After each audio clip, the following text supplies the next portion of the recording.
Fences.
sorted at the top end of Division 1 and also at the bottom. Fortunately, I don't think Northants will have to worry about the bottom end, that's for sure.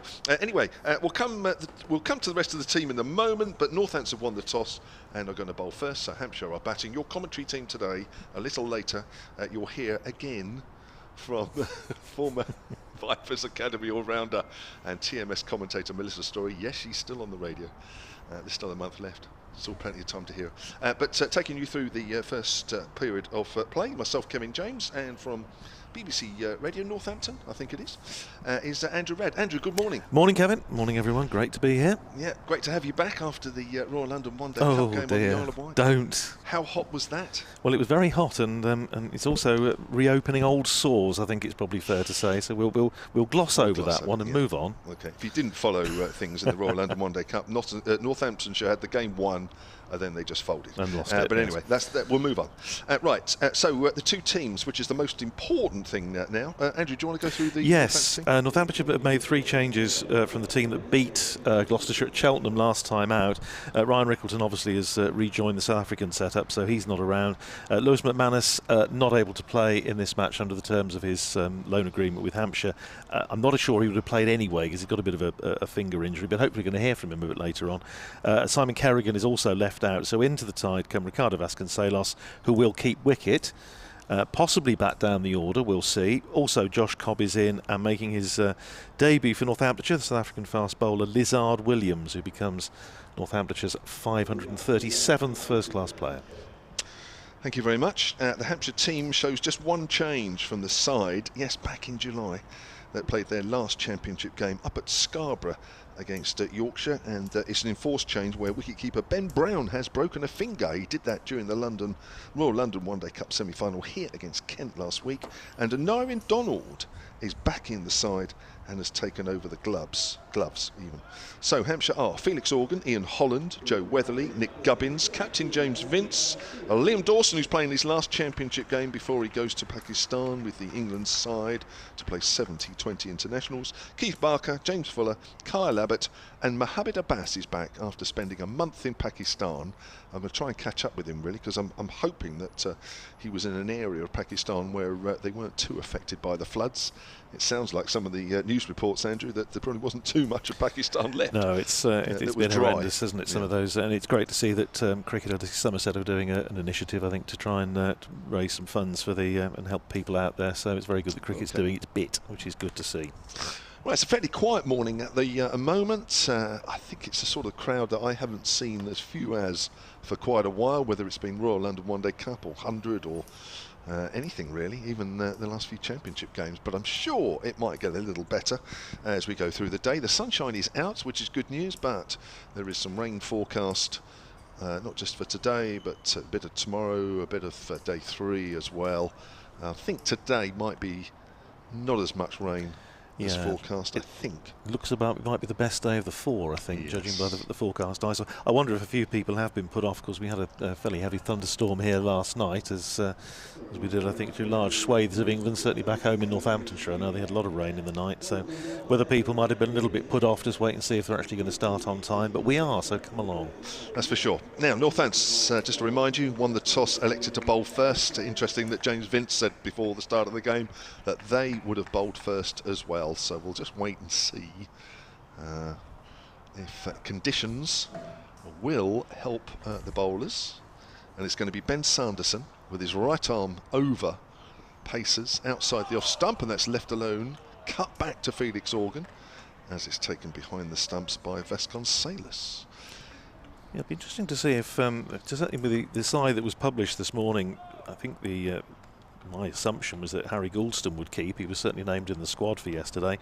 Northamptonshire deciding not to go with him, instead to have Vasconcelos keeping. But I say the team that came out this morning would suggest that maybe, as he's got to keep, they may just drop him down the order, maybe to number 6. We'll see. I think did he open at Newport, Isle of Wight? I think he did. Length ball to Organ, who pushes out on the onside. Well, he did, but not for long. It was in the middle of that appalling run of form when he just couldn't get a run, and in fact I think he had something like 3 matches in a row, including the warm-up match against Bedfordshire at Dunstable, when he was out in the first over. And that also was the case, I think, on the Isle of Wight as well. Okay. Did come back to form with 100 against Glamorgan in the Royal London Cup, and has looked more like his old self since then. 4 slips for Sanderson, who's bowling from the pavilion end, comes in again and bowls. Organ is forward, gets an edge, and it goes along the ground, fielded at 4th slip by Tom Taylor. Love those caps, really stand out. That Northamptonshire, was it maroon? Well, it's more sort of crimson than maroon, because there is a difference between the cap players and the uncapped players. The cap players have the gold piping on there, so you'll be able to distinguish the players that have actually got their county caps. Okay. The other ones are just plain ones.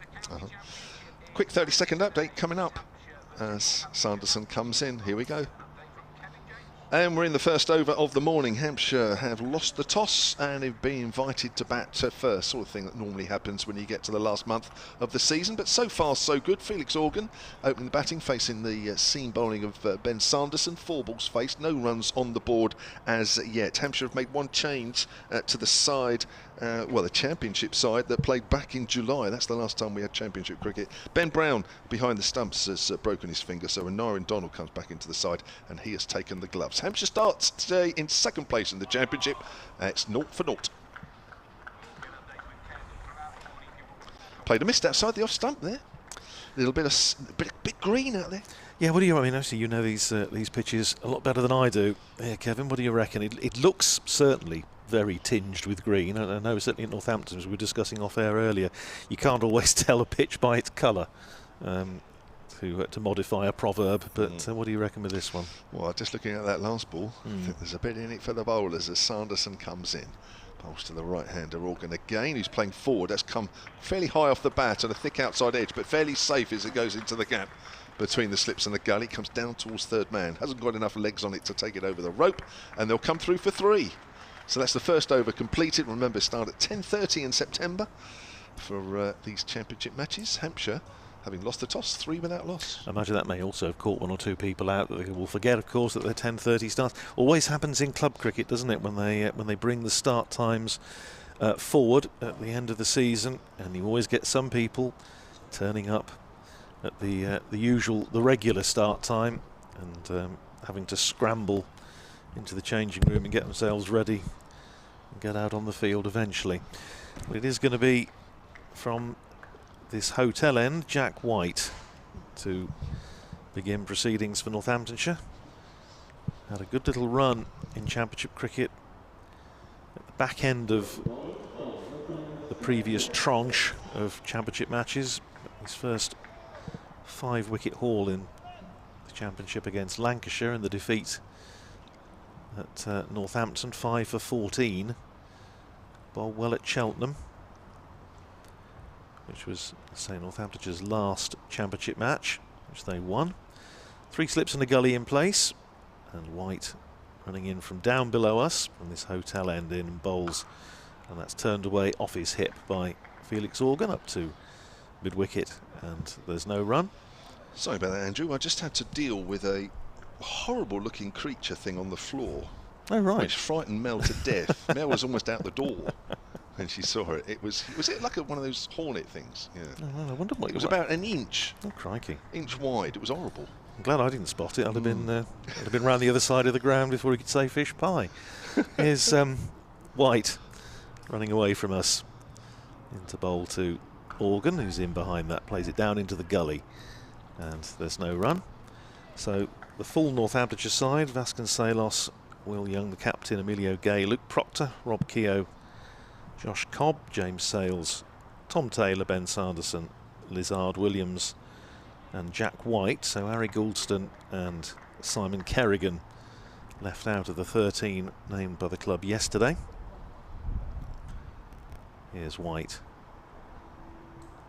in again, bowls to Organ, who's again coming across his stumps, drops it down on the onside, thinks about a single, decides against it,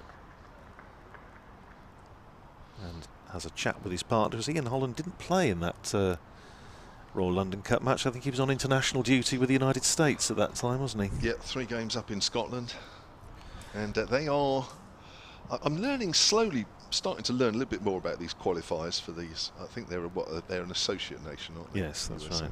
It's like Gareth Berg with Italy, of course. That's right. Here's White in again, bowls, and that's nicely punched away off the back foot by Felix Organ. He's going to get a single into the covers, fielded there by Sales. And Organ goes to 4, and Hampshire to 4 for no wicket after being put into bat by Will Young. Cloud just building a little bit. It was bright sunshine about an hour ago. We had a heavy storm here in the night. And as Kevin was saying earlier, forecast isn't marvellous for the 4 days. Certainly, I think we'll do well if we get away without a few interruptions, but hopefully we'll get enough cricket to get a result in. Here's Jack White running into bowl to Holland, who's edged and caught at second slip by Emilio Gay, and the first breakthrough for Northamptonshire and Ian Holland. As we welcome listeners to 5 Sports Extra, Ian Holland goes for naught, caught at second slip by Emilio Gay off the bowling of Jack White, and Hampshire, put into bat by Will Young, are 4 for 1. Well, I think already we're seeing the reason why both teams would have bowled. Certainly if James Vincent won the toss, he would have done the same. He said it before the start of play, and I think we're seeing there exactly why. In the first over, bowled by Ben Sanderson, a couple just bounced a little bit and just left Felix Organ, got a couple high on the bat, and there, that looked a pretty good delivery there. Don't think Ian Holland could have done too much with that. It's a green tinge on this pitch, 10:30 start. There's a bit of help there for the bowlers.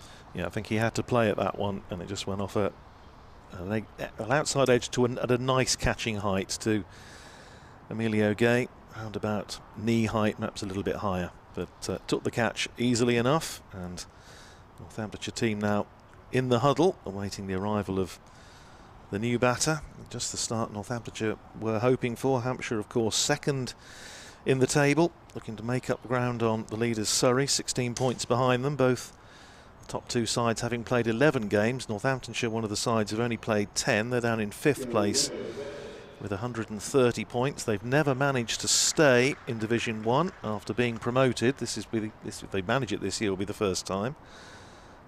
2 wins already to their credit, including last time out against Gloucestershire at Cheltenham, and obviously looking to consolidate here and keep themselves in the top flight. Joe Weatherly comes to the crease. 302 championship runs, a large bulk of those, the 168 made earlier in the campaign. And he's coming out now to face Jack White. That's White's 21st championship wicket of the season. He's been taking him, Kevin, in around about 20 apiece, so you can tell from that he's had a pretty good run in red ball cricket. So for that. Well, it's a remarkable story when you think, say, he didn't play a first-class match until he was 28. So he's come late into county cricket. He's now 30. And, well, seems to be coming into his bowling prime. Sun trying to come out now, as Weatherly takes guard. 1 ball to go in the over from Jack White. 3 slips and a gully in place. First ball to Weatherly's outside the off stump. Good carry through to Ricardo Vasconcelos, who had to take it around about shoulder height, and that's the end of the over. 1 for 1, Jack White's figures, and Hampshire, after 2 overs, are 4 for 1. Felix Organ's made all 4 of those runs. Joe Weatherly yet to get off the mark. Man out Ian Holland, caught Gay, bowled White for naught. Not ideal situation to come out when you haven't batted for a month. Joe Weatherly assigned to the Southern Brave, didn't play a game, although he did play a couple of club games for his club, St Cross and St Mondians up the road at Winchester, but did not play at all, did not feature at all for the Brave. So coming into this situation and seeing that first ball nip back and go quickly, it's not ideal, is it? No, really? No, not ideal. So Ben Sanderson with his right arm medium paces to bowl the 3rd over of the morning from the pavilion end. That's played by Organ off a length square on the offside, and there is no run. Felix Organ has been involved in the Royal London One Day Cup, which sadly for Hampshire came to its end in the semi-finals last week here against Kent.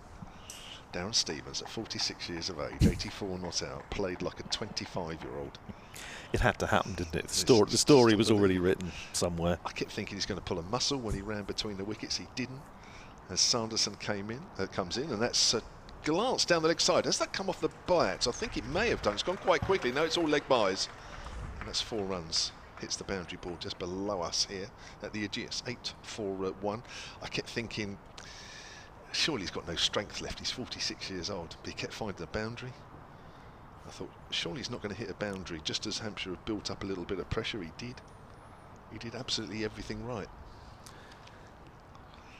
Got Kent through to the finals. Week on Saturday, I think now. At Trent Bridge. And Sanderson comes in and bowls down the leg side, taken by Vasconcelos. Of course, having not qualified for the knockout stage of the Royal London Cup, Northamptonshire have basically gone 13 days, so 2 weeks near as damn it, without any cricket at all, which is, again, not helpful, and at the risk of reviving old arguments. Something needs to be done about it. Hopefully, do you think so? Are you in the camp that says that something's got to change? I think so, probably just about. Sanderson comes in, bowls down the leg side. It keeps a little low this time. Certainly in terms of the schedule. Yeah. So what would you do? I don't think you can have. I quite like the idea of maybe having the 50 over at the start of the season, and I mean personally, and this is purely my view, I wouldn't like to see less red ball cricket in the course of the season. I don't think many members and supporters would like to see that, but spread it perhaps a little more evenly through the season, so you don't have great long chunks without any cricket at all. Okay, it's for Sanderson. That's a better line. Morgan has to play forward, plays it back to the bowler. So what would you do during the 100? Well, that's then you're asking a question that presupposes that the 100 carries on as is, which probably contractually it may have to. Is there some TV deals signed till 2028? So. 2028, I so believe. I think it's yes. here till 2028 minimum. So what are you going to do then next 6 years then, Andrew? Do you really want to know? Yeah, I'd love to. I think we're all hanging on the edge. As that's outside the off stump and that's left alone. End of the over, 8-1. 3 overs gone. Hampshire losing the toss. If it has to go ahead, then I just personally would be quite happy to see red ball played at the same time. Then you're catering to, if you like, your core audience, and if we're told there is a new audience there for it, then it gives them something as well. And I think that way you're probably doing as much as you can to square the circle, and we all appreciate it's not easy, and those that have got the job of actually scheduling the season, it's not a task I think any of us would relish, but I think you're trying to keep as many people happy as you can. That might be the way to do it, and I don't think there'd be anyone would complain if it does give the opportunity to some younger players to get involved. Here's Jack White starting his second over, bowling very full to Joe Weatherly, plays it out to mid-wicket. It's fielded by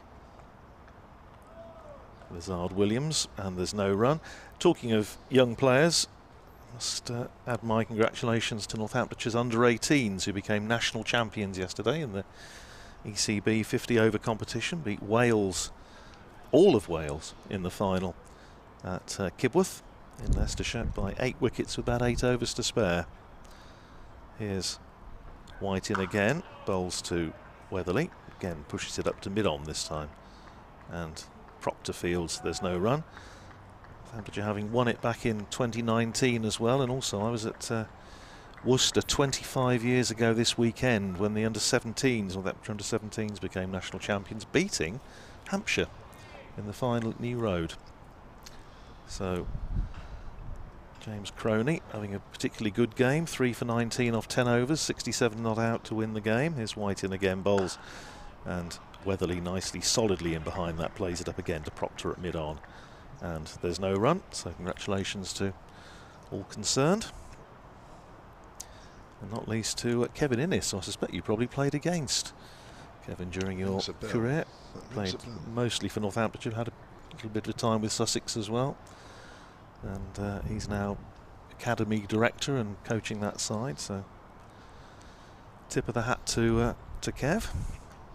Here's White, still 3 slips and a gully, waiting for an edge, and Not there. So Weatherly again is very solidly in behind that, playing it back down the pitch this time for White to field off his own bowling. Yeah, James Croney making 67 not out. Adi Sharma got into the 60s as well. Put on a long partnership to basically settle the match. I think Sharma got out just before the end. 3 wickets, 2 for George Weldon, young fast bowler. White, this rocking approach, comes in and bowls to Weatherly, just playing it down just behind square on the offside this time to backward point. James Sales fields, and there's no run. Sales, who spent most of the Royal London Cup patrolling the boundary. Extraordinary to try and work out how many runs he actually saved charging around the boundary on either side of the field during that particular competition. He was quite outstanding. It must be lovely to be 19 and be able to run around all day. Walking from the hotel room to the lift's enough for me these days. Here's White in again, bowls to Weatherly, who lets that go. It's a good leave. And again, there's a good carry for Jack White. There is, as Kevin made the point earlier, still a little bit in this pitch, and I suspect there will be for a while. A little bit of lateral movement, but also good bounce as well. A maiden for White, 2 overs, 1 maiden, 1 for 1.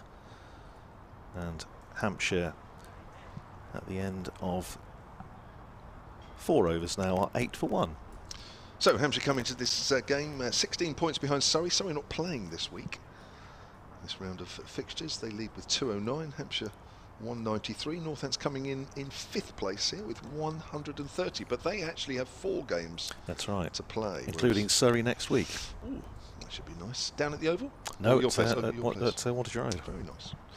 A couple of tweets here, which I shall read out during this over from Ben Sanderson, who's 2 overs, 1 maiden, none for 3. Right arm over, comes in. Organ gets one, it bounces, keeps it down, plays it into the ground on the offside, no run. Mike Martin at Solent Sports says, morning all. Always thought that letting Lewis McManus go was a mistake. Yes, Lewis McManus technically on loan at Northants this season, although he has signed a permanent deal. Not playing in this because of the terms of the loan deal, although as Andrew says, he's injured anyway. Now it could cost us, says Mike. Not sure keeping will help Aaron Donald's batting. When was the last time that he kept? I must admit, I was thinking about that last night and this morning. I can't remember. As Sanderson comes in, that's outside the off stump, and that is left alone. How did Brown bake his finger? Apparently it was during the semi-final last week here in the Royal London One Day Cup against Kent. And I love this tweet from William C. at Solent Sport. He says, welcome back. Please remember to keep telling us how exciting it all is. And how it's a complete sellout. I shall be supporting the Northants franchise. I hope this helps. Well, I'm not sure he's really directing at us. I think he might have the wrong commentator. Morning, William.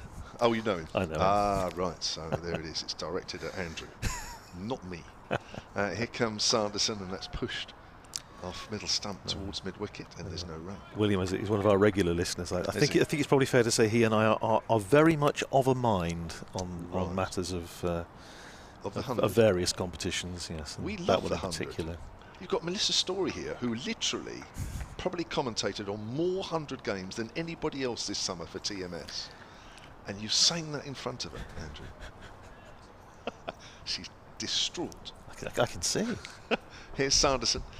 Bowls, and let's dip back and hit him high on the pad, too high really. That's why the appeal was a little stunted. Well, it's sort of splitting the difference then, because if Melissa watched all of it, was commentating on all of it, and I didn't see any of it, then it's sort of, you split the difference. Then you're probably about right. Yeah, somewhere in the middle. I love the 100. I didn't love it so much this year because the Southern Brave didn't do very, very well, although the women did. But even then they lost. But the men, not so good. 8 for 1 as Sanderson comes in and bowls. He's off the back foot there. Organ just pushes that into the gap rather than belts it away. But actually he's timed it well enough that through extra cover it's gone for 4. And that is a nice looking shot from Mr. Organ, who moves on to 8. And it's 12 for 1. Yeah, nicely timed. And it's the sort of surface and the sort of morning where you just need to take advantage of any scoring opportunities are there. You can't just be bowled at, can you? And nice stroke. So Felix Organ has become sort of the main opening batter here, really, now, with Joe Weatherly having lost his place initially. He's gone past 600 championship runs for the year, so he's having a steady season. He is, and if you can remember that far back to the last championship games, as that's pushed out square on the offside, then Felix Organ at Cheltenham got 100 and followed that up with 72 in the second innings against Yorkshire and Scarborough. Yes, of course, because Northamptonshire and Hampshire both played at the Cheltenham Festival this year, didn't they? That's right. We followed you in, as it were. You did. I have to say that match at Cheltenham was one of the best.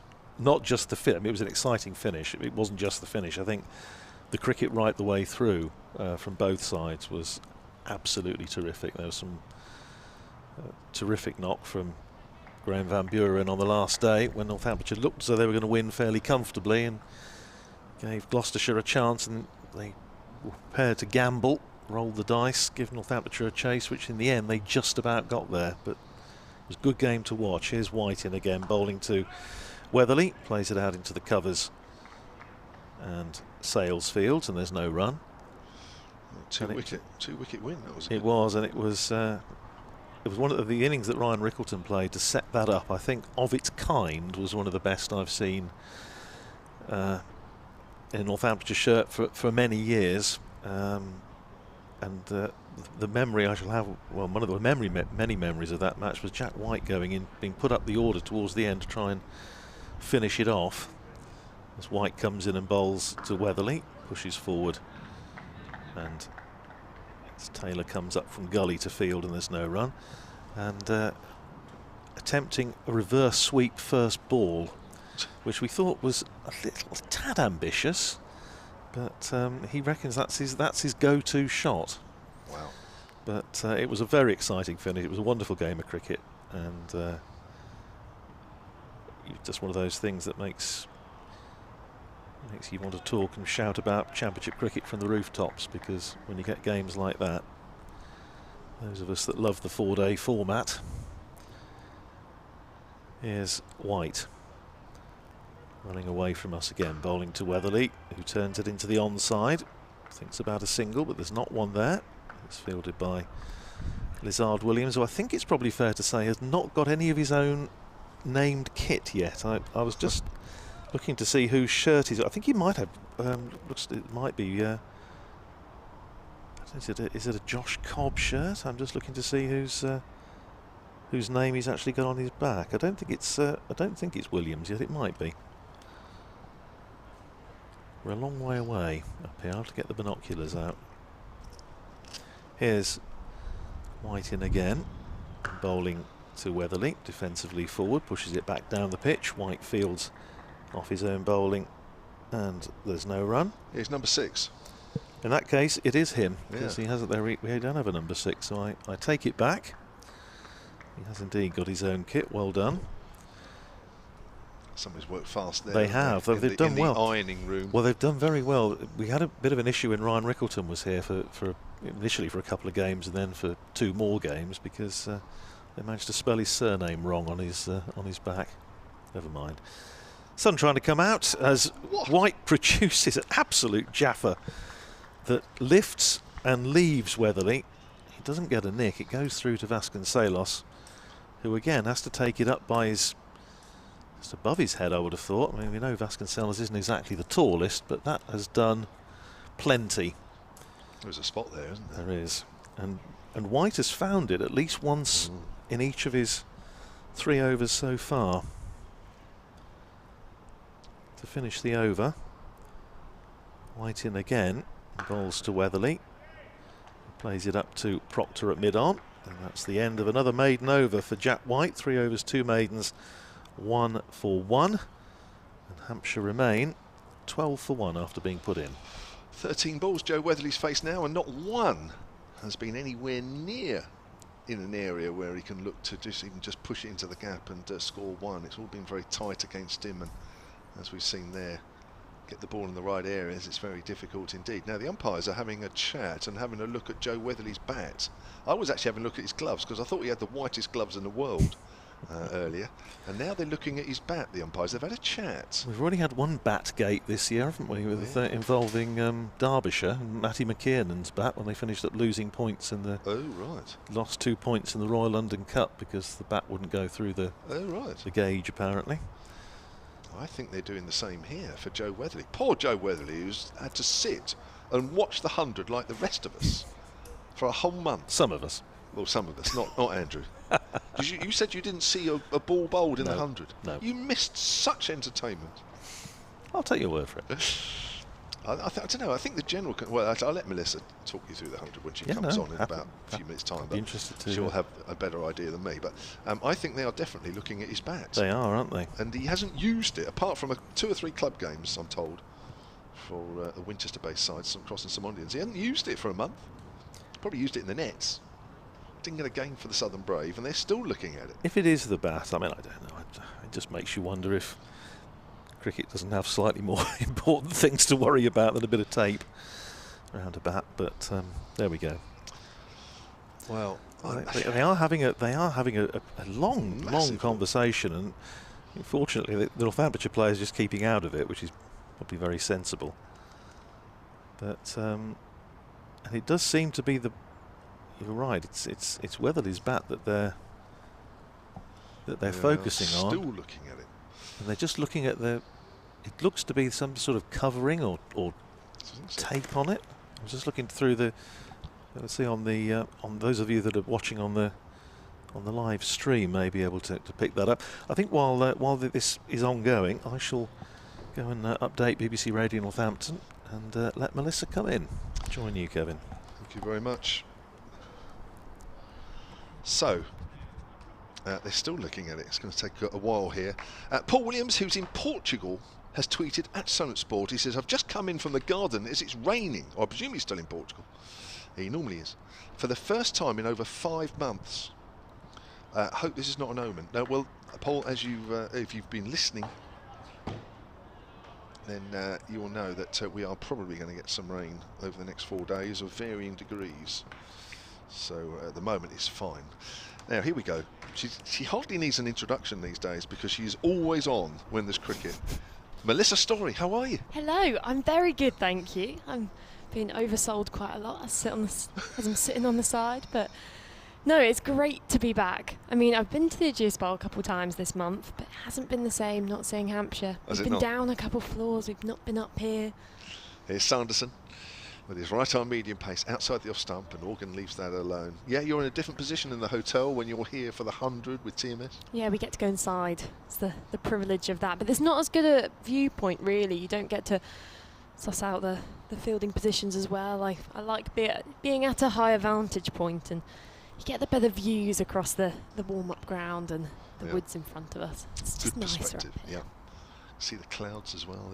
They're quite high at the moment, but certainly more of them than we've seen in the last 4 or 5 months put together as Sanderson goes wide of the crease.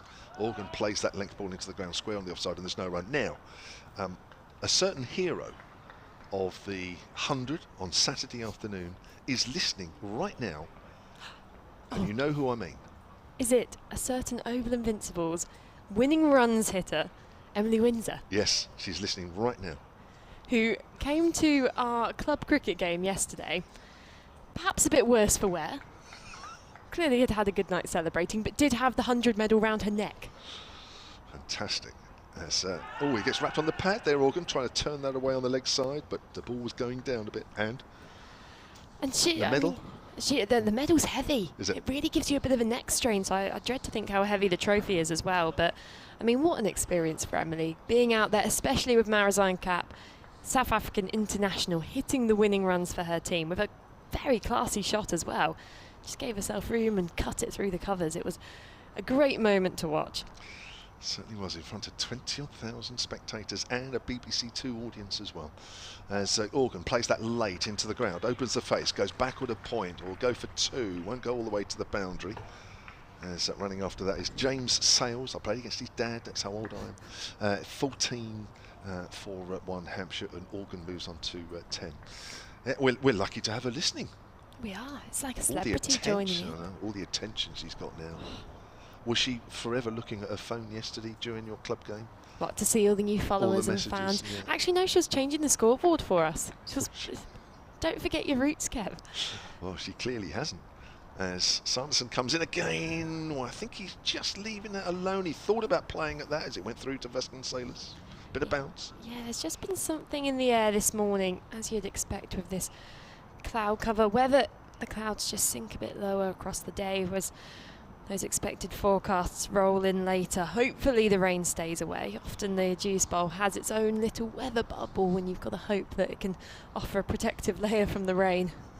Well, I'm just hoping that Emily Windsor's still talking to me come Friday when she's back playing for the Vipers. Outside the off stump, Organ leaves that one alone. It does come back, cut back. 14 for 1 Hampshire, having lost the toss and were inserted. Organ has 10. Weatherly yet to get off the mark, facing 13. Ian Holland already gone for no score, called in the slips by Emilio Gay off the bowling of Jack White. I think there's a pretty important thing going forward in terms of, I mean, you two are speaking about the scheduling and the 100 on the lines of the county championship. I think the biggest thing for me is illustrated in the case of Joe Weatherly, that you can't have players sat on the bench for a month during this competition. Whatever happens in terms of the future scheduling, you can't have a player like Joe Weatherly sat there. And in the same way that the 100 were able to go pick up players from the Royal London competition, they went, I mean, particularly the Southern Brave, they were short on bowlers halfway through the competition. Had to go pick up Sonny Baker from Somerset as White runs away from us, bowls outside the off-stump edges and falls short of the slips and races down to the deep third boundary for 4. Joe Weatherly finally getting his first runs off the bat. It was a controlled edge there. He just dropped his hands on the ball and it bounced well in front of the fielder in the end, and enough pace to carry it away to the boundary. 18 for 1. Well, maybe if there is an issue with his bat, that if it is wider than it should be, that would have just gone past the outside edge. Maybe, but I didn't know whether they were looking at the protective covering in case there was some kind of, you know, the sheets of plastic or grip around them that would maybe impact the bat face. As White comes in again, bowls a straighter ball, looking to flick that off the pads as Weatherly. It just dribbles out into the onside, and the fielder at mid-wicket comes round to pick up. Another run taken, 19 for 1. But going back to the 100, they can't take players from the county setups with little notice. I think Sonny Baker was withdrawn from Somerset's one-day game with maybe 24 hours notice, and bring them into the setup and not allow the counties to take back players who aren't playing. Because you understand why it didn't happen last year with the COVID bubbles, but there's not COVID bubbles this year, so there should be a reciprocal relationship. As White bowls short, back of a length, punch to point by Organ for no run. So you're saying that somebody like Joe Weatherly should have been allowed to play Royal London One-Day Cup if he's not involved? Yeah, entirely. And the Southern Brave had a pretty established batting lineup throughout their whole competition. I don't think their top 6 changed at all because they weren't impacted by injuries, and actually 3 of their overseas players were batters. So Joe Weatherly was never really going to get into that setup, and I think after a few games they should have noticed that. Yes, it's great for him to be involved in that setup, and he may say something different. He may have learned absolutely loads being around Marcus Stoinis or Tim David, but as White bowls and left alone outside the off stump by Organ, just watches that one through to the keeper. Another dot ball. But there should be more flexibility between the camps and working together, because sitting on the bench just for that long is so damaging. And he, you know, whatever you learn in that bubble, he can still be around that bubble, he can still be around the Brave training. But if there's especially a Hampshire game at home and they're already around the Ageas Bowl, bring him back to the Hampshire setup so he can actually stay in form there. Maybe that might be a development for next year. Hopefully. There's lots of talking on the circuit as White bowls a straighter one, defended solidly by Organ, who bobs down onto, almost crouches down to play that one again, just hinting that there's a bit of awkward bounce in the surface. 1 ball left in this over. Oh, it's wonderful to have 6 balls back though. I must say, I can say the word over again. Yes. It's almost been, you feel like when you say the word over, you're scared, you're looking around for a little red dot to appear on your head, and then bang, it's game over. White over the wicket, bowls outside the off stump, edged and falls short of the slip through their legs there, and Organ again dropping his hands on that one, not got enough carry or pace in it to reach the slip cord, and that completes the 4th over from White. He's bowled 2 maidens, just the 6 runs off his bowling, 1 wicket. It's been a slow start. It has a bit. Well, there's a little bit in it, isn't there, really? I think it would have been interesting to see the 3 top Hampshire bowlers bowling on this morning. That would have been interesting. So you're having to... Do you feel almost as guilty saying over in the 100, as you might say today, at some point, that's the end of that set. Oh no, if I say set, I'm going home. Oh, you have full permission to kick me out the ground. That's a lifetime ban. It's a strange one. It's getting used to the rules of the 100 has been quite a difficult one, of course, because they don't change ends. They change ends every 10 balls. So you have less time to kind of talk and build up a report, and it's nice to be back in a more leisurely environment. Yeah. Talking about other people, as Sanderson, as we have done about Emily Windsor, outside the off stump, and that's left alone by Organ. Thank you to Jacob Norton. The question was asked earlier, when was the last time that Anarian Donald kept wicket for Hampshire? Well, Jacob has the answer. He says at Solent Sport, Donald has kept in 4 matches this season, which I have to say is a lot more than I remember. In the first class match against the Sri Lankan Development 11, well, that's surprising because I wasn't here. And the one-day match against Dorset, that's also not a surprise because I wasn't there. And twice in the second 11, I wasn't there either, as that's outside the off stump and that's left alone. So that's probably why I can't remember him keeping. I mean, he's one of those players who'll step up when he's needed, isn't he? And he's definitely, you know, a handy glovesman. Will do a job for Hampshire today. We had to bring up a spare wicketkeeper yesterday, as Charlotte Taylor, who joins us on BBC Solent as well now and again, bowled a peach of a delivery, tickled the top of off stump, but the ball went flying right into our keeper's voice box. Ooh. It was a nasty one. Wow. As Sanderson bowls, that's nipped away. Has he edged it? Not convinced, some of the Northamptonshire fielders, as they were running towards the umpire, but they weren't really vociferous as they did. No, I think that was all movement, a bit off the surface, a bit in the air, which made that ball bounce away jaggedly from Organ. Organ was never interested. He went and marked his middle stump again, back turn to the umpire. So Hursley ladies, yesterday, your keeper had to go off. Yeah, and it was, very nice. I've never really seen, I've seen a few keepers when the bails hit through, but it was really, she has a round bruise right in the centre of her neck. And gosh. I was stood at slip, so I got quite a good view of it at least. Oh dear.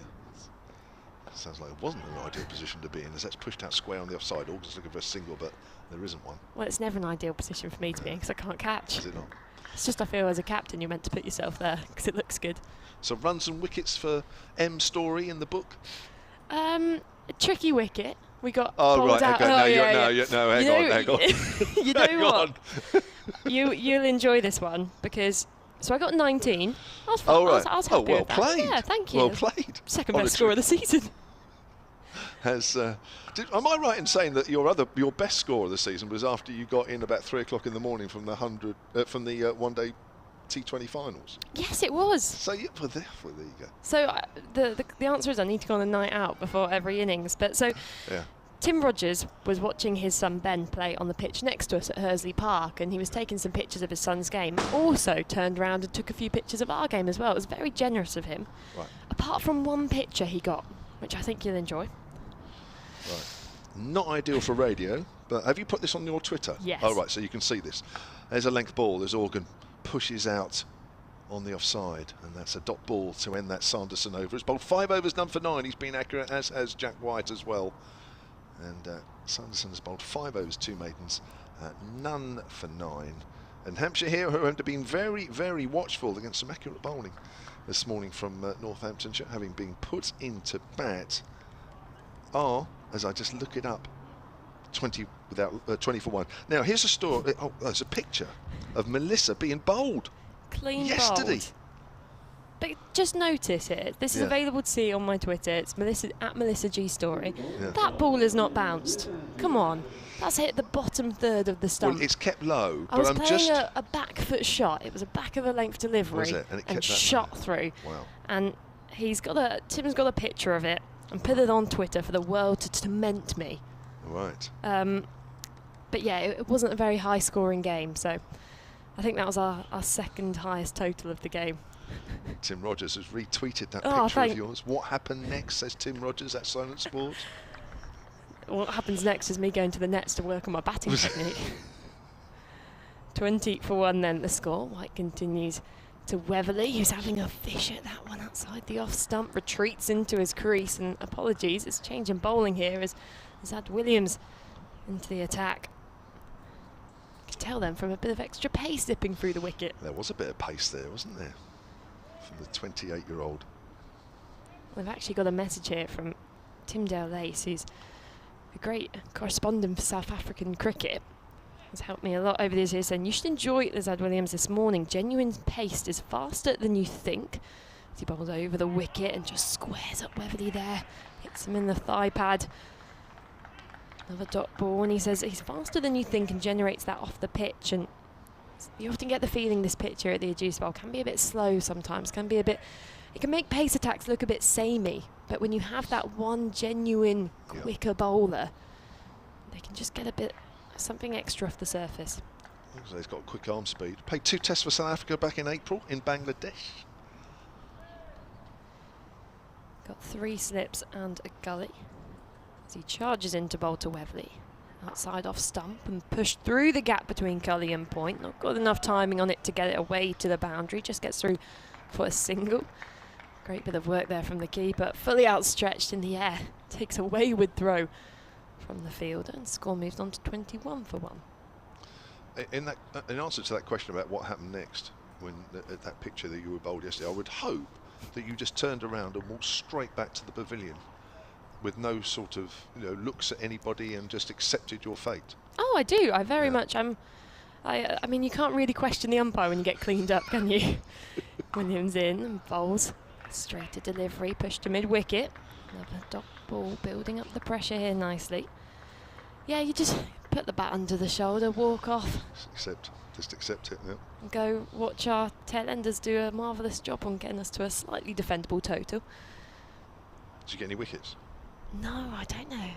I just about to say I don't know. No, I don't think I did. I've just got a message in from Charlotte Taylor as well, who mentioned earlier was playing yesterday as Williams runs away from us, fault driven, gets a bit of hand on it, but the ball running down past the fielder in pursuit, scoops it up and they come back for 2. Good shot there from Organ. 23 for 1, and she said, don't know what you're talking about, it was a road, that bounce for the throat ball, and I turned at least 3 deliveries square, which if anyone's watched Charlotte Taylor, if she's turning the ball, that means it's probably quite a dramatic pitch, because she doesn't often turn the ball.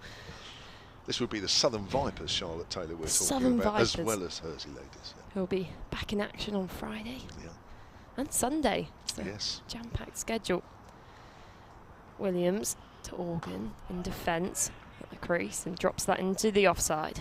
Another dot ball and a good first over from Williams, just the 3 runs from it. 23 for 1, Hampshire off 10 overs after losing the toss and being put into bat. Ray has tweeted, I think it's tweeted you as well, Melissa's talking much sense about the 100 scheduling.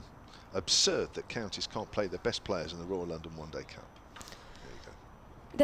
There's been a lot of talk, even amongst the kind of commentary teams who are following around the 100, because even though you're immersed in the competition and you feel almost in this bubble of excitement, and as we said, sold out crowds, and look at the atmosphere and the children having fun, it's great.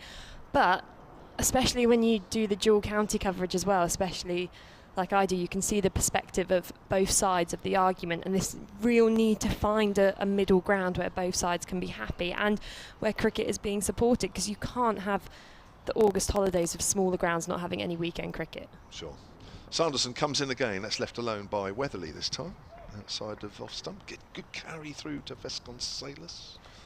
And there's been whisperings of the 50 over format being pushed earlier to the start of the season, moving the T20 Blast maybe around 2 weeks forward, and then having that county championship come in and have the month of August. It's all just about whether there should be a red ball competition at the same time as the 100. Some people have suggested maybe, and even getting minor counties involved in that. Okay. Well, I've spoken to 1 or 2 players. He's forward, he's hit on the pad, maybe just an inside edge on its way through to hitting the pads. I've spoken to 1 or 2 players, I've spoken to 1 or 2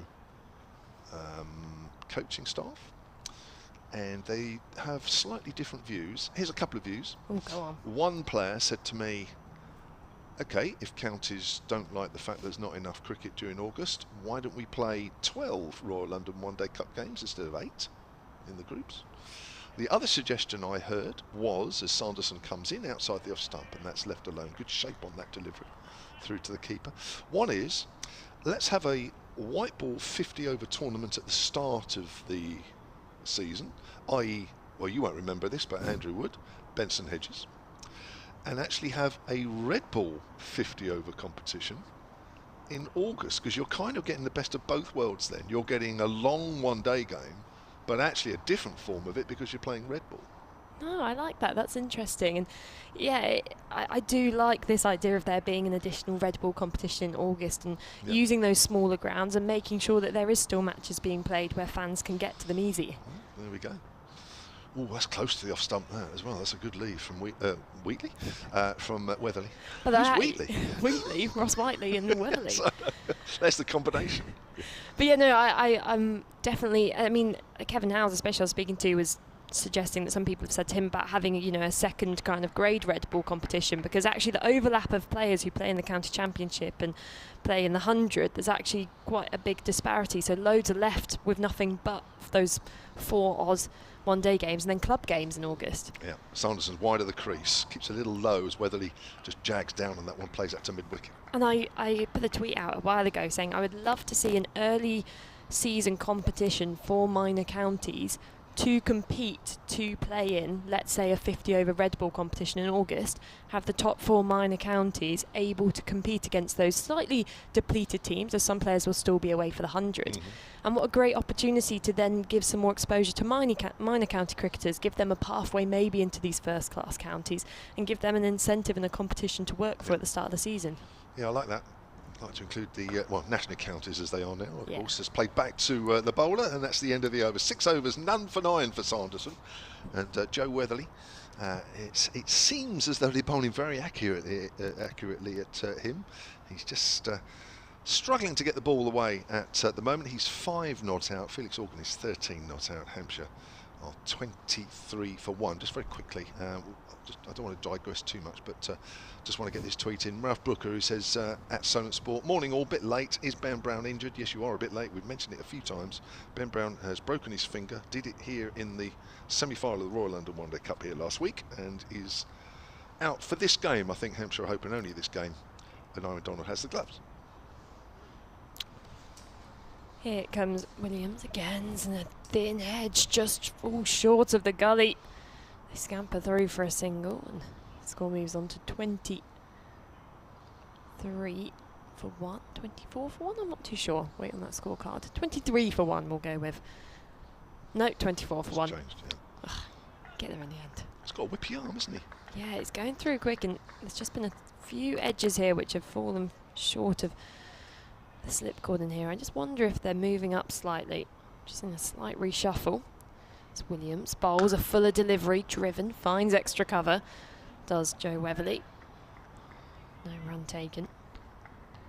24 for 1 the score, and the clouds in front of us may be just starting to look a bit darker. I always forget which direction the weather comes from, swooping over the ground, but we haven't got floodlights on yet. Kevin James has pointed slightly to the front right of our viewpoint here at the hotel end. I think it normally comes over that way, yeah. It looks more dramatic if it comes over the woods. Doesn't it? Williams bowls left alone by Weatherly outside the off stump. We can also see it just a few minutes before we get soaked. Yes. The weather. Well, I've really worried about this, because this is my only jumper I've brought with me for the next 2 days. I haven't got a coat with me, haven't got an umbrella. So I don't know whether if it does start pouring it down, I'm going to have to make a trip down to the Hampshire Cricket Shop and get some branded coat. That's true. I'd look like a proper Hampshire fan. You would. Go sit down in front of us with all the members. Williams bowls, and that's a peach of a delivery. Has that taken the edge? They're all appealing Northamptonshire, and nothing from the umpire. Weatherly's walked away from the crease, and the most Williams can do is turn around and walk back to his mark. But they were all up there, the Northamptonshire fielders. Did that hit? Did it glance his? I don't know. Did it glance a bit of his clothing on the way through? It seemed to go again. He gets a bit of nip off the pitch, doesn't he? He's bowling well here, and just asking you a few questions of the Hampshire batters. Joe Weatherly never really reacted to that one. Maybe just a clip in the trousers almost. It got a bit of extra pop off the surface, and I mean, it was a peach of a delivery. It was. Williams just stutters at the top of his mark, and runs away from us. Bowls and full, defended at the crease by Weatherly. Back to fielder for no run, 24 for 1. Just staying on the theme of the 100, Jacob Norton back on the tweets at Solent Sport, also at Melissa G Story. Where does the directive not to say over when commentating on the 100 come from? The rules of the 100, as published by the ECB, uses the word over consistently and the word set not at all in that context. Is that right? Let me reread that one. So, yeah, I mean, it's a bit of a strange one in terms of the terminology. As Williams bowls, defended again by Weatherly. Back to the bowler, who squats at the bottom of his mark and turns around, takes his hat from the umpire, completes another over. 24 for 1 off 12, Hampshire. I mean, I'm not really sure. It was in our briefing at the start of the competition, was just like, look, it's a set. And I remember my first game was a nightmare. I was calling the Invincibles Surrey the whole time and ended up calling the London Spirit Hampshire as well because they had so many Hampshire bowlers in it. But yeah, I mean, I think if you say over, people are going to know what you're talking about. But set doesn't sound quite. It sounds a bit Tennessee, I'd say. Yeah, true. I wasn't too keen. But on it does to me sound more 100 than more 100. Championship. Yes, it's definitely distinct terminology to distinguish the two formats. Not that you need to really distinguish them with one word. There's quite a few differences between them. Jack White is switching ends. He's coming on with his right arm over seamers from the pavilion end. Gets a length ball, does Organ, and pushes that out on the onside, and there's no run. Staying on the 100, Brian Budd, solentcricket@gmail.com if you want to get involved in the discussions. He says, the problem for me with the 100, apart from being a dubiously necessary extra slogathon, is which team to identify with. The Southern Brave, because of Vince and the Ageas, or the side under Captain Morgan that has the most Hampshire players in it, which, as Melissa mentioned, London Spirit. As White bowls off the back foot there, Organ just pushes that into the gap, just in front of square on the offside, moves on to 15, 25 for 1. The clouds are getting a little darker from the area that we can see in front of us. I tended to favour Crane, Dawson, Wood and Ellis. Nothing wrong with a bit of civilised tribalism. He says, is it raining? It is raining. Yeah. Either that or you're trying to play the harp. I was just doing some spontaneous dancing. Enjoying the commentary. If I'd realised you were back from holiday from the recent 50-over game at Scarborough, I would have said hello as I was sitting a few rows down from your commentary position, says Brian. We should have done. Well, we've been shown a forecast. Andrew, rather jovially, is saying that the rain is coming. Looks like a piece of modern art. Paint explosions. I love that. Yeah, it was, wasn't it? Yeah. Was that rain, all that? I think it was. Colour, yeah. It's like mizzle at the moment, isn't it? I think it is, yeah. It's looking a little bit more menacing in the distance, isn't it?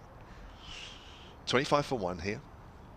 Just the one batter to go. Ian Holland for no score as White comes in again and bowls, and good shape on that as it's left alone outside the off stump. I think it was a really interesting email just there, talking about how to form these allegiances to certain teams in the 100. And of course, sometimes that will just come with time. It's a brand new competition, and of course you're going to be a bit, confused about who to support, who am I most in line with. Certain areas have picked up their franchises more. Birmingham Phoenix has grown massively around Edgbaston, and actually Southern Brave has a massive following as well down here.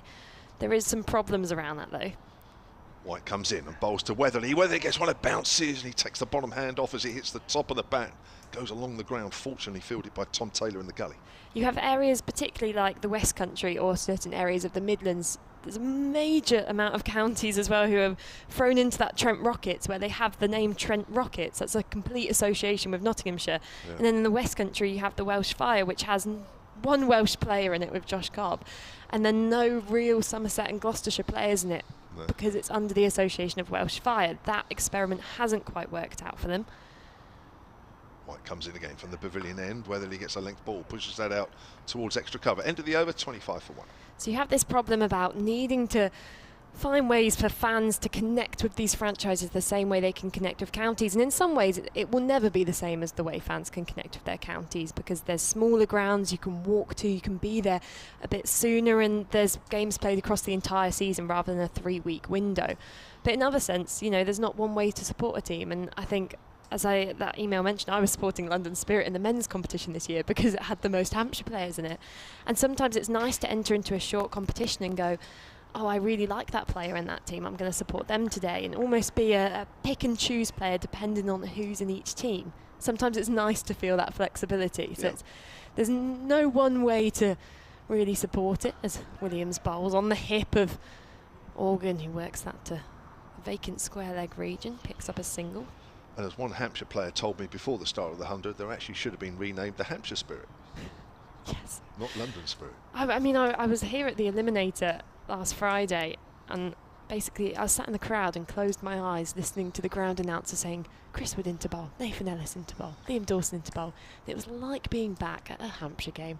I felt so at peace. Although in a different commentary position. Well, in the crowd. Oh, right. Williams bowls, left alone by Weatherly. Through to the keeper, good carry on this wicket. Jack Rule at Solent Sport, also to at Melissa G Story, says, in order to get more red ball and games in general for counties, how about having week-long festival cricket at smaller grounds? That's just disappeared off my screen as I'm trying to read the second part of that. A 2 to 3 day red ball game and then a 50 over game to end the week on a Saturday. Bit like growing off the Cheltenham Cricket Festival kind of period, which is always usually a largely successful week of cricket. Williams bowls and dropped into the onside by Weatherly. Finds mid-wicket. No run. What do you make of that? What, that? Having a multiple kind of cricket festivals around. Do you want the honest answer?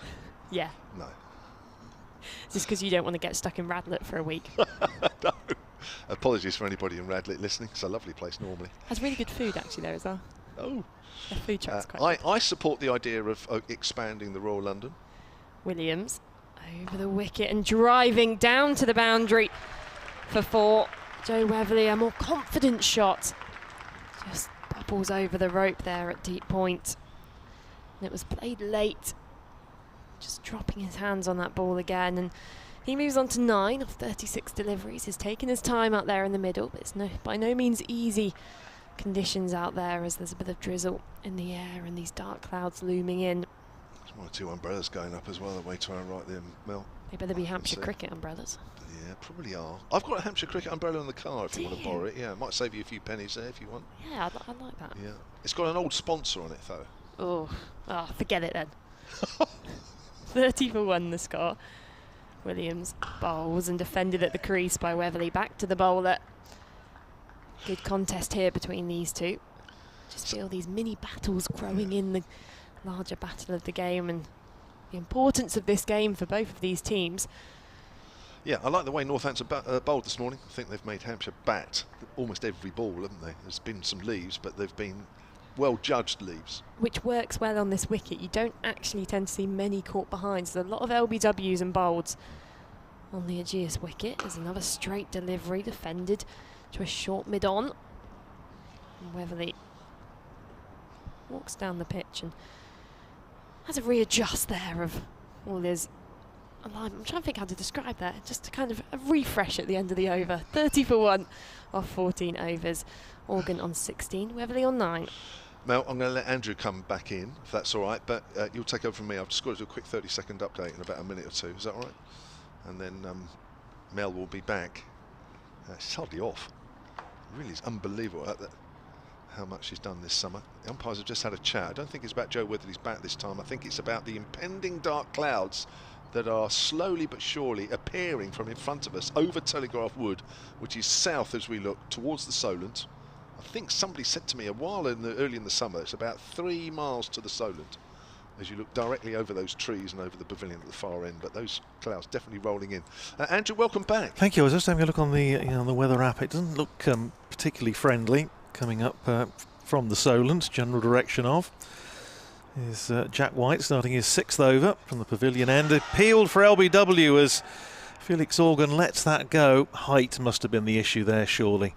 You're just saying with Melissa about the fact there's been a bit of bounce on offer. Just have a little look at, yeah, it looks as though it may actually have done a bit too much anyway. But either way, enough doubt for the umpire to rule in favour of the batter. Stays at 30 for 1. Most interesting discussion there was with Melissa entirely about getting the national counties involved. I think that's a really good idea. The only issue I suspect with that is that, as we'll come on to that in a second, as White running in again to bowl to Felix Organ. That's just on his leg stump, and he turns it away down to Lizard Williams at long leg for a single. Takes Organ up to 17 and Hampshire to 31 for 1. I'll come back to that because I think you've got to update BBC Radio Solent. Very quickly. Not take too much away from the action. Here we go. Yeah, started at 10:30 this morning, as all championship games are from now on, and so we've had an hour's play. Hampshire, having been put into bat, are 31 for 1. Runs hard to come by against an accurate Northamptonshire attack. Felix Organ, who opened up, 17 not out. Joe Weatherly, 9 not out. The one batter that fell, Ian Holland for no score, caught in the slips off Jack White. The score then was 4 for 1. But there are some menacing clouds appearing from beyond the pavilion. Rain is forecast at some point today. Hampshire 31 for 1. I'll go to the rest of the over. And but I think it's just saying about the national counties. That the issue, of course, is that a lot of the players are part-timers and have got other jobs, and it would be then a question of how you could best fit that in so that you could actually get most of the national counties players involved. But I think the principle is absolutely right. Must be spot on. Here's White in again outside the off stump, and Weatherly this time just lets it go through to Vasconcelos. I know, and I think this is where the whole idea of the warm-up matches that I think the counties played ahead of the Royal London Cup, and Northamptonshire had a terrific game against Bedfordshire at Dunstable, and to be honest, could easily have lost it thanks to James Kettleborough, former Northamptonshire and Glamorgan batter, who made very nearly 200. Wow. I don't think anybody else got 30, if I remember rightly. It was a terrific game of cricket. Here's White in again, bowls to Weatherly, who's defensively off the back foot, paying it up to Keogh in there at extra cover, and there's no run. Doesn't look very marvellous at the moment weather-wise, does it? There's quite a bit of dark cloud coming over from our left. Now, geography of this one, Kevin, where's it's supposed to be coming up from more or less the southwest, I think. Yeah, the rain normally comes from about 1-2 o'clock where we look, okay. So over the Shane Warne stand. That's where it normally comes from, but yeah, so you got west, sort of Bournemouth, New Forest, left is sort of Portsmouth, east. Still 3 slips in as White comes in, bowls to Weatherly, who drives on the bounce to Tom Taylor in the gully, and there's no run. End of the over. The umpires, I think, are going to have another chat about this. White's bowled 6 overs, 2 maidens, 1 for 8. Hampshire 31 for 1. We've had 15 overs. David Milnes and Steve O'Shaughnessy having a little chat, Melissa, and I suspect they're not overly chuffed at staying out there at the moment. It doesn't look marvellous, does it? No. And you know this ground much better than I do, but it just looks as though it's been drizzling for a while, hasn't it, I think? yeah, it's one of those grounds as well where once it starts to drizzle, it takes a really long time just for this weather to pass over. And I was just having a look at the forecast there with plenty more swooping in from the sea direction, which is never really a good sign. Oh, I think they're off. What alerted me actually, even before, I know you when you were on with Kevin, you said that you thought it was starting to rain. But it's always the infallible guide that the ground staff had started to graduate round towards the big hover cover down there, which I'm afraid is now coming on. So rain has stopped play here at the Ageas Bowl at 25 minutes to 12. We've had 15 overs. It's been absorbing cricket, Melissa. I think Hampshire probably will feel that they've done pretty well, only to have lost 1 wicket in that hour. Absolutely, it was definitely a toss to win here for Northamptonshire, and I've been incredibly impressed, me and Kev were just saying, with their bowling, that they've quickly adjusted to be bowling that slightly straighter line. There was early movement, but as we often see on this surface, it dies a little bit, and it's more about the uneven bounce here. So if you're bowling that straighter, tighter line, then we've seen a few almost take the faintest of outside edges through to the keeper. But as you say, these two, Organ and Weatherly at the crease, they've worked hard.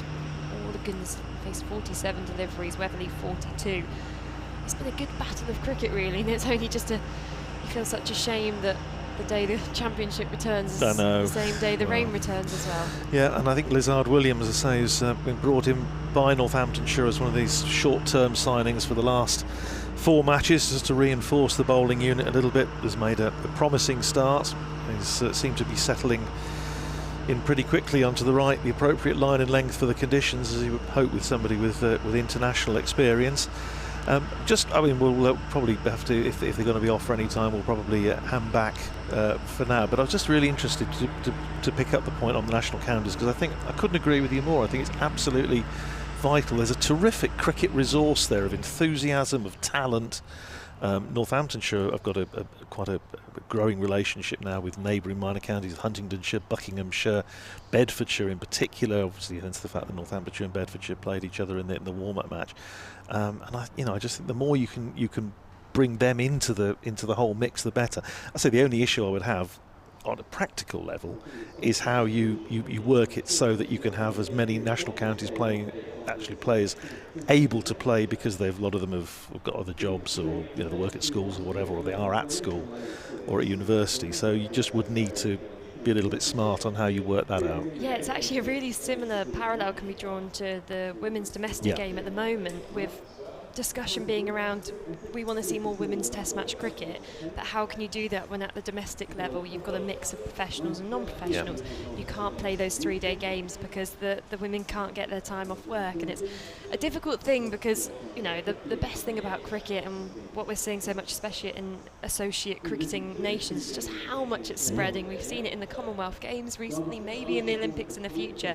If it's spreading internationally, just spread it for as many resources as possible. And you mentioned those practice games before the start of the one-day cup, and how excellent some of those were, to see the national counties triumph over the first-class counties, and some great matchups there. As there's so much talent with those national counties, and I'd love a way to see them introduced into a potential playoff kind of opportunity. Well, I'm sure you'll remember, and Kevin certainly will, because he would have seen it from the other point of view as a player, that the first round of the Gillette Cup, and then became the NatWest Trophy and the Cheltenham and Gloucester and whatever, but the longer format, the knockout competition, the first round of that was one of my favourite days of the season, because you would always have a story. You'd be looking out for the players that you knew you played club cricket with or against, who would be involved with minor counties. But invariably, you'd have a sort of a postman who would get a test player out or something. There'd be wonderful stories come out of almost all the sort of 16 matches that there would be around the country. And I do feel the season generally has lost something since that went. So it would be great to sort of somehow, and as you say, it's difficult to make it work, and I don't envy in criticising as we do the format and the structure. I wouldn't like to be the people who've actually got the job of doing it, because it's a well-nigh impossible task. But I do think there's something there. I mean, Northamptonshire, say about losing, Northamptonshire could easily have lost that game against Bedfordshire. James Kettleborough batted one of the most extraordinary one-day innings I've ever seen. Made 190 odd. That's the thing, you create these stories and narratives which will be told for years and years to come. We've had the fortune, I'm in Wiltshire, so that's one of these national minor counties, and there's great players can play. There's the massive celebration 3-day game between Dorset and Wiltshire, which is a great competition always. And actually, when these competitions like the 100 or certain periods of the scheduling have had, we've had Benny Howe play at our local ground, we've had Paul van Meerken from Gloucestershire play for us just this Saturday. And if you get one of those players out, or if you get to bat with them in the middle as a young cricketer, as a young national counties cricketer, it just changes everything. Ricky Clark's been playing for Shrewton, and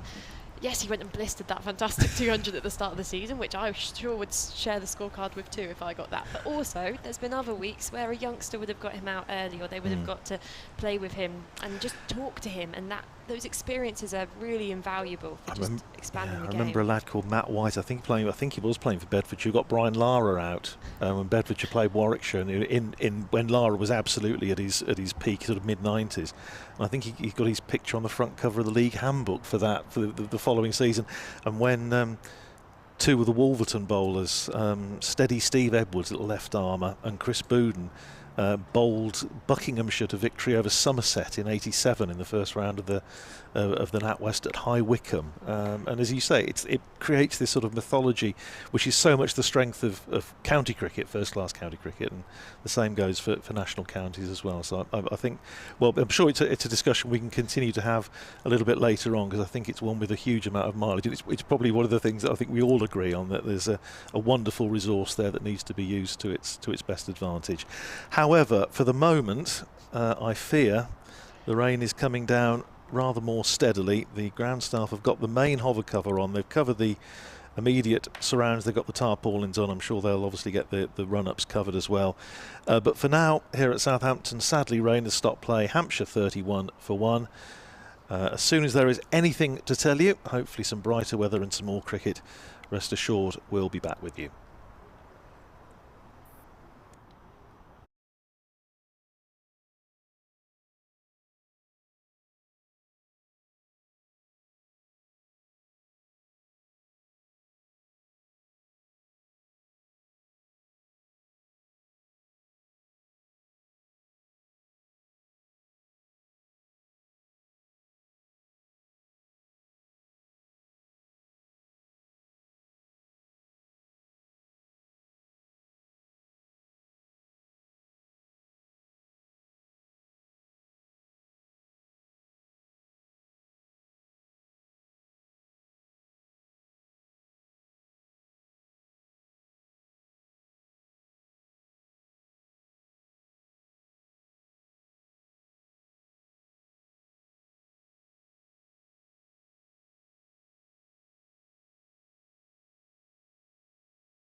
Welcome back to the Ageas Bowl. I haven't been able to say that for a little while because the players have been off since just after 11:30 this morning due to rain. It wasn't particularly heavy, it was just persistent, and we are going to get a restart here in just a couple of minutes' time at 2:15. The situation is that Hampshire, having lost the toss and invited to bat first, they are 31 for 1. We've had just 15 overs. We've lost another 24 because we had an early lunch during the break for rain.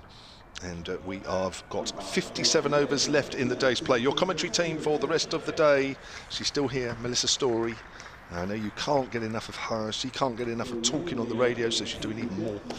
She'll be here later. And to take you through this first period of play, myself, Kevin James, and next to me from BBC Radio Northampton, it's Andrew Radd. Andrew, good afternoon. Afternoon, Kevin. Good to be back and suitably fed and watered and ready to roll again. Yes, that's for sure. Hopefully the players are the two umpires, David Milnes, who got hit here in the semi-final against Kent.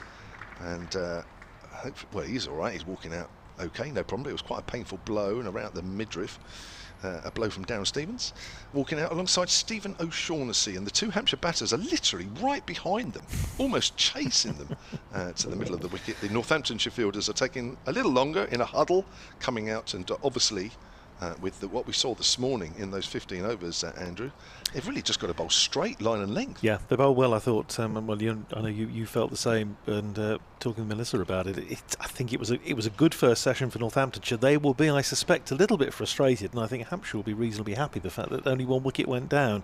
Could easily have been 2 or 3. A number went past the bat and a couple of appeals, but I think, to be fair, you've got to give Felix Organ and Joe Weatherly a lot of credit. I thought they hung in there well. They left well, by and large. There's a little bit of, there's a bit of lateral movement, but the thing that struck me this morning was the fact that there was a little bit of bounce as well, a bit of extra bounce. Jack White in particular, bowling from this end, the hotel end. There was just maybe a little bit of a spot, and almost one per over tended to just take off a little bit, and had Ricardo Vasconcelos, who's not the tallest of men behind the stumps, jumping up to take it. But it's going to be Ben Sanderson who's going to have a chance to bowl for the first time, I think, from this end, from the hotel end. Operated his opening spell was from the far end, the pavilion end. Yeah. So Joe Weatherly resuming on 9 without loss, just to show how difficult it's been for him. 42 balls he's faced. Felix Organ 17 not out of 47, the one batter out this morning. Ian Holland for no score, caught in the slips of Jack White. And it's going to be Ben Sanderson with 4 slips in place, running in away from us to bowl to Felix Organ. First ball of the afternoon, and that's outside the off stump, and again is just lifted and left him, but Organ playing it well, just keeping it bat inside the line. It goes through to Vasconcelos. 4 slips in place, also a backward point, huge gap through the covers, huge inviting gap, trying to get Organ to drive, then mid off, mid on, mid wicket, and a long leg. Jack White down there in front of the Shane Warne stand, over to our right as Sanderson comes in again, bowls, and that's an absolute peach that beats Organ outside the off stump. This is not easy. It really is a test for these two batters, and they've now, having played themselves in this morning and having weathered quite a torrid opening spell from Sanderson, White and Lazard Williams making his Northamptonshire debut, have now got to play themselves in again. And it's quite heavy now. There's a little bit of sunshine, but quite humid as Sanderson runs away from us and bowls. And Organ drives nicely down the ground, running out towards the boundary at long off. Rob Keogh is in hot pursuit. It's a little teaser, and it's just going to beat him over the rope. And it runs away for 4. First runs of the afternoon takes Felix Organ up to 21, and Hampshire to 35 for 1. Well-controlled little punch down the ground from Felix Organ. And the fact that there's no mid-off will give you an example of just how much this ball is moving around, a bit in the air, a bit off the seam.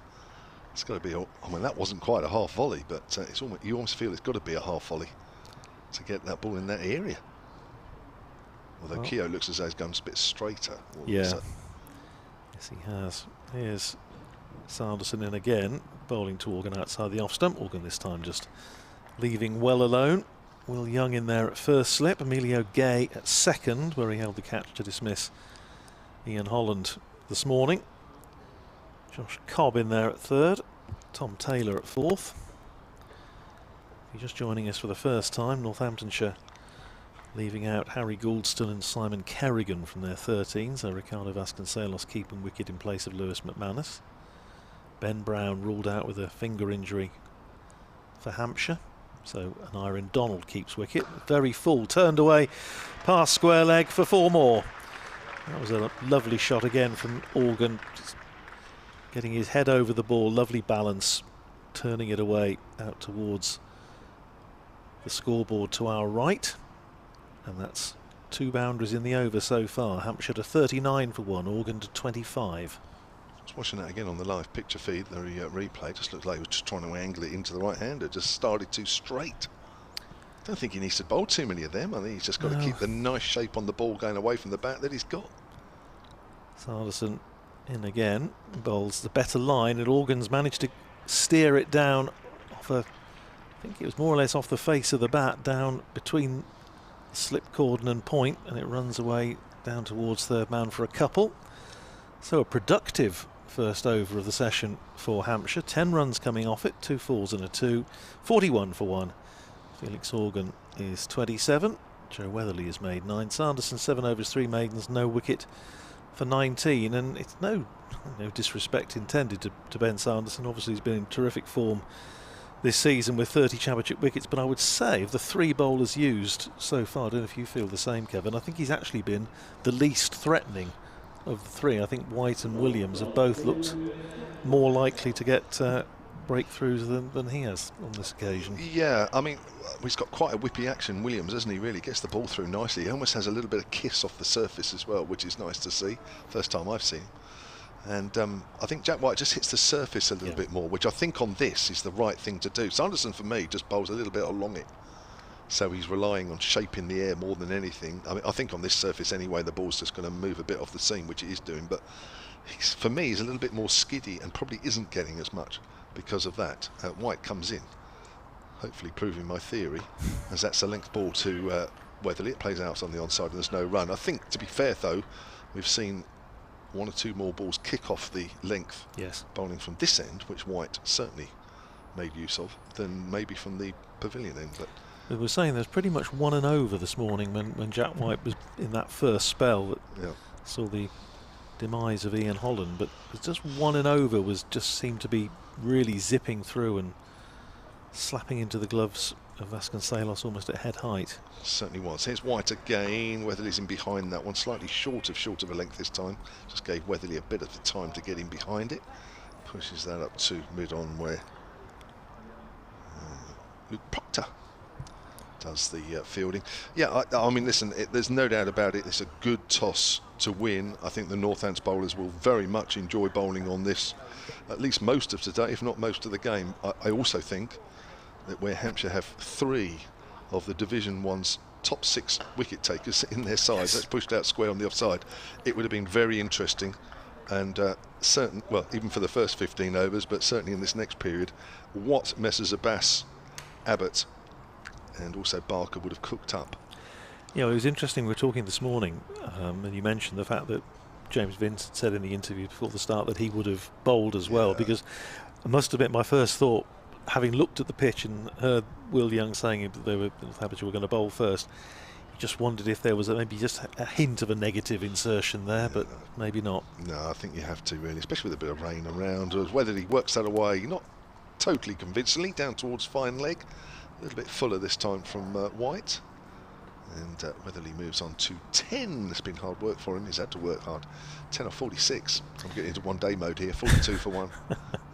Because you have to say that, as you say, the prospect of facing Messrs Abbott, Abbas and Barker on a pitch that's doing anything is enough to give any top order batsman the heebie-jeebies, isn't it, really, the way they've been bowling this year? Well, and I mean, I said the pitches have been a little bit mixed here at times as White comes in and bowls. There's a strong drive there from Felix Organ through mid-off, 4 runs. Quite deliberate push drive, a little bit harder than the shot he played in the previous over from the far end. Got well forward there. That's the secret of batting on this pitch as well. Get the feet moving well forward and back. Get as close to the pitch of the ball as you can, which he did there. Moves on to 31. 46 for 1 at Hampshire. Yeah, it's there was a game here, I think, I'll have to quickly look it up. Warwickshire, I think it was, which was a very slow, low pitch.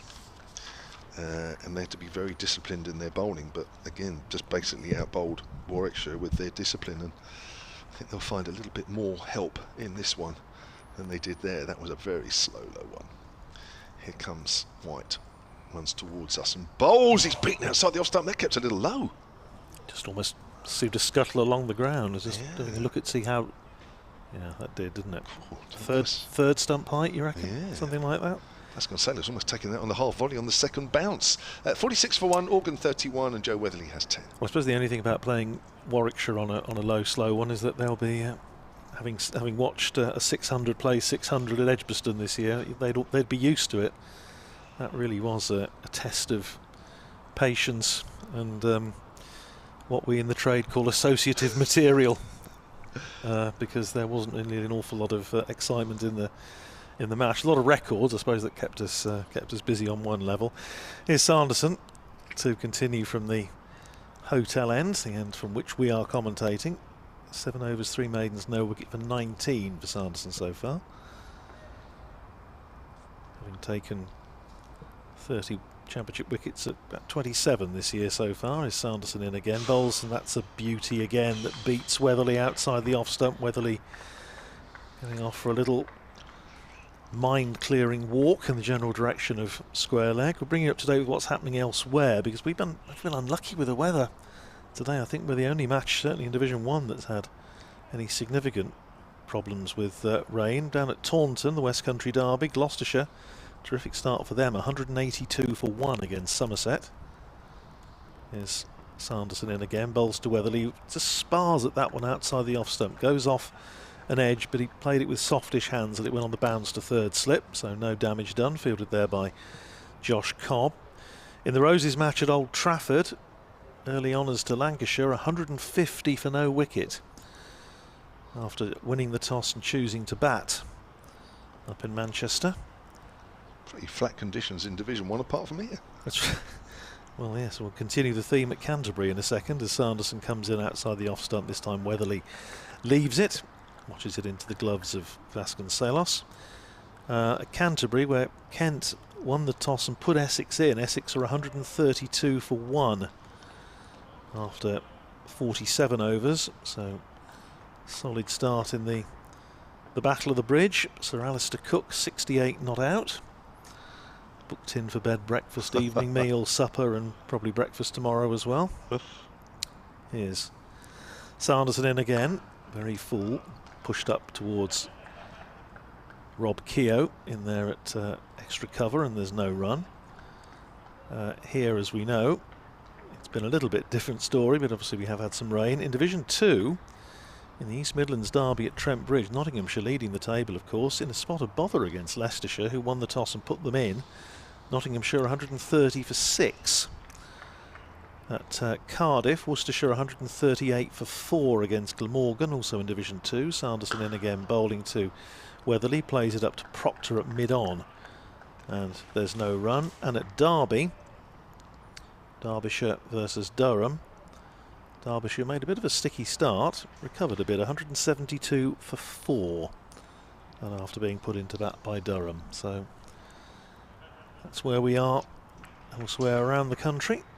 Obviously we'll keep you up to date with what's happening, and so much still to be decided, of course, in both divisions of the County Championship, as Sanderson is in, bowls again to Weatherly, who covers up, plays it up towards Rob Keogh, who has to come across to his right from his fielding position at extra cover, fairly straightish extra cover. Cuts off the possibility of a single. It's a maiden for Sanderson, so tidy enough. 8 overs, 4 maidens, no wicket for 19. And Hampshire, who were 31 for 1 off 15 overs when we came off for rain at just after 11:30 this morning, are now 46 for 1. Yeah, I think it's a good effort, but you just feel that maybe a couple of quick wickets aren't too far away. So I think as well as they've done so far, and you need a little bit of luck as well out there, that they'll be fairly happy, but things can change in a blink of an eye on this pitch. It's a good wicket to bowl on, no doubt about that. A little bit of green, enough of a green and enough conditions to help the bowlers here, and this is going to be a real battle. It's going to be Jack White to continue. 7 overs, 1 for 13. That 1 wicket of Ian Holland this morning after 7 minutes of play. Comes in now, right arm over, runs towards us and bowls. It's on the line of leg stump, turned away nicely by Felix Organ, down towards fine leg. Field is quite square, so they'll come back for 2. Just fielding to our left, there's Ben Sanders. Given what you were saying, Kevin, about the need to have somebody like Jack White in who just sort of hits the pitch a little bit, I'd be interested to see how Tom Taylor bowls on this, because he would have thought, given his height and his usual MO, you would think he might be quite handy on these sort of conditions. And he's run into a little bit of form and confidence again. Yeah, I think. Oh, that's Ed. Oh, nearly. Gosh, it bounced, and he's playing at that one, Organ, and I think he's a bit lucky. He's hit him on the glove, actually, and for him, went down on the ground, fielded a point. Thought that was going to be edged through to the slips there for a moment. My word, where did that come from? And there's an example of Jack White just getting that little bit extra. Found it from the other end now. And also an example of what he was saying about needing a little bit of luck. But I think, actually, to be fair to him, he played that pretty well. Did, didn't he? So it's definitely hurt his left hand there a little bit, but good piece of bowling there. Jack White has found that extra bounce from that far end as well, or bowling from that far end, as he did bowling from the hotel end earlier. Bowls again, length ball, Organ in behind that one nicely. Pushes that up to mid-on as the sun comes out a little stronger, which is nice. I was saying earlier off air, Kevin, I'm conscious of the fact we talk about the hotel end. Northamptonshire listeners are going to be thinking, yes, well, it's not the hotel end at the county ground, that wonderful old cavernous football stand where the indoor school is now. But it's almost been dilapidated since the day it was first opened, I think, in the 1930s. There's White bowls, length ball, Organ forward.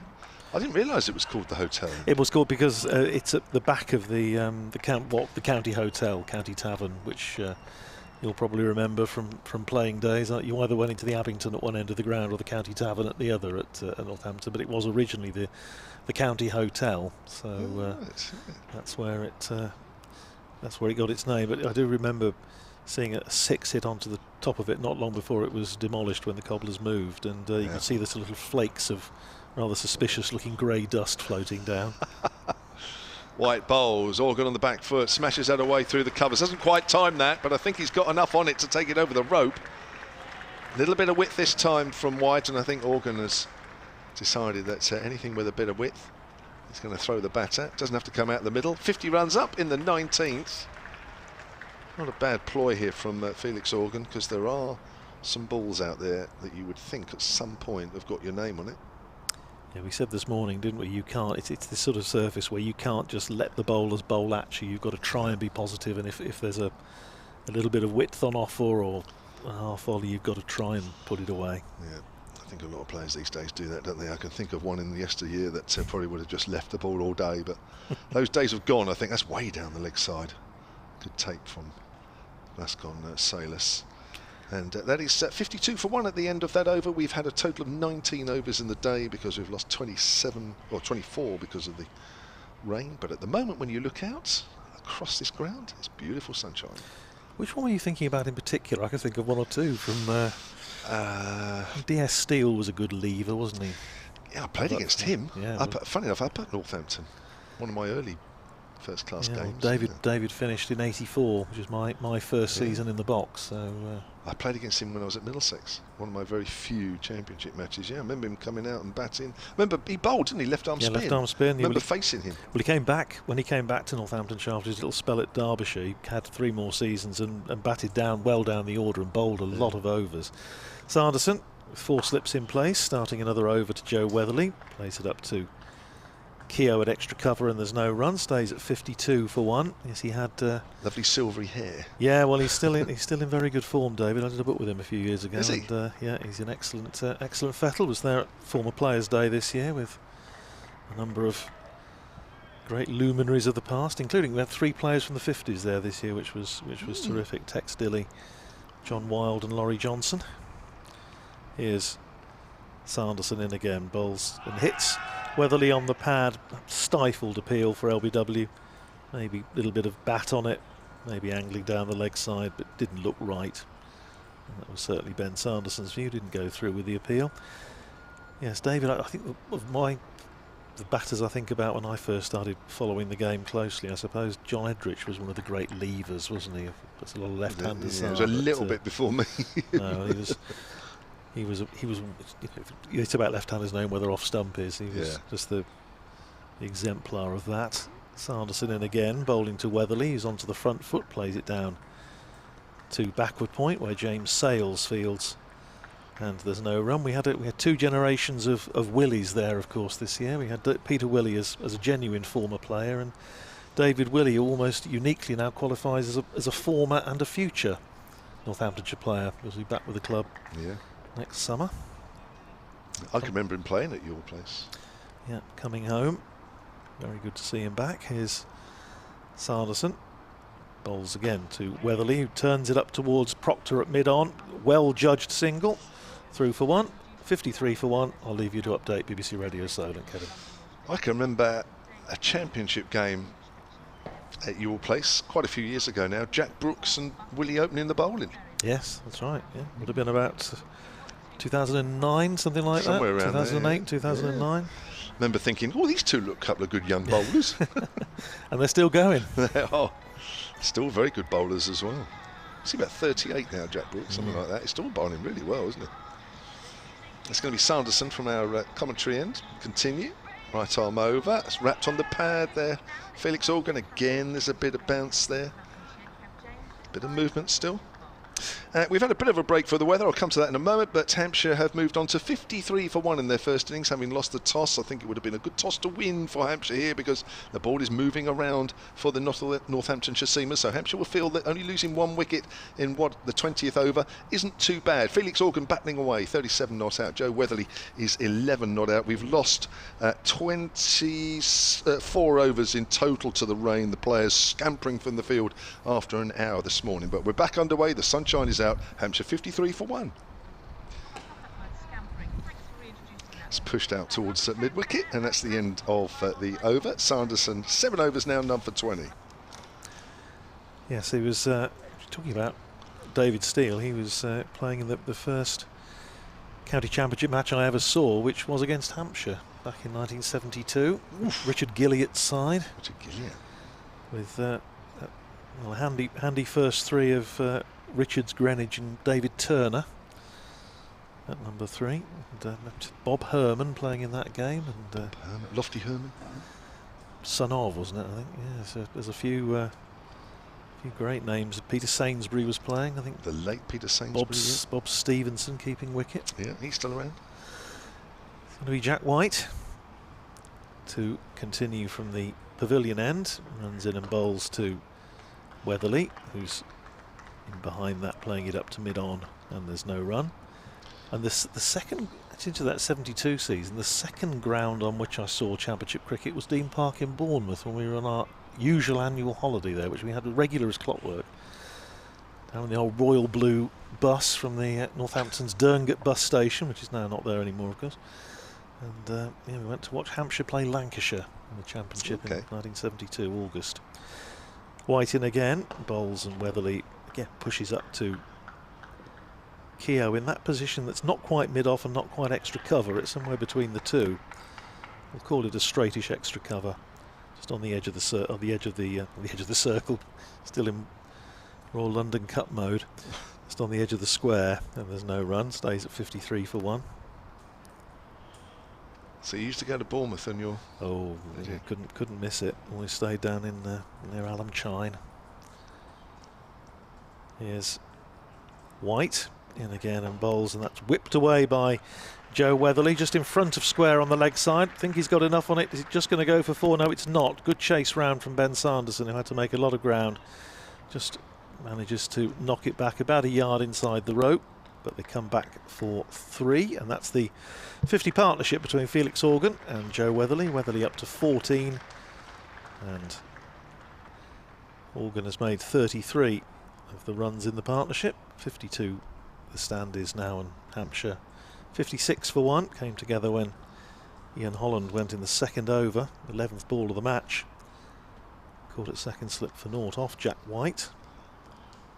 White now in his 9th over, still just the 1 wicket to show for his efforts, and he's in again, bowls outside the off stump, and Organ leaves that alone, goes through to Vasconcelos, and there's no run. Yes, my grandparents would not countenance anywhere else. It had to be Bournemouth, and it had to be that part of Bournemouth as well. Okay. They're very, very set in their ways. A nice part of Bournemouth. Oh, it's lovely. Beautiful. I was on the beach there about a month ago, actually. Really? Yeah, late afternoon, early evening. It was lovely. Well, I must admit, on the way back from the Isle of Wight, when I needed to sort of clear the mind a little bit, I did do a little detour for old time's sake down to that part of Bournemouth. Still beautiful. Here's White in again, and Organ on the back foot, playing it down to Sales at backward point, and there's no run. Yeah, just for old time's sake, you know, just to make sure it's all still there. Just how you remembered it? Pretty much, yeah. Except I do remember the old Studland Dean Hotel. Do you remember that? The very distinctive building that you could see from a long way off. That's long gone, I think, now, and it's rather smart-looking flats on the site. But yeah. Very fond of that part of the world. Here's White in again. Bowls to Organ, who's again getting right into line, dropping it down on the offside. Sales fields at backward point. End of the over. 56 for 1 Hampshire now. Organ is 37. Weatherly is 14. White's bowled 9 overs, 2 maidens, 1 for 22. Paul Williams, who's tweeted at Sonnet Sport, silly question of the day, he says. I think that always gets people going, doesn't it? It makes you actually sit up and notice, right, what is this silly question? He says, if he was not injured, could Hampshire have recalled Lewis McManus for today's game? I don't think they could have done, could they? It's a good question. It's not a silly question. No. It's an interesting one. But well, he has now signed contract for the next 2 seasons. Whether that affects the terms of the original loan, I'm not absolutely sure. Yeah, I think we have to look at his contract, really, don't we? Sanderson comes in, runs away from us, it just nips away from Weatherly, who just withdraws the bat as it does so. Yeah, I agree. I think unless we look through the 20-30 pages of contract, I don't think we'll really know. Well, we can, as I said, I don't think he's actually on the ground today, but he has said he'll pop up and see us and have a word. Paul's a regular listener, so Paul, at some point over the next 4 days, you'll have to be glued to your computer. I've had a note back from the Northamptonshire comms team, which I'll share with you after this ball. So they are listening. So maybe Paul doesn't have to listen anymore. Edged, caught second slip, good catch, regulation catch. Is that Gay again? Emilio I think Gay it is. Again, yes. Just diving to his left, almost in front of first slip. Weatherly prodding forward.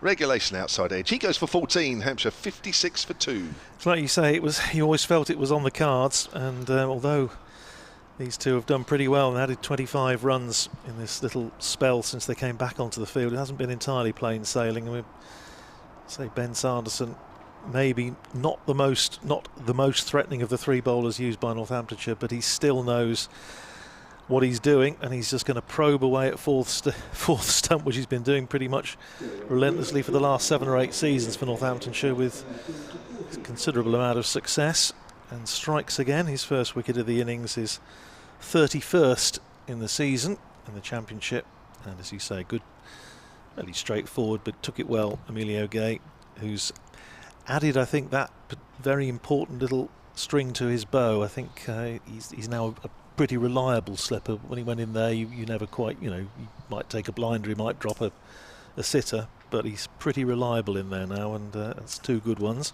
To answer, well, maybe answer the question, the Northamptonshire comms team have said that he's not on loan anymore. He said he's now a registered Northamptonshire player. Northamptonshire have honoured the original loan agreement for this year because he had a year of his Hampshire contract left to run, so that's why they're honouring it, and he's obviously not playing and didn't play on the Isle of Wight. Yeah. But they, according to Alex from the Northamptonshire comms team, he is not, strictly speaking, a loan player anymore. Brilliant. Thanks, So Alex. That's saving about 2 hours of reading up contracts. But not a silly question. No, it's not. Thank you, Paul. You don't have to listen to a whole 4 days now. But we hope you will anyway. Yeah, Paul does listen quite regularly, actually. Sorry.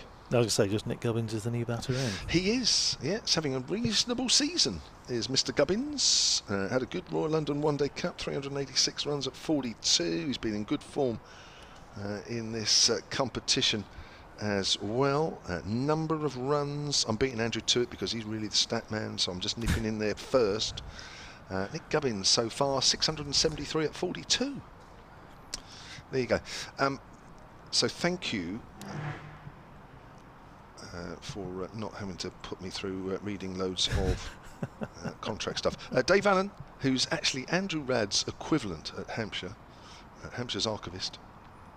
Oh no, you're more. Yeah, you are archivist, are you? Yeah. Yes, that's right. Amongst the many other talents that you have, cricket commentator, which Dave is as well, and will be with us on day 4, assuming this game goes that far. Sanderson bowls outside the off stump. Is it me or you? It's me at my over. Yeah. Because I'm looking at Dave's tweet here. At Solent Sport, he says Lewis is on the ground. Hampshire made him a framed cap presentation this morning. Oh, very nice. So Lewis McManus is in the house. Well, so hopefully he'll pop up and see us at some point over the next 2 or 3 days. But it's been he's been a very, very good fit for Northamptonshire. I think it needs to be said, and I think John Sadler has described him as a leader, and I think he certainly is. Yeah, Sanderson to the left-handed Gubbins outside the off stump, and Gubbins leaves that one alone. Yeah, he's a very good player. He would be a very good batter to come in this situation, coming in at 6 or 7. And battling things out. That's sometimes when he was at his best. It's noticeable, Kevin, if you look at his performances in Championship cricket for Northamptonshire this year. He's scored, and I haven't got all of his figures down here because obviously he wasn't going to be playing, but he's made I think 4 50s this year, and they've all been in situations where runs were needed and somebody needed to put their hand up. Yeah, that is him. That's come back a little bit, but wide enough of off stump for Nick Gubbins to leave alone. 4 half-centuries for Lewis McManus this season. I can't believe I'm outstatting you here. 410 runs from 16 innings. I think he's also one of the... I just sense that it's difficult, obviously, when you come in on loan and you initially for a month and you never quite know how long you're going to be there, and obviously it was extended. And it seems to me as though he's grown in stature both on and off the field in terms of, he has a bit more to say. I think he's a terrific cricketer. Yeah, he's a nice guy as well. Very, very nice guy. As you probably would have found, that's nipped away. That's a beauty of a delivery. Almost did too much. Prodding forward Nick Gubbins. There was a huge gap between bat and the ball, but that's because the ball did so much. Wicket maiden there for Ben Sanderson. 1 for 20 from 10. Yes, I did enjoy the interview I did with him down at up at York, I should say, when Northamptonshire lost up there to Yorkshire in the Royal London Cup, but he batted beautifully, made 82 and hit 23 off and over from Ben Code, just to make it a little bit interesting and just to, I was going to say silence the York crowd. In fact, anything Northamptonshire did was greeted in silence on that particular day, so it didn't really make a lot of difference. But I was talking to him afterwards, and he mentioned the fact that Northamptonshire hadn't fielded very well, and I did thank him afterwards. I said, "It's very glad you mentioned it because it saved me having to raise the issue." Here's Jack White starting a fresh over from the pavilion end, bowls to Organ, who drives nicely away through the covers. Is it going to go all the way for 4? It is. It's just going to beat the fielder into the rope. 4 more to Felix Organ, takes him into the 40s, and Hampshire to 60 for 2. But no, Northamptonshire's head coach John Sadler has said he sees him as a leader in the dressing room, and obviously recently made his maiden list A 100 as well during the Royal London Cup, and kept wicket well really throughout the season, and so they were very, very good fit for Northamptonshire, who are delighted to have him on board. Yeah, he'll give you a very good service, that's for sure. 3 slips in now. Here's White running towards us, and Organ coming forward, playing this ball up to Luke Proctor at mid-on, and there's no run. The end of this over, I shall make way for Melissa. Go and we'd be sad to see you go. Well, I shan't be. You know, I'm sure you're missing me already, but I shan't be very far away. I should just be sitting at the back, and listening intently. Well, of course. Just going back to Lewis, I mean, it's a shame in a way because for a few seasons, Lewis and Tom Alsop were battling for the #1 spot with the gloves. White in again, bowls to Organ, who's just dropping that down almost at his feet. Just rolls out into the offside, and there's no run. And one person looked like they were going to do it, and then it looked like no, he's not the one. And then the other one did it. It wasn't quite like that, but it seemed like that. And now both of them no longer with the club, and it's Ben Brown, although not today. Yeah, it's strange the way these things work out sometimes, but yeah, he's a good man. So we'll hope to hear from him at some point during this match. Here's White in again. Seemed to bowl a little bit wider of the crease on that occasion, driven up to mid-on. Proctor fields again, and there's no run. Bright sunshine now, it's a beautiful afternoon. The cloud much higher. Where it's the weather is coming from, over to our left, seems to be a few fluffy white clouds. It was fairly uniformly battleship grey for about an hour and a half after that rain arrived, but it cleared through, and hopefully now we're set fair for the rest of the day. White in again, bowling to Felix Organ, just drops it down. Rolls back up the pitch for White to field off his own bowling, and there's no run, just loops it up to Tom Taylor in there at extra cover. Taylor hasn't had a bowl yet, suspect it won't be too much longer before he does. Northamptonshire also have James Sales, who can bowl with a bit of pace, seems to have put on a bit of pace I think since end of last season, but no Simon Kerrigan in the side, so the spin duties will be performed by Rob Keogh. White in again, bowls to Organ, plays it up to mid-on. Proctor fields, that's the end of the over. 60 for 2 Hampshire. Felix Organ is 41. Nick Gubbins yet to get off the mark. And I shall make way for Melissa. Back with you later. Thank you, Andrew. Paul Williams back on the tweets at Sonnet Sport says, love the memories from Andrew. And I'm sure in 30 years' time, people will remember those trips to watch a 100 match. In just the same way.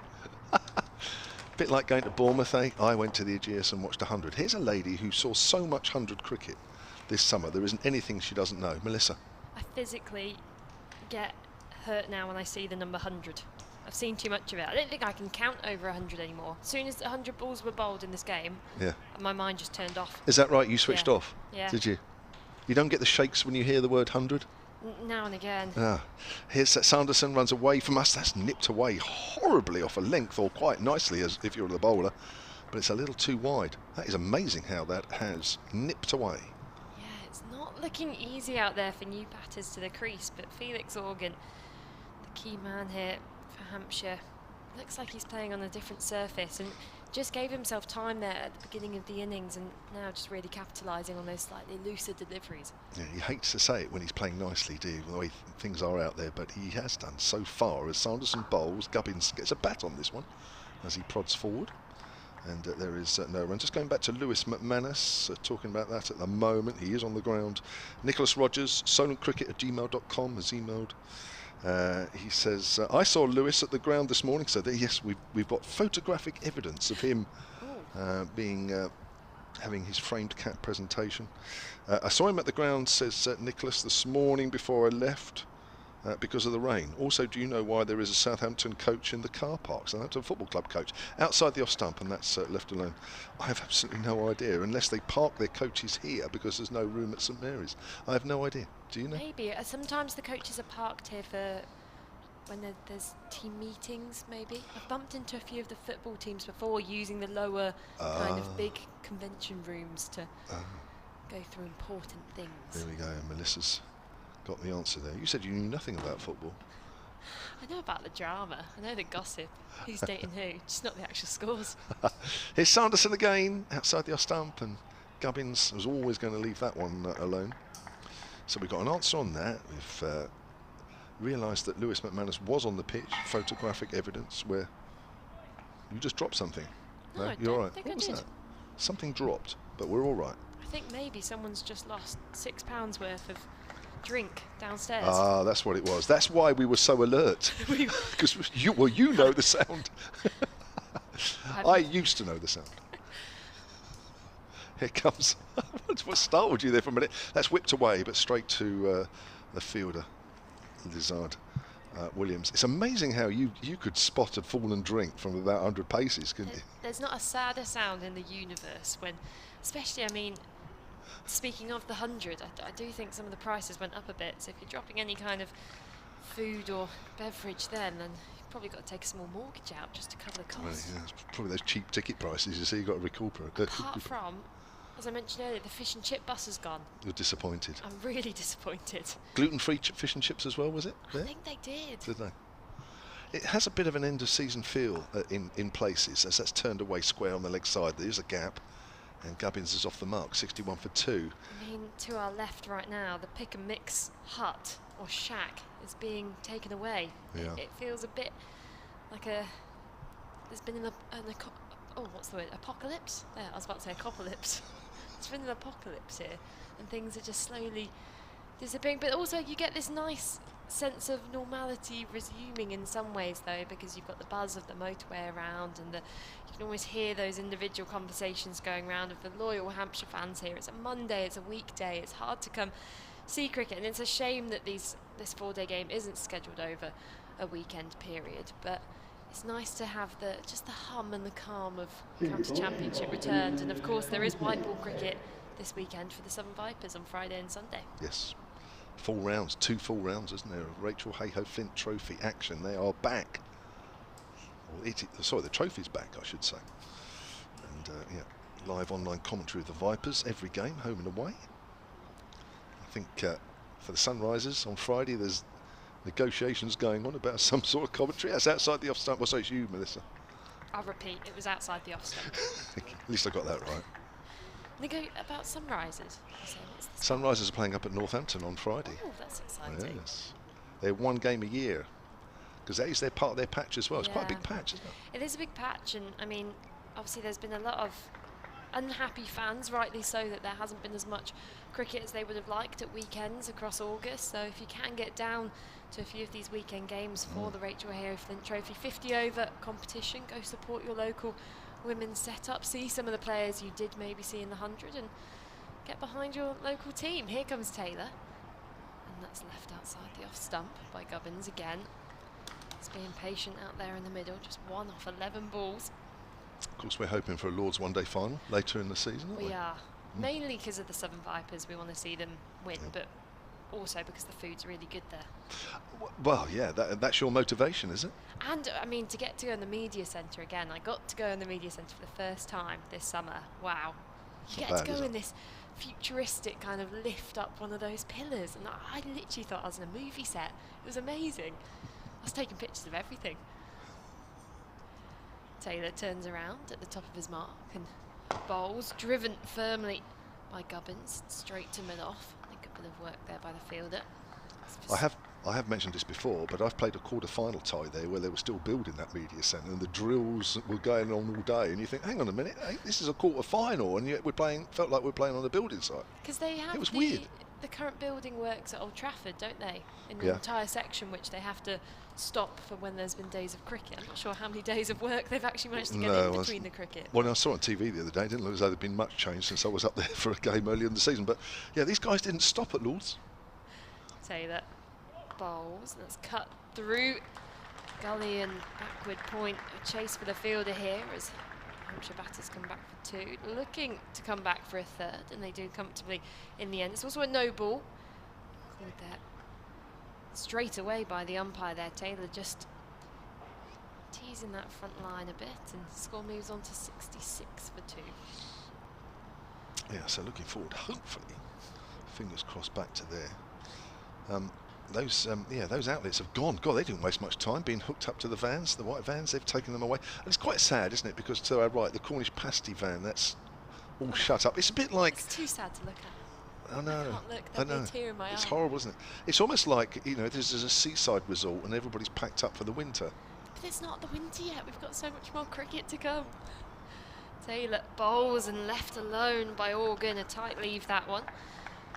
Just judging that nicely outside the off stump. And Taylor, apart from that delivery before, which was just sliced down to deep third, has been bowling a nice full length hit.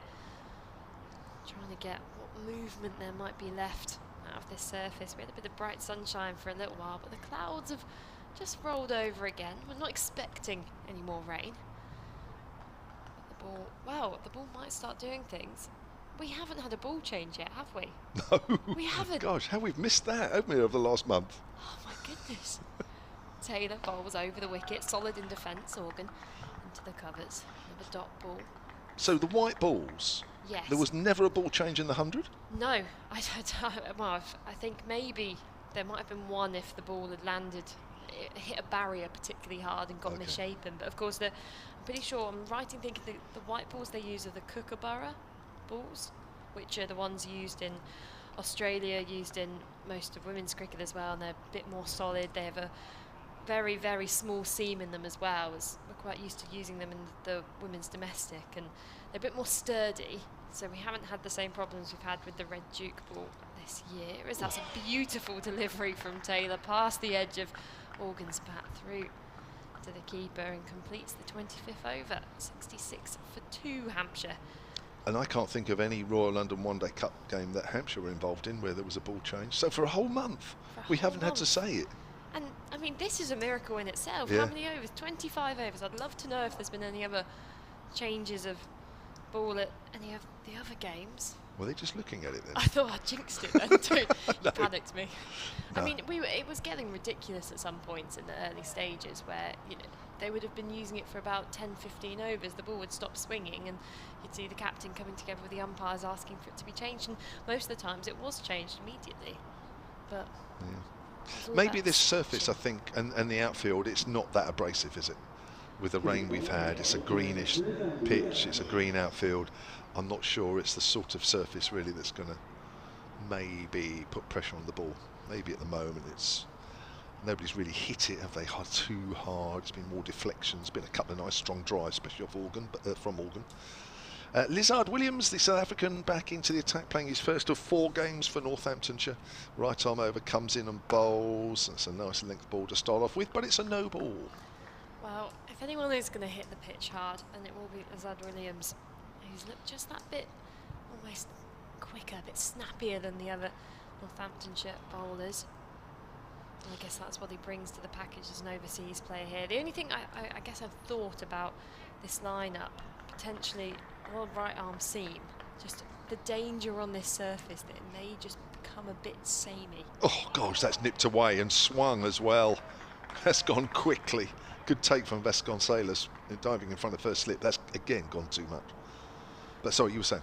Just the danger of a bowling attack being a bit too same. Yeah. We've had the same parallel with the England men's test team and bowling 3 medium pace right armers, and I guess the benefit for the Hampshire setup of having Keith Barker, King Keith Barker, legend of the season, back in action with the red ball, but having that left arm angle from him, just changing things up a bit. Yeah, I agree. I mean, the ball's still a little bit too new, isn't it? Still doing stuff as we've seen just now, and Gubbins, I think, was playing at that and then pulled the bat away, but it seemed as though the ball was well past the bat as it went through to the keeper. Yeah, I don't know. I suppose the conditions are going to play a big part in this as to how long this ball might keep moving.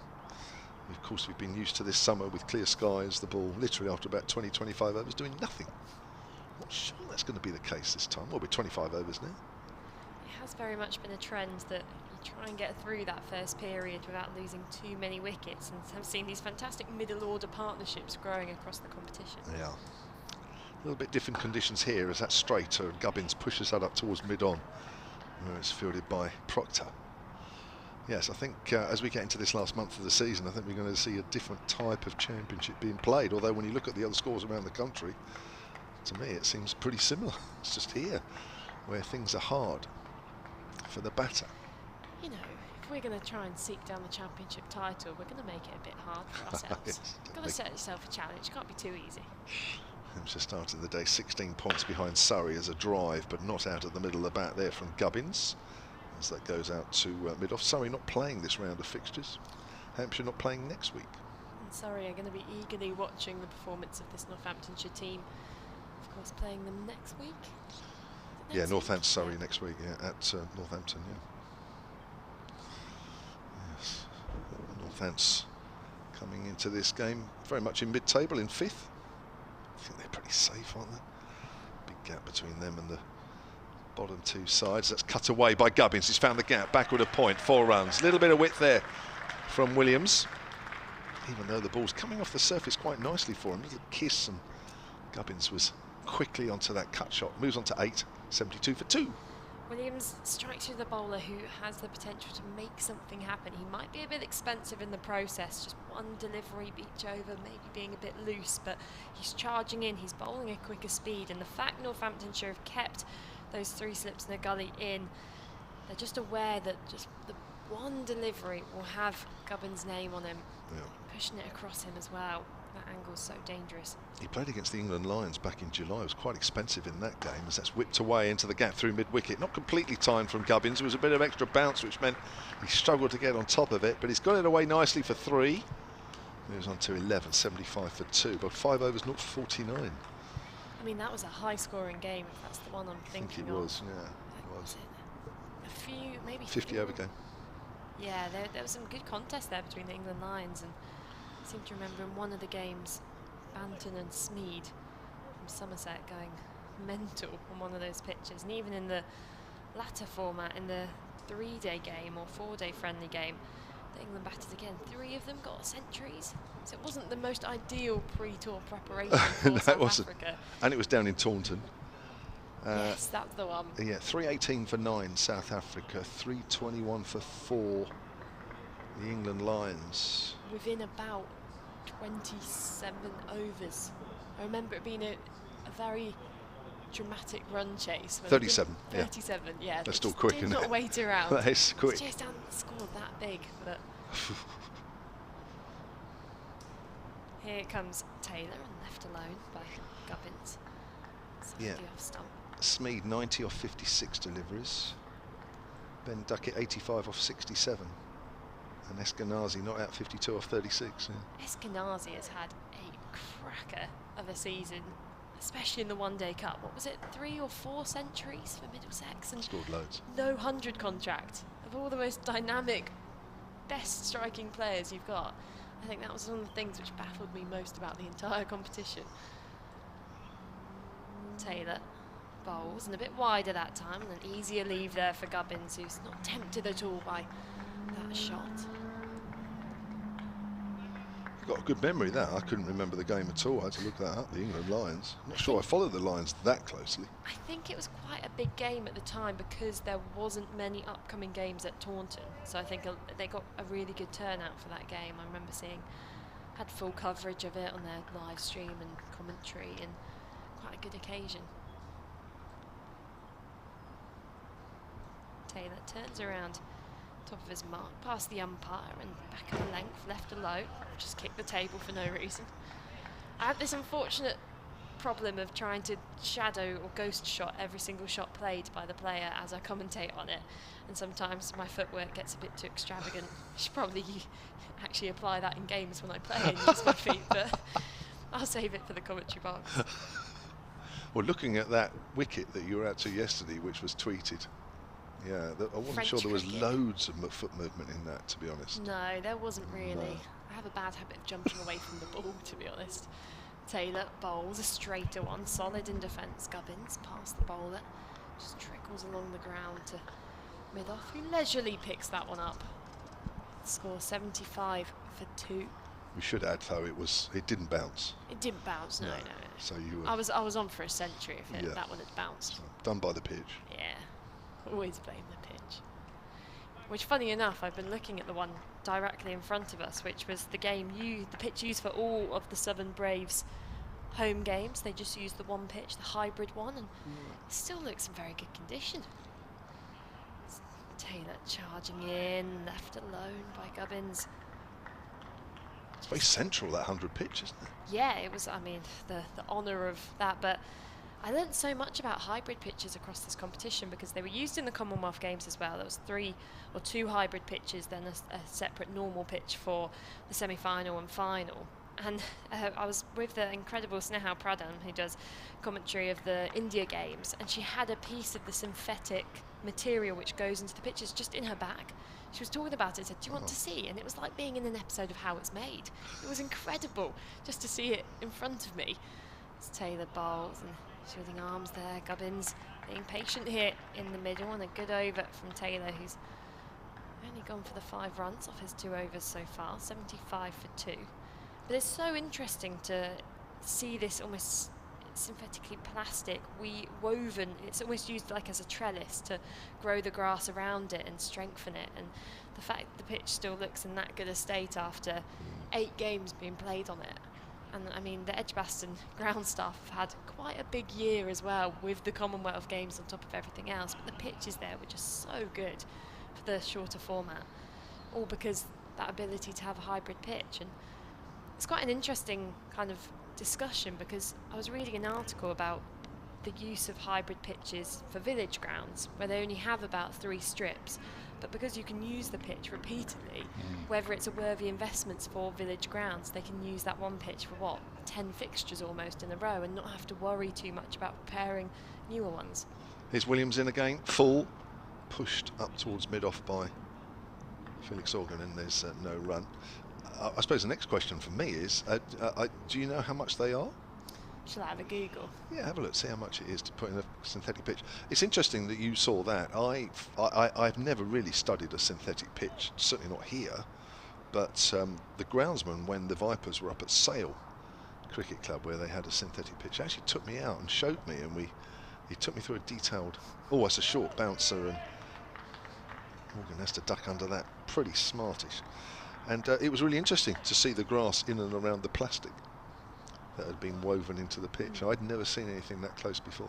It's clever technology. So from this, yes, it would suggest they're quite expensive. This is in American dollars, so 16,000. So right. I guess the cost, the problem. But it'd be interesting to figure out how many matches, seasons they can endure with minimal groundwork on them. It's a lot for a club, isn't it? Yeah. Forward is Organ, pushes that out towards extra cover. But if anyone has any more information on them, of course, get in touch at Solent Sport. At Melissa G Story, solentcricket@gmail.com.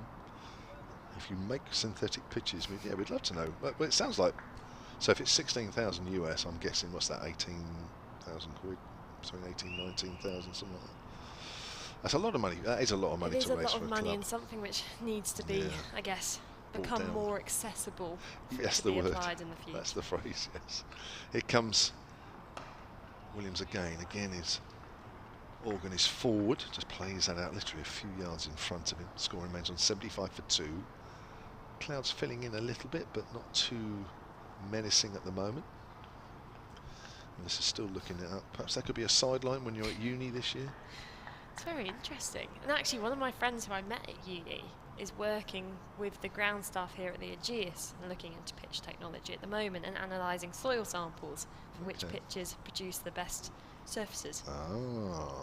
You're getting a little too deep here as that's pushed out towards extra cover and there's no run. And? Well, she does. I don't think I'm allowed to reveal the. Are you not? I know, it's top secret. If we start producing the best pitches in the country because of this investigation. Is that right? But I think it is, they're working with, she does geography and different earth samples to try and get a gauge of which pitches produce the quicker surfaces, which ones hold up better, what the earth and soil quality is at the Ageas Bowl, why has this pitch been slower than this pitch. Okay. It's very intricate, very sciencey. It is, isn't it? Williams bowls, he was going to duck that one, Felix Organ, and in the end played it from around about stomach height, managed to keep the ball down as it went out quite quickly out towards point, but he was looking to duck initially, got himself into a little bit of a pickle, but got out of it well. Maiden over there from Lizard Williams, 5 overs, none for 18. Well, I've got a message here from 100 winner Emily Windsor saying... She knows everything now. She does know everything. As soon as you get that medal, you're bestowed with the knowledge of the universe. Yes. She said that the Vipers have a hybrid pitch put in at Backer, which is their training ground in Sussex. She doesn't think they're 16,000, which maybe that's just $16,000 in America, because cricket's not as popular in America, so the price is a bit higher. Okay. So again, yeah, if anyone does know, Yeah. estimated costs. It's not easy information to find on Google. No, not a bit. So it's yeah. So it depends on what country is buying them all up. Obviously, at the end of the day, Who's the more monopolising? the more you buy, the cheaper they are. Maybe there's a And- bargain package. Yeah. If you buy 10, get it for the price of 8. Taylor coming around the wicket to Gubbins and leaves that one alone again. This is a good contest here between Gubbins and Taylor, who's just changing up his angle slightly to bring those stumps into play a bit more. Make Gubbins play a few more deliveries. He's 11 off 28 balls. He's just starting to get moving. Organ at the other end, who's been starved of the strike a bit, you feel, recently. 41 off 81. Oh, I've got a great story here. I'm loving this. I'm on the edge of my seat. Yes. My imaginary seat. Taylor bowls and a good delivery, just seaming over the top of a fourth stump line. We'll come back to the pitch thing in a moment. But earlier this morning, I tweeted at Solent Sport 3 of County Championship Division 1's top wicket takers on show at the Ageas Bowl. Kyle Abbott first with 49, Keith Barker third with 43, and Mohammed Abbas 6th with 37, and he's just retweeted it. The real Mohammed Abbas has just retweeted that tweet. Wow. Oh gosh, that's made my day. That's a big compliment. Yeah. Taylor bowling on the back foot, punching this down to mid-on.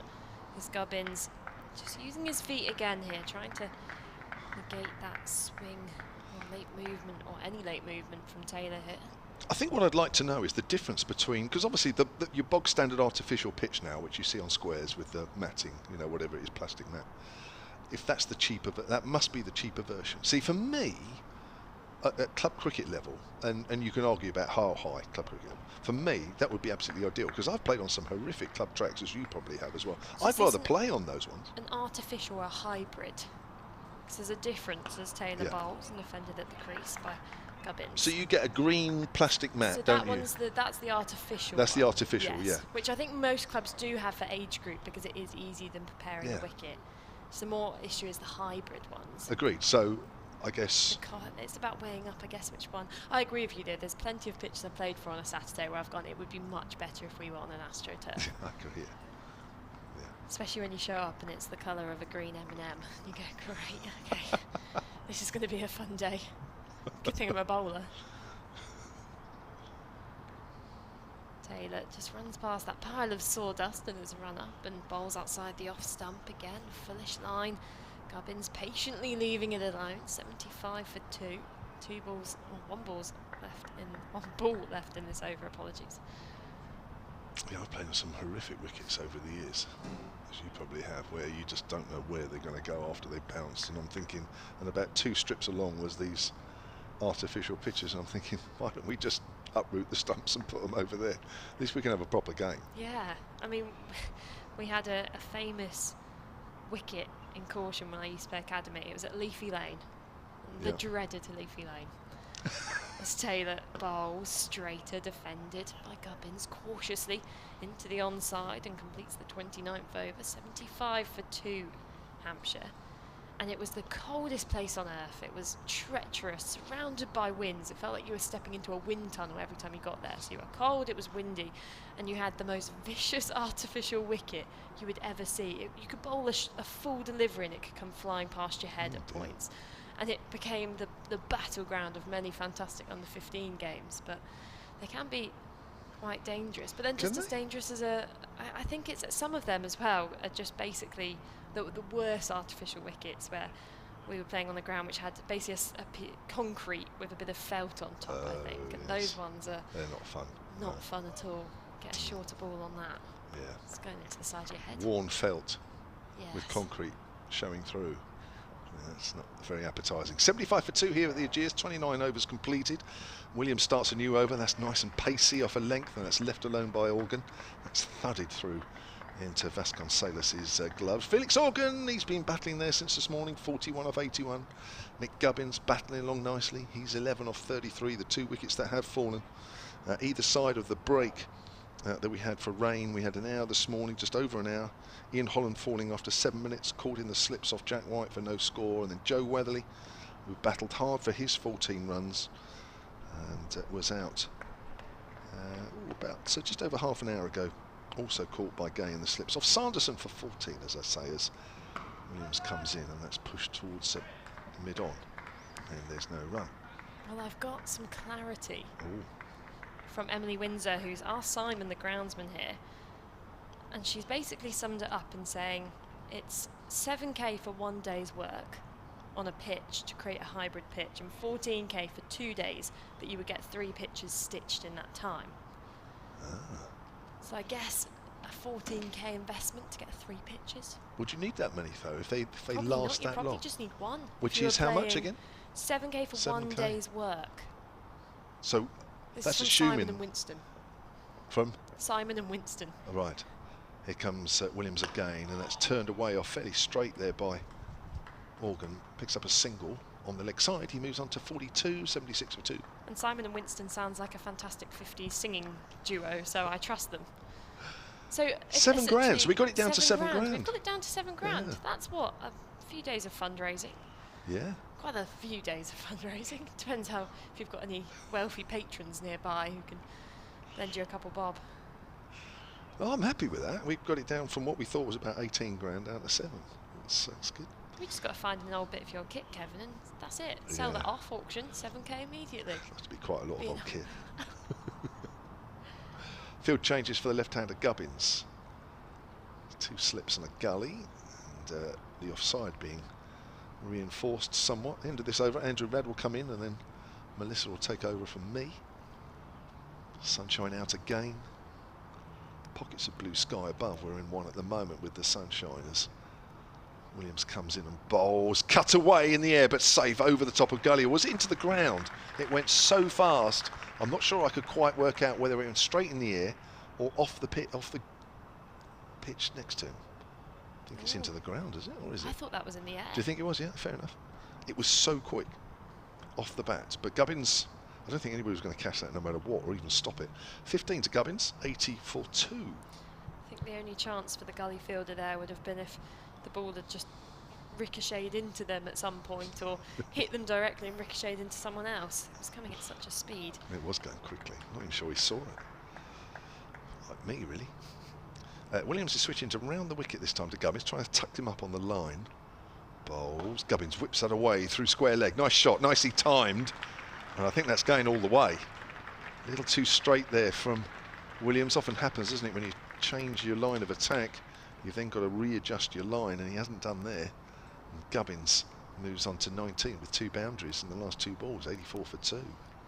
As always, this competition, you get periods of ebbs and flows where these runs come fast and, well, thick and fast, and suddenly then things dry up. But it's a sign of it being a good battle out there, an even contest between 2 good teams. Maybe the effects of the new ball is starting to wear off as well. The hardness of the ball. We'll have to wait and see as Williams comes in and bowls. Gubbins chops that almost onto his stumps. Good stop from Vasconcelos diving to his right. Just a little too close to him there. End of the over, 84 for 2. Andrew Rad is coming back in from BBC Radio Northampton. And Melissa Story will stay on as well. So Organ has 42. Gubbins has 19.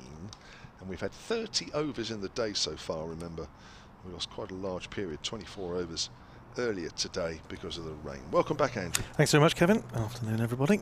And Hampshire, you just feel, having picked up that early advantage of winning the toss, or maybe feel they haven't quite taken full advantage of it. Picked up a couple of wickets, we were saying earlier. Could easily have had a couple more, but that said, Felix Organ in particular, you feel has earned the right to be out there still. He's worked incredibly hard, 42 runs off 84 balls in testing conditions, and full credit to him. He's facing Tom Taylor now, still 3 slips in. Taylor hanging that one outside the off stump, left alone by Organ, and it goes through into the gloves of Ricardo Vasconcelos. Afternoon, Melissa. I think I was just thinking about what you were saying about artificial pitches and hybrid pitches and so on. I think there's still, I think, a little bit of a cultural thing about artificial pitches in particular. I know some leagues won't allow league matches to be played on them, which I just think is a bit of a shame, to be honest. But I think I certainly share the experience of my own club as Taylor comes in, bowls, and that's driven beautifully by Organ. It's beaten the dive of Jack White, and it runs away for 4 more runs. Takes Felix Organ up to 46. Hampshire up to 88 for 2. A little bit too full, a little bit too wide. And Organ, again, with lovely balance, driving it away through the covers. Hampshire up to 88 for 2. I think for junior matches, to me, they're ideal. We tend to use them for junior matches, certainly in the younger age groups of 11, 13, 15. You still find occasionally a coach of an opposing side will say, no, we'd rather play on a grass pitch. And you say, well, it's going to mean playing right on the edge of the square. It may not be a particularly good, but we'd rather play on a grass pitch than on an artificial. And you say, well, artificial, you're going to have true bounce, It just seems a strange one, but I still think there's a little bit of resistance there as Taylor is in again. Bowls straighter to Organ, who comes across his stumps, plays it out to mid-wicket for Williams to field, and there's no run. So I think you've got to overcome that at a very basic level before you even start to think about hybrids and whatnot, which I think for most cricket clubs, I know you would be having a conversation with Kevin about the cost, which is fairly eye-watering. I think for most ordinary clubs it would be, as you say, a bit out of reach. But it's interesting, the attitude towards artificial pitches, because I was engaged in a really interesting discussion on Twitter about the current initiative in the women's game is trying to get newer women into cricket is through playing softball. Yeah. And there's not really an equivalent for men's cricket, and it's really hard when you maybe played when you were younger. You take a period out, you start working, you have a family, and you want to start playing a cricket again. But for men, there's the only option of playing hardball. Yeah. And there was this fantastic initiative to try and get a male softball competition going, playing on these artificial pitches. And I thought it was a wonderful idea and a perfect example of when those pitches would be great, because you don't have to worry about the bounce not being true, as you say, and try and get some more of these festivals going. And it worked really well playing on an AstroTurf for them, and there wasn't potentially the almost attitudes towards it being, we're playing on AstroTurf. They were just happy to be out there playing again. And you look at what happens in football, but you're not missing any cricket, by the way, because we've gone what? No. All of 6, how many overs have we had now? 39 overs. We haven't had a ball change yet, but we may be about to have one. Well, it has stopped swinging, so it's... It has, so obviously Will Young's had a word, so you can't bowl with this, it's not doing a thing. So we now have the obligatory conflab involving umpires, Steve O'Shaughnessy, David Milnes, and a gentleman has come out from the pavilion with one of these marvellous, I don't think it's one of these marvellous briefcases that always looks so it ought to contain the nuclear strike codes, or whether it's just an ordinary cardboard box. But anyway, I think it's just an ordinary box on this occasion. So anyway, they're having a rummage through. So we'll let you know when they found a ball they think they can use. Walking football, which has been a hugely successful thing in keeping, as a keep fit thing, but also people that they used to play football, they just want to keep involved. It's the social side of it as much as anything else. And for older people as well, I've seen that work so successfully. Yeah, absolutely. And touch rugby as well, similar to walk. I think they do walking rugby as well, I believe. So absolutely, I think it's a great idea. And people, and it is interesting, isn't it? Because you'll have seen, I'm sure, the various questionnaires that come out from ECB and so on for people in cricket involvement, and they always say, have you did you play cricket last year? And I sort of say, well, no. And they say, are you going to play cricket next year? Well, probably not. Well, and you feel as though you're sort of abandoning the game. You say, well, yeah, I'm 60. I'm probably not going to be, I stopped playing regularly 20 years ago. I played for 20 years, and I think a lot of people would actually quite like to have some sort of involvement. Here's Taylor in again after the delay. Well, now this ball has now been driven straight back through the sawdust pile. It's running up towards the boundary in front of the pavilion, the Rod Bransgrove pavilion. It's gone for 4. That's a very well-deserved half-century for Felix Organ. It takes him to 50 off 88 balls. A really gutsy effort from Felix Organ. It takes Hampshire to 92 for 2 after being put into bat, and now presumably having been hit for 4, having gone through a sawdust pile and gone into a boundary board, they'll have to have a look at the ball again. Have to change it, absolutely. But I mean, what a fantastic shot for Organ to bring up that half century. There's only a few hundred in here today at the Ageas Bowl, but you could just hear from that applause how much that meant. Next ball, he drives again strongly. This time doesn't manage to beat Jack White up there at mid-off. You know, Organ's 50 off 88 balls with 8 4s. And as you say, very well deserved. But now there's got to be some way of keeping people involved. And again, that then feeds in, because the whole volunteer thing we hear about, you know, anybody that spends any amount of time in recreational cricket knows that the shortage of volunteers is an issue. It's a widespread issue with developing, you know, getting people who are going to be there to develop the cricketers of tomorrow, boys and girls. And they're more likely, I think, to want to volunteer if they're still actively involved themselves. Here's Taylor in again, and Organ almost played, it's almost like a French cricket stroke. He comes right across his stumps, plays it in front of his pads, goes out on the offside, and the end of the over, 92 for 2 Hampshire, with Organ on 50, Gubbins on 19. Taylor's bowled 4 overs, no maidens for 13. Going to be Lazard Williams to continue. I don't know if you noticed, Melissa, the umpire has been almost from as soon as Williams came into the attack this morning, he's been having a look at where he's been following through. And I don't think he's actually issued him with a formal warning yet, but he's getting decidedly jumpy about it, twitchy. Yeah, the umpires do tend to keep a very close eye on that one, and Hampshire's Keith Barker often gets in a bit of trouble when he changes up his angles.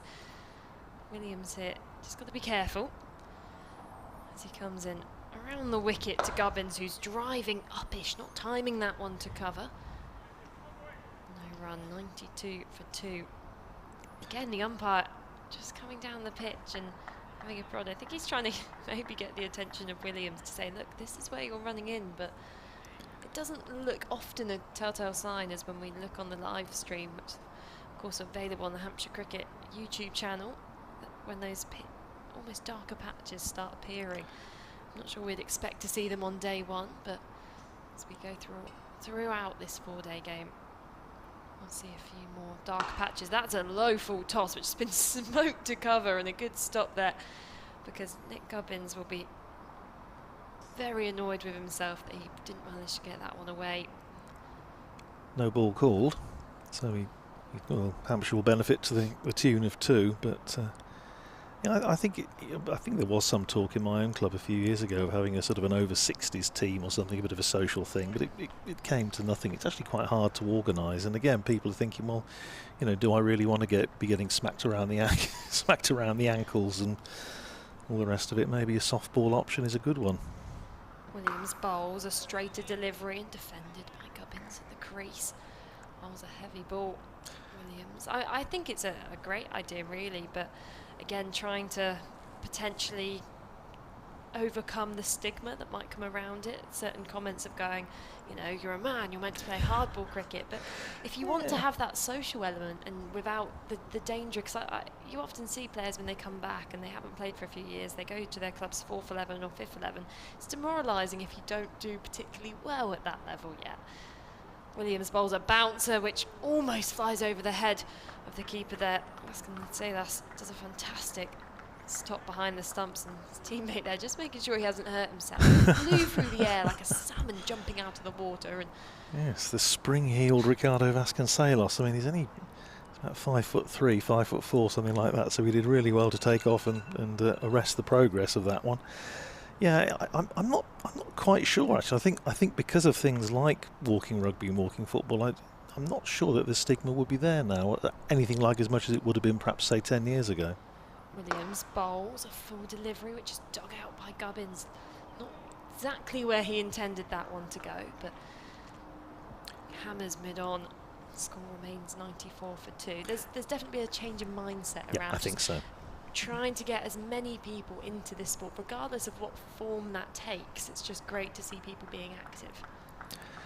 Well, yeah, and I think this is one of the things that annoyed quite a few of us about the way in which the 100 was presented when it was launched, and that it did seem to be rather, the right people getting annoyed, was it, that Owen Morgan famously said.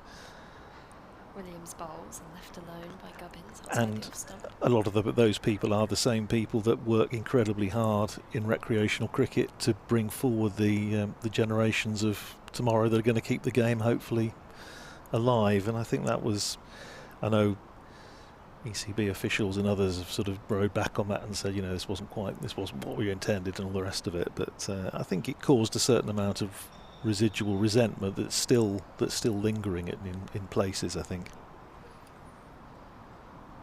Williams past the umpire, bowls and shielding arms again. Gubbins lets that one through to the keeper and finishes 32nd over, 94 for 2.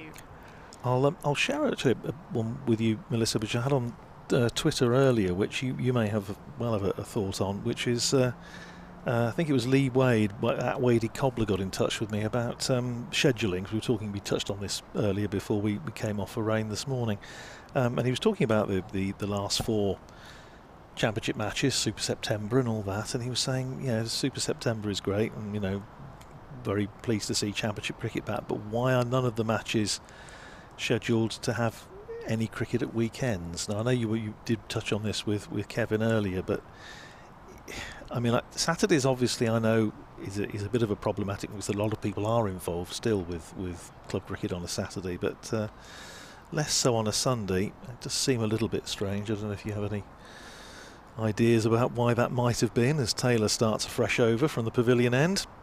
He's in bowling to Felix Organ, plays it up to Proctor at mid-on, and there's no run. I think it's a real shame that there isn't any over the weekend. If people are playing on Saturdays, some clubs have finished now. I know my club's finished already. Some are extending it forwards, but I'm sure there'd be a lot more people who'd be wanting to see these latter stages, especially as it's all really up in the air. There's no real set winner in Div 1 at the moment. There's some really important clashes coming up. It's a similar tale to when the England women had their one test match this summer. It was a Monday to Thursday game down in Taunton, and it was such a shame for a spectacle like that to be held on a weekday.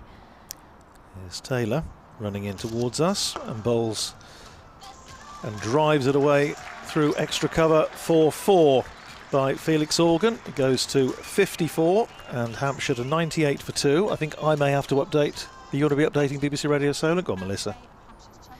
Well, we'll just wait for a little second. The score here, 98 for 2 after Northamptonshire won the toss and put Hampshire in to bat first. The home team had 15 overs in the middle before rain interrupted play. They're back on now, and the Hampshire pair of Nick Gubbins and Felix Organ put on 42 runs together, with Felix Organ just reaching his half-century. He's 54 not out. Gubbins 19 not out. The score 98 for 2 here at the Ageas Bowl. Next ball from Taylor, pushed out into the offside by Felix Organ, and there's no run. Yeah, it just, as you say, I think a lot of leagues have finished. I think in Northamptonshire we've got 2.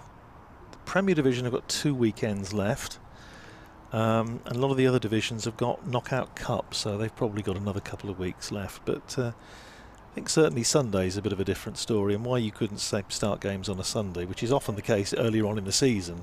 It's a little bit of a puzzle, but maybe somebody's got a thought. If you have, share it with us. Taylor in again, bowls to Organ, drives fluently, but only as far as White at mid-off, and there's no run. I think it's particularly a shame because of the supposed reach of the 100, reaching out to families and younger people. Of course, the school term has started again now, so it would be a nice impact to see if anyone has particularly been caught on through the 100, through the T20 Blast, through the 50 over competition. They may want to come see the longer format, yeah. And they come up because they're at school, so a lot of grounds do free after tea, which is a great incentive for people to come in after work or after school, but weekend games are also important. Here's Taylor, bright sunshine now across the Ageas Bowl, and Organ playing that ball up to mid-on, Proctor Fields, and there's no run, stays at 98 for 2. Yes, Northamptonshire had a community day during the 50 over cup, the Royal London Cup, against Essex at the county ground on a Sunday, and they offered admission for a £5 for anybody to come in, and they got the biggest Royal London Cup attendance that they've ever had at Northampton, something like about 3,500. Yeah, kids on the outfield. It was brilliant. It was just like rolling the clock back 40 years or something, seeing so many boys and girls playing on the outfield as Taylor comes in, bowls to Organ, just tries to give himself a little bit of room, run it down towards backward point, but Josh Cobb comes across from third slip to tidy up, and that's the end of another over. 98 for 2. Organ is 54, Gubbins is 19, Taylor's bowled 5 overs, 2 maidens, no wicket for 17. So I think the appetite's there, it just needs to be promoted. But you've also got to have the fixture list to play ball as well, and at the moment that's not the case. Yeah, I've absolutely loved the images of people on the outfield. I've seen plenty from Surrey as well, who have almost a tradition now at lunchtime getting people on the field. I know Hampshire, there was a time when fans were allowed on the pitch as they were shown a Shane Warne memorial video on the big screen, which was a lovely moment. But I think it's certainly something which can be done more, because I hear stories of my dad when he was younger being on the pitch at the lunch break, and I'm so jealous I've never really experienced that. As Williams bowls full, and Gubbins sees that one through. Oh yeah, it was a big thing when I certainly started watching county cricket at Wantage Road in the 70s, the early 70s. Then yeah, absolutely, you'd be out there with the out with the players. Like my dad's been able to shake hands with people and congratulate them on hundreds, and I was like, I would get tackled by a security guard if that was the case. I think it was when some of the players also used to get enlist 2 or 3 kids to actually bowl at them, doing little throwdowns and whatnot. Williams bowls over the wicket on the pads of Gubbins. They're running hard here, may come back for 2, although they've found the field at deep fine leg. So just take a single. 99 for 2 the score. It's one of those occasions where you realised if you were doing throwdowns for the likes of Wayne Larkins or Alan Lamb, just how hard top professionals, international players hit the ball. It's frightening. It's so awful. I 12th manned once for Hampshire women, and it was the season Susie Bates, New Zealand international, was playing for us. Very innocently asked me to do throwdowns, and the first one I got in the shin and thought, that's it, I'm never doing throwdowns again. Played that one uncomfortably there, did Organ. A bit of extra purchase and bounce from the pitch, and looked as if he was trying to swat it away and ended up in a more conventional position. Yeah, I thought my first thought was he's looking to try and pull that, yeah. and then he just decided discretion proved the better part of valour, and he just pulled out of the shot and blocked it. But I think that was what he was thinking about doing. It hasn't felt really like a cross-back kind of surface. It's a bit risky with the uneven bounce as bowls on the pads of Organ. He works that down to fine leg for 4. The crowd enjoyed that one. This particular member of the crowd enjoyed that one, I think, because it brings up the Hampshire 100 runs.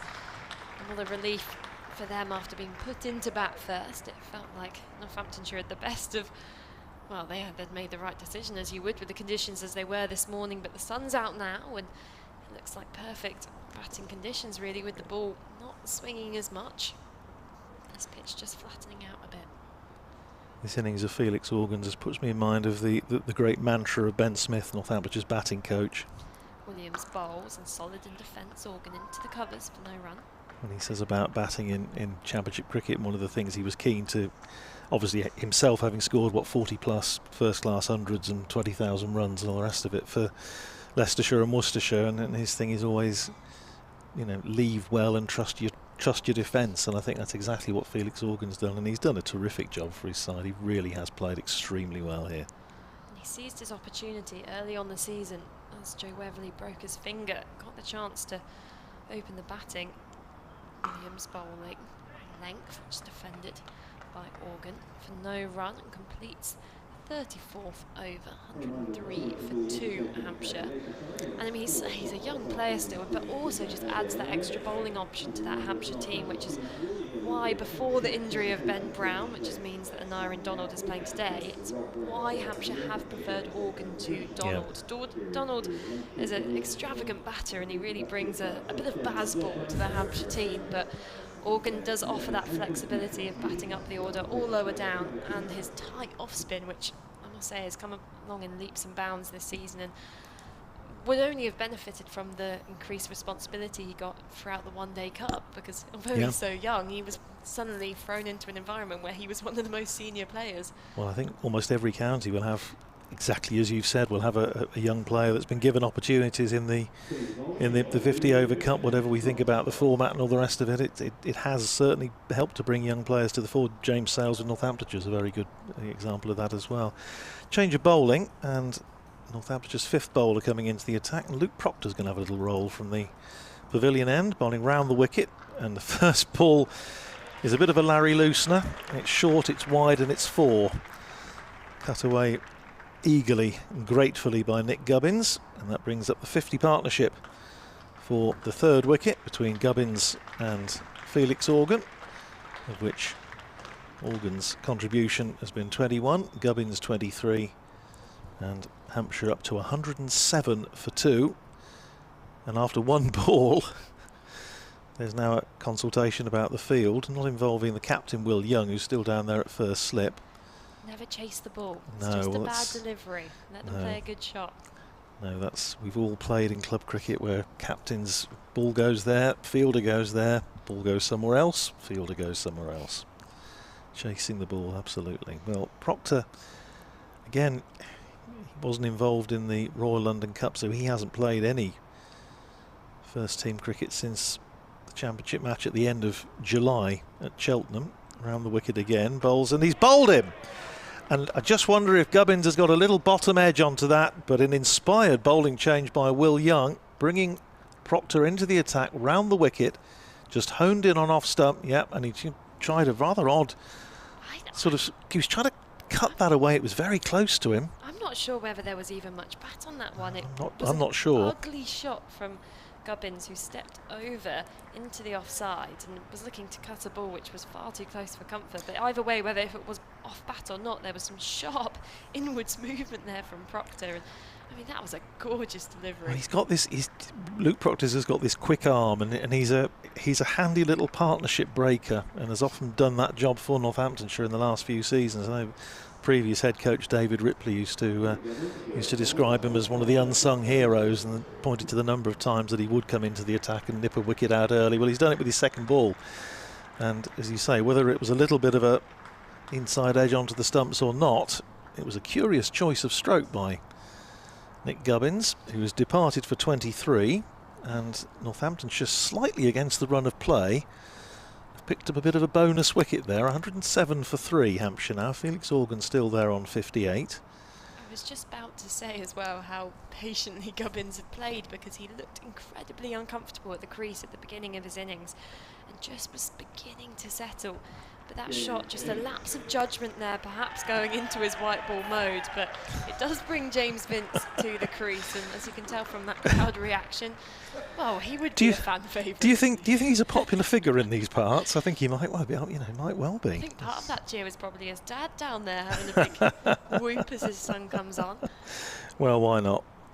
He's done a terrific job for Hampshire over the last few seasons, and well, could he be the man that leads Hampshire to the championship title this year? Who knows? But Northamptonshire have got a bowling bonus point, another point nearer safety, as Northamptonshire starting off in 5th place, of course, but they do have a game in hand over 3 of the 4 teams above them. Just seen a tweet as well which revealed that Felix Organ was back playing club cricket on Saturday for his local club, I think St Cross, which is slightly near the Winchester area, and they have a tradition there that if you score a century for St Cross, you get a helmet with the innings on the side of it. Right. Felix Organ's got 3 centuries for St Cross this year, so he's got 3 brand new helmets with all the figures on, and he actually scored 135 on Saturday, so no wonder he's feeling good. He's getting a collection. Well, I don't know if Hampshire do something similar, but he's 58 not out here. Anyway, the new batter is James Vince, and he's going to be facing Proctor, who's switching to over the wicket. Still 3 slips in place, and Proctor bowling wide of the crease to Vince, who's off the mark straight away, just turning that in front of square for a single. Tom Taylor is in there at mid-wicket, but straightforward run to take. Vince off the mark, and Hampshire up to 108 for 3. I'm not sure I would want my batting figures on the side of my helmet, because surely that's an ample opportunity for the slip cordon and the keeper to remind you that you're not going to get that this week. It would be awful. I'm not sure about that. Here's Proctor in again, bowling to Organ, runs it down to backward point. James Sales feels there's no run. Yeah, at my club there's a duck helmet with like and it's like a sort of miner's helmet with a wooden duck on top of it, and you can imagine what that's what that's used for. I would be wearing that all too often as well. Well, they also have the Duck King, which is presented at the end of the season, which is a bat with various little silver plaques on it. As Proctor is in again, bowling to Organ, pushes it out into the covers. Keogh fields this time at extra cover, and there's no run. And they just basically add up the number of noughts in the season. And the funny thing is, obviously, very often it's one of the better players that will get it, because they probably play more games, and so there are some fairly illustrious names from the club's past on the little silver sort of plaque things on the bat. Well, that is a bit of a horror from Luke Proctor. He's slung it wide down the leg side. Ricardo Vasconcelos could hardly believe that the umpire has signalled that byes instead of wides. I don't really think he could have got to that, to be perfectly honest. But it's gone flying away down the leg side for 4. So little bonus for Hampshire there to end the over. 112 for 3. Felix Organ is 58. James Vince is 1. Proctor's Bowl 1 over, 1 for 5. Plus 4 byes down the leg side. I shall make way. Melissa, in fact, is making way, so it's going to be Kevin James coming back in bright sunshine now. What I haven't realised, and Kevin will doubtless tell me that I've got this horribly wrong, is that the sun, because it's the way it's coming round the ground, is going to be shining right into our eyes later on in the afternoon. So I'm just hoping I remember to put my cap in the bag, because otherwise it might be very difficult to see what's happening. But it's going to be Lizard Williams to continue. Afternoon again, Kev. Hello. Yes, occupational hazard at this time of the day. Yes. I'm afraid. Yes, I have to get the. I think I've got my cap in the bag.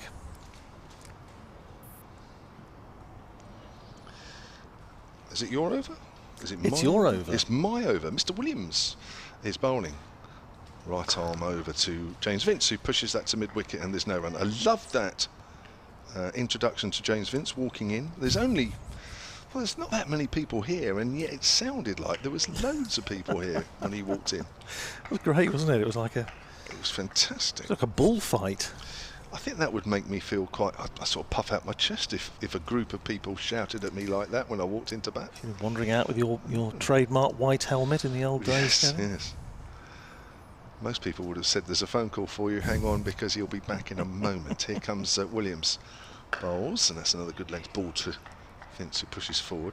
Thickish inside edge as it goes out on the leg side. Yes, there was a wonderful old Northamptonshire batsman, a Yorkshireman, Freddie Jakeman, played in the 1950s, who had a terrible time against Doug Wright, the Kent and England leggy, and he used to. The story was that he'd light up a cigarette, and if he had to go in, he'd just leave it there on the mantelpiece on the dressing room, knowing full well that he'd be able to come back and finish it. It was often the case. Sometimes you can walk out and feel like that anyway. It's Williams' bowl, slightly fuller, but Vince quite happy just to play forward and push that up to mid-off. Tea is fixed at 4 o'clock, for anybody wanting to know. Yes, it is a fixed feast today, isn't it? Which, something of a rarity. It is, yeah. We've still got about 30, just under 37 overs left in the day after this one. Weather looks glorious now, especially where it's coming from. Beautiful, isn't it? We're back to normal. As Williams comes in again and bowls, and Vince pushes forward, it just bounces a bit, comes back at him. It's an uncomfortable forward defensive for him this time, as a bit of bat onto pad, as the ball spews out on the offside. The umpire's still unhappy, and we were saying, when Melissa and I a little while ago were on, that it just seems that almost as soon as Lizard Williams came into the attack this morning, the umpire's been just twitchy about where his feet are landing and where he's following through. Testing the umpire a bit, isn't he? Really? Yeah, well, I'm not sure that he's actually had anything formal yet, but Stephen O'Shaughnessy it is, looking at his front foot as that's whipped away by Vince down to fine leg. That'll be a single, a little too straight there from Williams. Vince doubles his score onto 2. Not a horrible throw that is from the far end. Is that Jack White? It is, yeah. Who's bent down to his knees. I'm not sure if it was because of the throw or because he's just feeling a little stiff.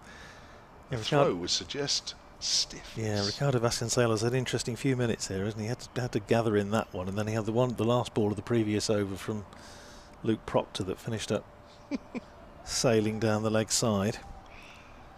And was signalled as byes, which went down very badly.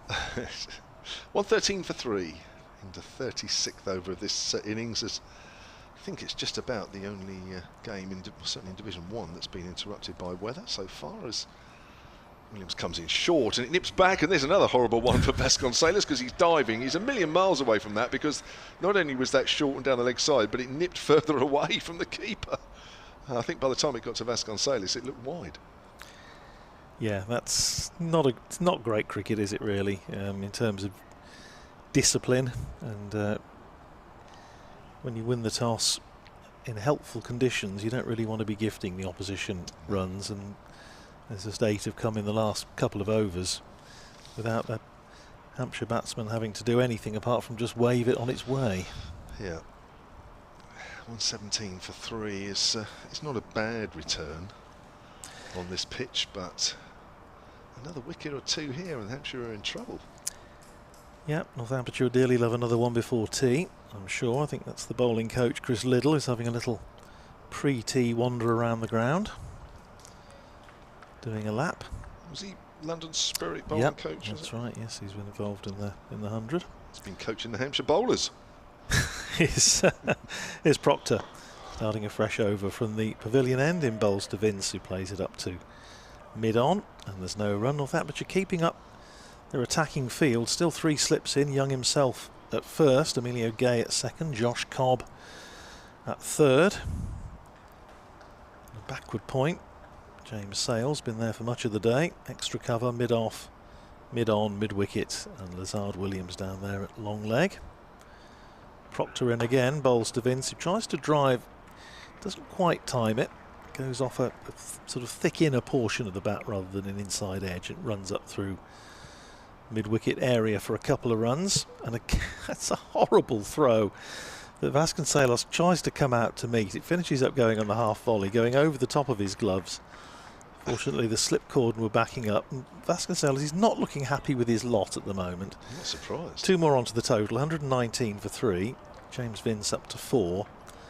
The throwing has been village in the last couple of overs. So he's going to be giving, whose idea was it that I should keep? Here's Proctor in again, bowls to Vince, who's stylishly, as he almost invariably is, oh, I don't believe it, plays it out to extra cover, where Keogh throws in to Vasconcelos on the half volley. It was almost as though he'd done that on purpose. Well, I was going to say, it almost now looks as though they are doing it on purpose. Vasconcelos has got wind him up. He's got the double teapot out, to the surprise of no one. Well, every ball a fresh adventure. Here's Proctor in again, bowls to Vince. That's down the leg side, and Vince has just tickled it down to fine leg for 4. Easy as you like. Takes James Vince up to 8, and Hampshire up to 123 for 3. The other major talking point as we close in on the tea interval, about 6 minutes to go before the break, is whether Melissa will finish her bag of popcorn before the tea interval. It's a very large bag. Comfortably. You think so? Yeah. Just throw it all down your throat. Now there's nearly gone, actually. She has been throwing it down her throat up until now. That's a bumper family-sized bag as well. Here's Proctor running in towards us, bowls to Vince. He turns that nicely away through square leg. More runs for him here as it goes out towards the square leg boundary. Going to be cut off by Lazard Williams. Are they going to risk a third? No, they're not. They're going to settle for 2. Marginally better throw from Lazard Williams into Vasconcelos. Takes Vince into double figures, 10 to him.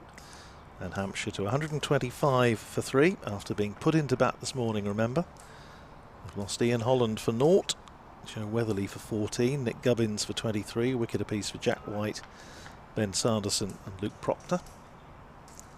Had a 24 over break for rain, but the weather fine now as Proctor comes in again and bowls to Vince, who's pushing down the pitch past Proctor up to mid-on, where Sanderson fields. End of the over, 125 for 3. Organ is 58, Vince is 10. Yes, it's hoping that, I think a lot of Hampshire fans will be hoping that James Vince is back in the runs. He had a bit of a frustrating 100 tournament, not just captaining the Southern Brave, of course, who didn't have their best tournament. I think that was second from bottom at the men, but Vince himself, 136 runs in 7 innings, and an innings of 71 in one of those was the first game here against Welsh Fire against the Ageas. I think everybody scored runs against Welsh Fire, but even so not a great tournament for him. You can mention that to Josh Cobb when you see him later. Quite happily. Quite happily. I'm sure, hopefully he'll agree with me. I'm sure he will. Apparently Chris Little was actually involved with the Spirit women rather than the men, so hopefully you won't have given too many secrets to the Hampshire bowlers. I'm just looking at Josh Cobb in the 100 actually as well. This actually makes Vince look quite a good career in the 100 this year. He's wrapped on the pad there, Organs, he's playing it on the leg side. Josh Cobb batted, 7 times? Highest score of 17, 45 runs. So, yeah, I shouldn't think he enjoyed. Well, I don't think any of the Welsh Fire men and women enjoyed the tournament. It's going to be an interesting situation for next year. I know. I was reading an article where, of course, the 100 is very much sort of coach and coach-led and that sort of thing. But even so, the horrible tournament just ducks underneath that one, although it wasn't that short from Williams. Through to Vasconcelos. Yeah, the funny thing was that he's actually for Northamptonshire this year in the Blast, but also in Championship cricket, and he's played a lot more red ball this year than in previous seasons. He's looked in very, very good nick and scored plenty of runs, so it's just strange. Well, short form games, if you're not in form, they're horrible games to play in. You're expected to belt the ball around from ball 1, which is really only possible. Vaughan's right up on his toes there, banged in short, managed to keep it down right in front of him. Yeah, it's T20 and 100. You need to be feeling okay with the bat, because you've got to be taking a lot of risks. A lot of them calculated and some not even calculated. Well, he's come in and played more red ball this year, Josh Cobb, and I must admit I've liked the option of having him in at 6. I think it gives the side a different dimension. Is the capability to counter-attack, which he's done so, I say, in 2 or 3 games quite effectively. Yeah, he's a good player. Organs on the back foot there as well. Steers it down into the 3rd, 4th slip area. Throw comes in, just grazes the stump actually, and takes the bail off. And Organs doing the umpire's job for him. They've agreed a new contract as well. He's agreed a new contract with Northamptonshire, so he's staying put. I know that there are some supporters who would think, well, obviously Will Young has taken over the captaincy for the second half, but obviously you never quite know how these things are going to work out with overseas players, and I know there would be some who say that they'd quite like to see Josh Cobb captaining in sort of multi-formats, but we'll see how that pans out. Played against his dad, Russell, at Leicestershire. Yeah, of course. Oh, that's a great delivery. Beaten outside the off stump, outside edge as well, and that's gone quickly. Again, Williams, we see, has that ability to kiss the surface and seemingly gather pace. Yeah, he was a solid old player, Russell Cobb, wasn't he? I remember him playing for Leicestershire in the 80s. Josh, of course, was at Oakham School. All right.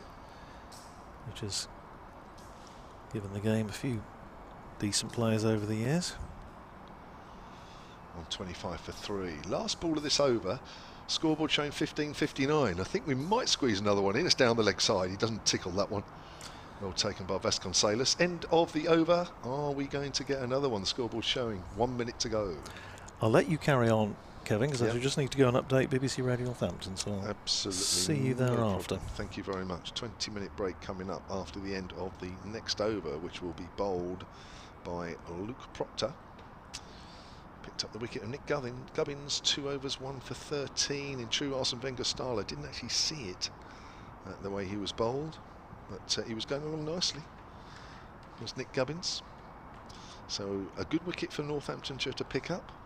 38 overs completed in the day, despite that break of 24 overs, including lunch, for rain.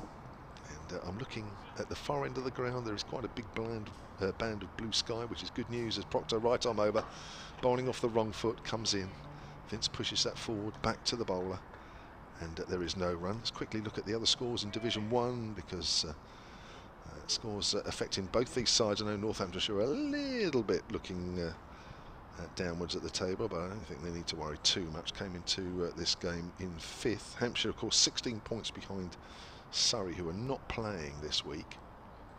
Proctor comes in again and bowls, and that's driven by Vince, but only as far as mid-on, and there's no run. Essex 207 for 3 against Kent. And Alistair Cook is out for 78. Tom Wesley's 51 not out there. And the other games going on in Division 1. Lancashire 191 for 1. They sit 3rd in the table, 18 points behind Hampshire, as that's pushed to mid-wicket by Vince. And there is no run. 197 for 1 there. Keaton Jennings 99 not out. Luke Wells out for 84. And Somerset Gloucestershire down the bottom reaches of the Division 1 table. Gloucestershire 237 for 1. So some runs being scored. Marcus Harris, the Australian, 113 not out there. Outside the off stump, and it's a no ball. So the tea time period will just have to wait a fraction longer, just to tidy up 1 or 2 emails and a couple of tweets as we come to the break. Simon Medley emailed earlier, who's back in Switzerland now, he says in brackets. silentcricket@gmail.com, remember that for the evening session. Proctor comes in, wide of the crease, bowls to Vince, length ball. It's pushed back to the bowler. He says, he's talking about the wicket keeper. We were talking about wicket keeping earlier. He says about Ollie Robinson, because obviously Nyron Donald is in for Ben Brown, and I guess he's the next keeper, Nyron Donald. Ollie Brown, who might be leaving Kent, leads me to ask who is Hampshire's alternative wicket-keeping options. Well, certainly for this game, it's Donald outside the off stump, and that's another no ball from Luke Proctor. I don't know, because I can't speak for Ollie Robinson and I can't speak for Kent, but I did hear third hand that he was on loan to Durham earlier in the season in the T20s, and there is a chance that he's going there. Apparently Kent do want to keep him, but they've also got Jordan Cox. And you would think, well, if they want to keep him, But I know somebody suggested, well, he could be another. There's a drive by Vince, but only as far as point, that he would make a welcome addition here. But I guess he would want to move. That's the whole idea about moving, because he wants to keep regularly. Simon Watkins at Solent Sports says Proctor bowling off the wrong foot. That's right, he did. Former Gloucestershire and South African pace bowler. I'm old enough to remember him. And that turn of phrase from the 70s. Wow. That's pushed square on the offside by James Vince, and that finally will be the end of the over with 2 new balls included in it, and that will be tea here at the Ageas Bowl, with Hampshire having been put into bat 129 for 3. Felix Organ 58 not out. James Vince is 10 not out. Luke Proctor with one of the wickets that fell. That was Nick Gubbins, one of 2 wickets that have fallen since the resumption. Gubbins going for 23, and Joe Weatherly caught in the slips off Ben Sanderson for 14. And earlier, when we had just over an hour's play before the rain, Ian Holland out early on, also caught by Gay in the slips off Jack White for no score. 129 for 3 here at the Ageas. Join us again in just under 20 minutes' time.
The evening session on day one of this county championship Division 1 match between Hampshire and Northamptonshire. The state of play as the players emerge from tee is that Hampshire, having been asked to bat first, are 129 for 3. We've had just 39 overs because we had a fairly long break this morning where we lost 24 overs after having just over an hour's worth of play.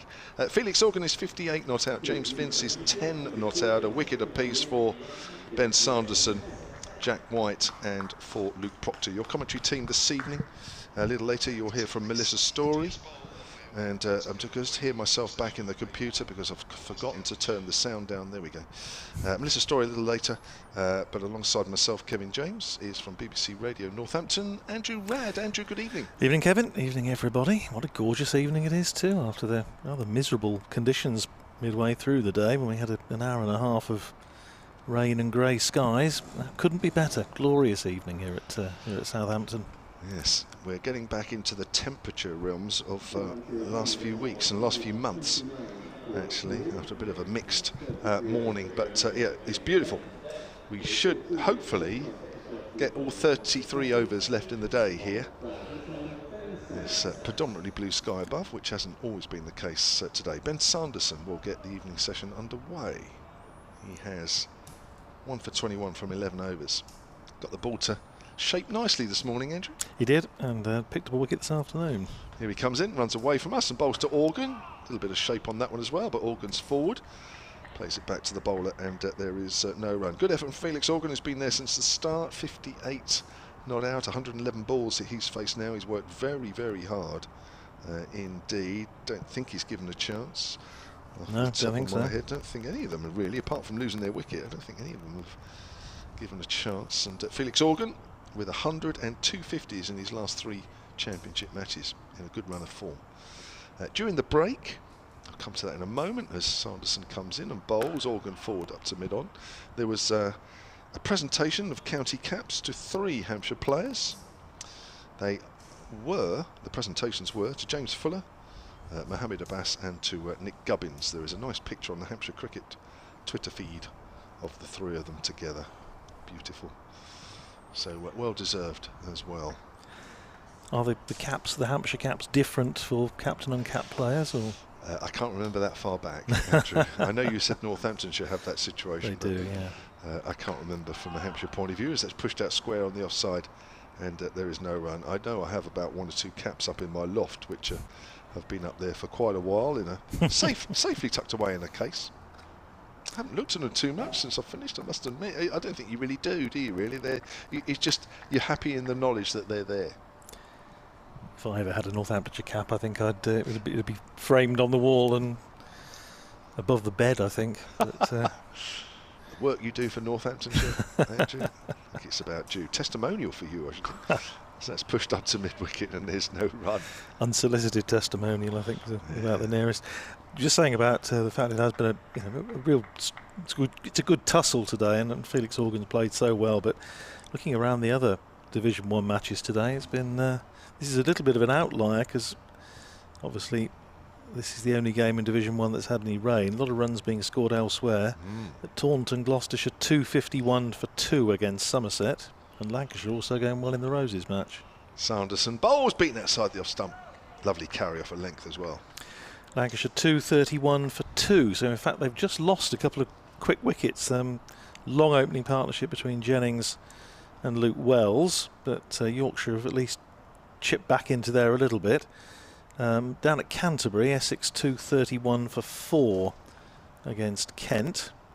In Division 2, Nottinghamshire against Leicestershire. Nottinghamshire bowled out for 201. Leicestershire 20 for 1 in reply. Sanderson bowls to Organ, plays it back to the bowler, and it's a maiden to complete the first over after tea. 129 for 3. So good day for the Foxes so far in the East Midlands derby. Down at Cardiff, Worcestershire 237 for 4 against Glamorgan. And in the not the East Midlands derby, we talked about that. At Derby, rather, Derbyshire against Durham. Derbyshire 247 for 5 after being put into bat by Durham first thing. So that's what's happening elsewhere around the country. Of course, Surrey, as we've been saying, top of the table, not playing in this round of matches. So which round do Hampshire miss? Because this Next is week. the 12th. You don't play next week, right? Yeah. Okay.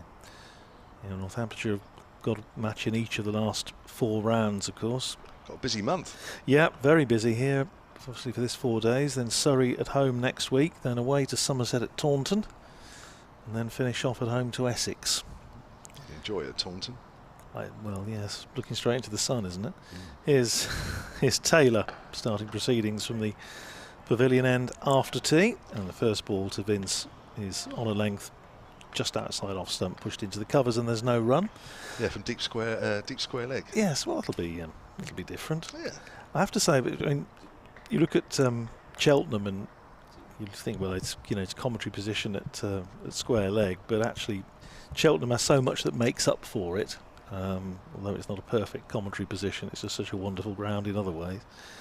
Here's Taylor in again and driven handsomely out into the covers by Vince, and a good sprawling stop there by Rob Keogh out in the covers.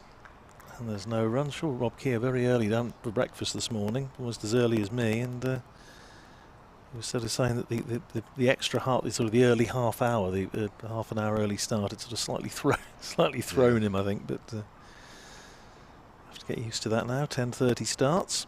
I'm going to say early finishes, but I don't think it's going to be an early finish tonight. Here's Taylor, 2 slips in place now, and bowls to Vince, who cracks that away off the back foot, through backward point for 4. And all James Sales can do is trot back to the boundary board and retrieve it. I thought a helpful gentleman, yes, a helpful gentleman is indeed going to just go retrieve the ball from under a seat. That probably means they'll have to change it because it's been scuffed. 133 for 3, Vince to 14. All about width, that, wasn't it? Yeah, just a little bit too much width, and James Vince isn't going to pass up that sort of opportunity. And you have to update BBC Radio Solent, Kevin, so I'll leave you to it. Taylor comes in right arm over in the bright sunshine. As bowls, that's better line. Vince punches that up to mid-on, and there is no run. So 31 overs to do after this. Should be finishing at 5:30 in normal circumstances, but that's well, I suppose that's another 2 hours almost. It is, yeah. That's going to be pushing 6:30. 133 for 3. Light permitting, I suppose. Here's Taylor with 2 slips then, runs towards us. Bowls, length ball, and Vince pushes forward, slightly thick outside edge as it rolls out to point. And there is no run. So the ground bathed in sunshine at the moment. And we're bathed in sunshine as well. Mel, I thought, was hiding under a tent for a little while. He's decided to get in the shade. We're trying to find a little bit of shade. This is back to the early part, well, not early part of the summer, most of the summer, if I'm honest. We were able to just be where we like for the first part of the day because there was no sun. As that's pushed away on the leg side out towards deep square leg, Vince moves on to 15 and Hampshire on to 134 for 3. Yes, well, I thought I'd got my cap with me, and I haven't. So You're right, your head part's in the shade. it is, though, yeah. At the moment, right. it's just the rest of me that's getting quietly brazing, but never mind. Yes, the other good bit of news is that Melissa's actually finished her bag of popcorn as well, which is yeah. I think it did go before tea, didn't it? I think. We have to have stats for this, really, shouldn't we? How many bags of popcorn before tea on the first day of a championship match at the Ageas Bowl? It's going to be Sanderson to continue from this hotel end, northern end of the ground, with just 2 slips in, 2 slips in a gully. I think it's BBC Radio Solent take 2, Kevin. I'll leave it with you. Sanderson comes in and bowls. And that's hit off the back front foot out into the covers, and there is no run. No, it's not. In fact, we've got some modern style music through our headphones at the moment, so maybe we spoke too soon. I'm sure these are a popular beat combo. Oh, they've gone. It's lovely when it stops. Here's Sanderson getting ready to bowl again. 2 slips in a gully. He's in, bowls to James Vince. Plays it out way on the onside out to mid-wicket where it's fielded out there by Lazard Williams, and there's no run. Williams, of course, in his first day as a Northamptonshire player, South African seamer. He's already played in all 3 international formats for South Africa, a couple of tests against Bangladesh earlier this season. 1 ODI, I think was against Ireland, and 6 T20 internationals as well, outside the off-stump. Sanderson to Vince. Vince lets it go through into the gloves of Ricardo Vasconcelos, signed by Northamptonshire, just to sort of bolster the seam bowling unit for the last 4 matches of the season. I'm just saying, Northamptonshire with 4 games in 4 weeks. A very tough start to September, with Hampshire second in the table here, and then the leaders Surrey at Wantage Road next week. Here's Sanderson. And again, bowls to Vince, and again it's width, and James Vince cracks that away through the covers for 4 runs. Just finds the gap between point and extra cover, races away down towards the groundsman's Erie, down to our left. Takes Vince up to 19 and Hampshire to 138 for 3. Another lovely shot. Oh, it certainly was, yeah. And a lovely bench there at the end of the tunnel there for the grounds people to have a little watch. A lovely spot that is in the sunshine, eh? It is a good spot. It's like the at Northampton, where they're underneath the old scoreboard there now. It's very nice. Here's Sanderson in again, and now Vince has a little bit of a nibble at that. Firm-footed, goes past the outside edge into the gloves of Vasconcelos. Moral victory for Sanderson, if not a tangible one, because Vince is still there. 138 for 3. Yeah, just keep it there, really. And the shape of the ball is still there, isn't it? Just slightly angling away from James Vince. Just do nothing different. Well, it's to say, it's very much his stock and trade, Ben Sanderson. Has been for some seasons. He's in again, bowls outside the off stump. And again, it's that little bit of extra bounce and carry that you see, particularly from this end. It seems to have been, Kevin, I think, throughout the day, really, since very first thing this morning. If there's going to be anything that's just going to bounce a little bit, it's going to be from this end. Anyway, Vince, in that occasion, didn't essay a stroke. Goes through to Vasconcelos, and that's the end of another over. 138 for 3 with Organ on 58. Vince is 19. Sanderson's bowled 13 overs, 6 maidens, 1 for 25. Yeah, the Northamptonshire caps for the cap players with the piping on, they rather polarise opinion, but I have to say I actually quite like them, but not all supporters do. I suppose if you're wearing it, as long as you like it, that's the main thing. As Taylor comes in and digs that one into Organ, who just plays it off the back foot on the offside. Bearer of bad news is Mike Vokes, solentcricket@gmail.com. He says rain is approaching from the west by East Dorset. Thank you very much for that one. You were talking about Bill Edrich earlier, weren't you, Andrew? Yep. Kelvin Shaw has emailed solentcricket@gmail.com. He says, enjoying the commentary as always, and I see you were born in the same year as me, Kev. Gosh. Somebody else is as old as me. I remember Edrich as being my first opener with Boycott for England alongside Brian Luckhurst. Yeah, John Edrich rather than John Bill, sorry. I think, yeah. As there was a Bill Edrich, I've just got them mixed up. That's again dug in, and Organ just steering that one back with a point for a single. Moves on to 59, 139 for 3. Alongside Brian Luckhurst, back in the 70s, had to go to my uncle's flat to watch John play a special game since we didn't have BBC Two on our telly. What memories, says Kelvin. We were talking earlier with Melissa about the, popularising the game and energising people and getting. I think the old Sunday League on BBC Two wasn't. I mean, certainly for people of my generation. Yeah, I remember. It was absolutely magical just to be able to watch a game live every week. Short run-ups as Taylor comes in. Vince pushes that back to the bowler. John Arlott used to do the first 20 overs of each innings, so he could hit the road after doing the first 20 in the second innings and head off home. Is that right? Is that what he used apparently, to do? Yeah, but he certainly used to do the first 20 of each innings, and then Jim Laker would do the second half. And I gather, just reading, I think one of the biographies that was he often then tended to just head off home. But Peter West doing the interviews in the tea interval.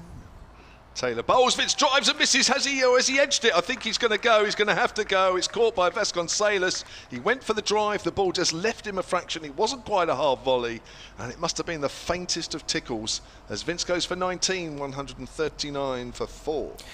It's been that sort of day, hasn't it, Kevin, where we said, I think, when Melissa and I were on, when Nick Gubbins was out, it just seemed very much against the run of play, and you just thought James Vince is settling in nicely here, and he played a couple of absolutely corking shots. And then just a moment of lapse of concentration. I don't think the ball did a great deal. Just got a little nick through to Taylor, and Northamptonshire reaping the rewards, really, just for plugging away. And they'll be pleased, and I'm sure Chris Liddell will be pleased, who's wandering around the boundary at the moment, because he's always a big one for the bowling unit and bowling in partnership. And the fact that they've used 5 bowlers and 4 of them have now got onto the score sheet as far as the wicket takers are concerned will please him enormously. The one who hasn't, Lizard Williams, as you could make a case, been possibly the most threatening of the lot, but he hasn't got a wicket so far. But Taylor strikes, 139 for 4, and for Northamptonshire to see the back of James Vince is a big, big plus. Certainly is. I've just got time to read this email because there's about 3 paragraphs in this one. This is from Paul Spencer, who's up in Lancaster, solentcricket@gmail.com. He says, whilst flicking through an old cricket book at the weekend, I came across a picture of the young England tourists down under, and there is a padded up Kevin James on the back row with what can only be described of a lot of its time hairstyle. There was a lot more of hair around in that squad. Even young Kim Barnett of Derbyshire had a rather hirsute look, is that right? Indeed, a fair old Barnett, if you'll pardon the pun. Mike Garnham, Nigel Felton, remember him? He was formerly in Northampton. Now he's been a long-time cricket chairman at Northampton, still involved. Yes, he was. Yeah, I saw Feltz a while ago. And Norman Cowans also sported impressive toppings. There wasn't, however, a tattoo in sight. No, you're right. In those days, which is a blessing. What are Kevin's memories of that trip? I was only 18 at the time, and I thought, gosh, isn't Australia a long way away? As indeed it is, and it still is. It's still there, and it is. Yeah, it hasn't got any closer. But I just remember thinking, gosh, I can't believe I'm doing this. 18 years old. I'll tell you, remember, Jonathan Agnew was one of our fast opening bowlers in those days. What happened to him? What's he doing now? And as well as those people on that trip, Russell Cobb, I think, was on that one trip. So I thought about Russell Cobb earlier, George Cobb's dad. Here's Taylor and bowls. The new batter for Hampshire is Liam Dawson, playing his last championship game before he goes to Pakistan with the England T20 squad. Who else was on that trip? As well as those who were mentioned, I'll think of 1 or 2 in a moment. But I just remember thinking how quick the whacker was. I'd heard how fast that track was supposed to be, and believe me, it really was. Quick and bouncy, I couldn't quite believe it. And we played 8-ball overs. Oh yes, I think that was the last year of 8-ball overs, the year I was out there, and that was very bizarre. That's the ones off the top of my head. Here comes Taylor, bowls, leg the ball, keeps a little low. Dawson's in behind it though. Pushes that into the covers. Good over for Taylor, 1 for 23 from 7. Hampshire 139 for 4. Yes, I know. I remember Nigel Felton was then, of course, he was with Somerset, wasn't he, before he moved to Northamptonshire to form part of the F plan with Alan Fordham at the top of the order. But yeah, Nigel's still very much involved with Northamptonshire cricket. Been involved in I still call it the cricket committee. It's got a cricket group, I think they call it now, but same thing. But I'm trying to think who else would have been around at that time. Was Neil Mallender on that? No, he was on the one the year after to the West Indies. The year after. And he was he played. Certainly did some of those England tours, England 19s tours at that era. Bob Carter. He was Northamptonshire. Certainly was. He's out in New Zealand now. Cooch, he is. Yeah, Sanderson bowls short to Organ, who ducks underneath it, goes through to Vasconcelos. Well, yeah, I mean, Bob had a huge involvement with Northamptonshire over many years. First as a player between 78 and 82, and then went off to New Zealand, as you say, came back in 85 as assistant coach, had 10 years at the club on the coaching side, then came back in 99 as director of cricket until he left in 2002. And as you say, now at New Zealand, he's been working with the New Zealand women's team, still very much involved in developing players over there. As Sanderson comes in, appeal for LBW, was that shaping down the leg side? The appeal lacked a little bit of conviction. It looked to me as though it was probably just angling down, judging by the stroke that Felix Organ was trying to play. There wasn't a huge amount of commitment or conviction in the appeal. Not out, says the umpire, Steve O'Shaughnessy. Yeah, and then Bob and his son, actually Leo, was now playing first-class cricket out in New Zealand. Oh, is he? Fine cricketer, left-hander. Played a bit in Northamptonshire club cricket. Well, it was the first time I'd come across some of those guys, because Bobby also played for Norwich, didn't he? He certainly did. Next ball from Sanderson is nudged down into the gully by Felix Organ, and there's no run. Yeah, I just remember thinking, oh, wow, this guy has played pro football and now playing pro cricket. That was what he's. That's how the nickname came, because he was born in Kings Lynn, and the nickname came from his accent for when he was talking to the coach, Cooch. So he was always known as Cooch Carter. Okay. Great man of cricket over many years. Here's Sanderson, 2 slips in the gully in place, and that's a beauty. Sanderson's really got it right after tea, and that's an absolute corker that just shaped away. Kevin's been saying all day about how he's just kissing the surface and shaping the ball away, and he did that to perfection there, and it beat the outside edge of Felix Organ's bat, goes through to Ricardo Vasconcelos. Northampton just sensing here, if they could nip a couple more out, then they will be well on top. But Organ has been immovable thus far. He faces this ball from Sanderson. Organ just squirting it out into the onside, down to deep square. The single to be had, and he takes it, and he goes up to 60, and Hampshire to 140 for 4 after being put into bat. Still, what, 28 overs to go? Is that 28? Yeah. Yeah, after this one. So it is going to be, well, 6:30 if it goes the distance, which obviously this time of the year can be a little bit problematic with the light. It's absolutely nothing wrong with it at the moment, but we have one of our correspondents suggesting there might be a bit of rain on the way. Here's Sanderson in again, bowls this time to Liam Dawson, who's in behind it, pushes it past Sanderson, and Luke Proctor comes round from mid-on to field. That's the end of the over. 140 for 4. Organ is 60.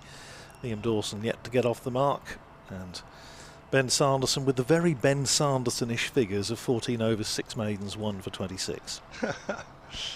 Kelvin Shaw back on the email, silentcricket@gmail.com. He says great memories of John Oller doing the JPL, especially the year when Hampshire won it at Darley Dale versus Derbyshire in the last game.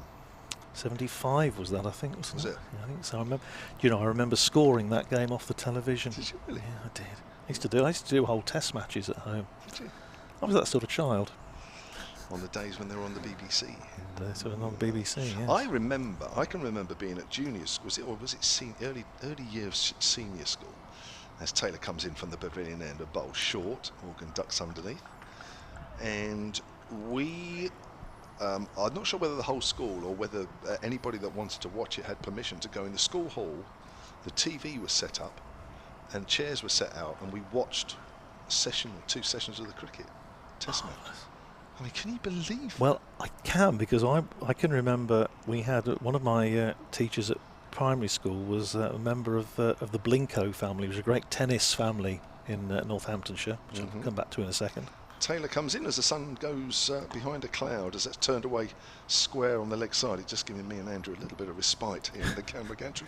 141 for 4. Well, I think it was when Roger Taylor had a run at Wimbledon one year, and we were, exactly as you said, we were all allowed to go and sit in the hall. I think because Mrs. Blinko wanted to watch it, yeah. And we were allowed to go and watch the tennis.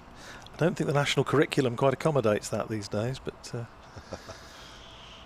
They were happy memories. Dawson on strike to face the right armour. Tom Taylor comes in.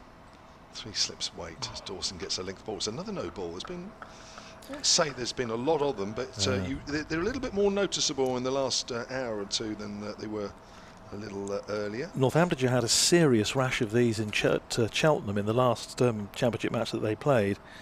In the first innings, they bowled 12, so 24 runs, and in the second 6, so 12 runs. But Gloucestershire had it even worse, because they conceded 30 runs in no balls in the first innings. It just seemed to be something, it was catching. Catching, yes. Here comes Taylor again, and Bowls. Dawson pulls that away. Nobody on the leg side there in front of square. Just swiveled around as he hit that one, Liam Dawson. It was about chest height. Not the quickest delivery. Dawson's off the mark. 147 for 4. Dave Allen has just tweeted at Solent Sport, Hampshire's archivist. He'll be here day 4. Bill Edrich tale, because we were talking about Bill Edrich earlier, because I mistook him for John Edrich. He says his last game versus Hampshire was not for Middlesex, but captain in Norfolk in the Gillette Cup at Southampton in 1965. Henry Blofeld opened for Norfolk and top scored, but Hampshire won it. Bill Edrich, and there's a wonderful story which I had to dig out recently. I'm doing a book about Northamptonshire grounds and the old town ground at Peterborough at Crawthorne Road. As Taylor comes in, Fuller this time. Dawson pushes it out on the offside. Northamptonshire playing Middlesex first day, and there's quite a crowd in, and they were milling in front of the scorers, and the scorers were really struggling to see what was going on. And Jack Robertson was out for not many, the Middlesex opener. Yeah, well, you remember my him, former Middlesex under-19 coach. So he got out for not many, but he complained afterwards that he'd been done out of 2 runs. So the captains agreed, Bill Edrich and Freddie Brown, okay, well, we'll just stick them on in the second innings and just to make it right, however many he gets. That's pulled away down on behind square this time. And he's found the gap on both occasions there, Liam Dawson. Just waited for it a little bit more. He's on to 8. 151 for 4. Yeah, I'm not sure the short ball to Liam Dawson is necessarily going to be a ploy that's worth pursuing. But anyway, so Freddie Brown in his book says, we said at the time, well, let's hope nobody wins by 1 run. It was a tie. Whoa. And so they said, what are we going to do? And they said, just don't say anything about it. Really? So it's in the books as a tie.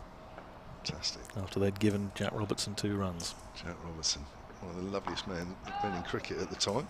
That's pushed out on the onside by Dawson. That's the end of the over. 151 for 4, and we've had 45 overs in the day. And you can look it up in Wisden, 1953, Northamptonshire against Middlesex at Peterborough, match tied.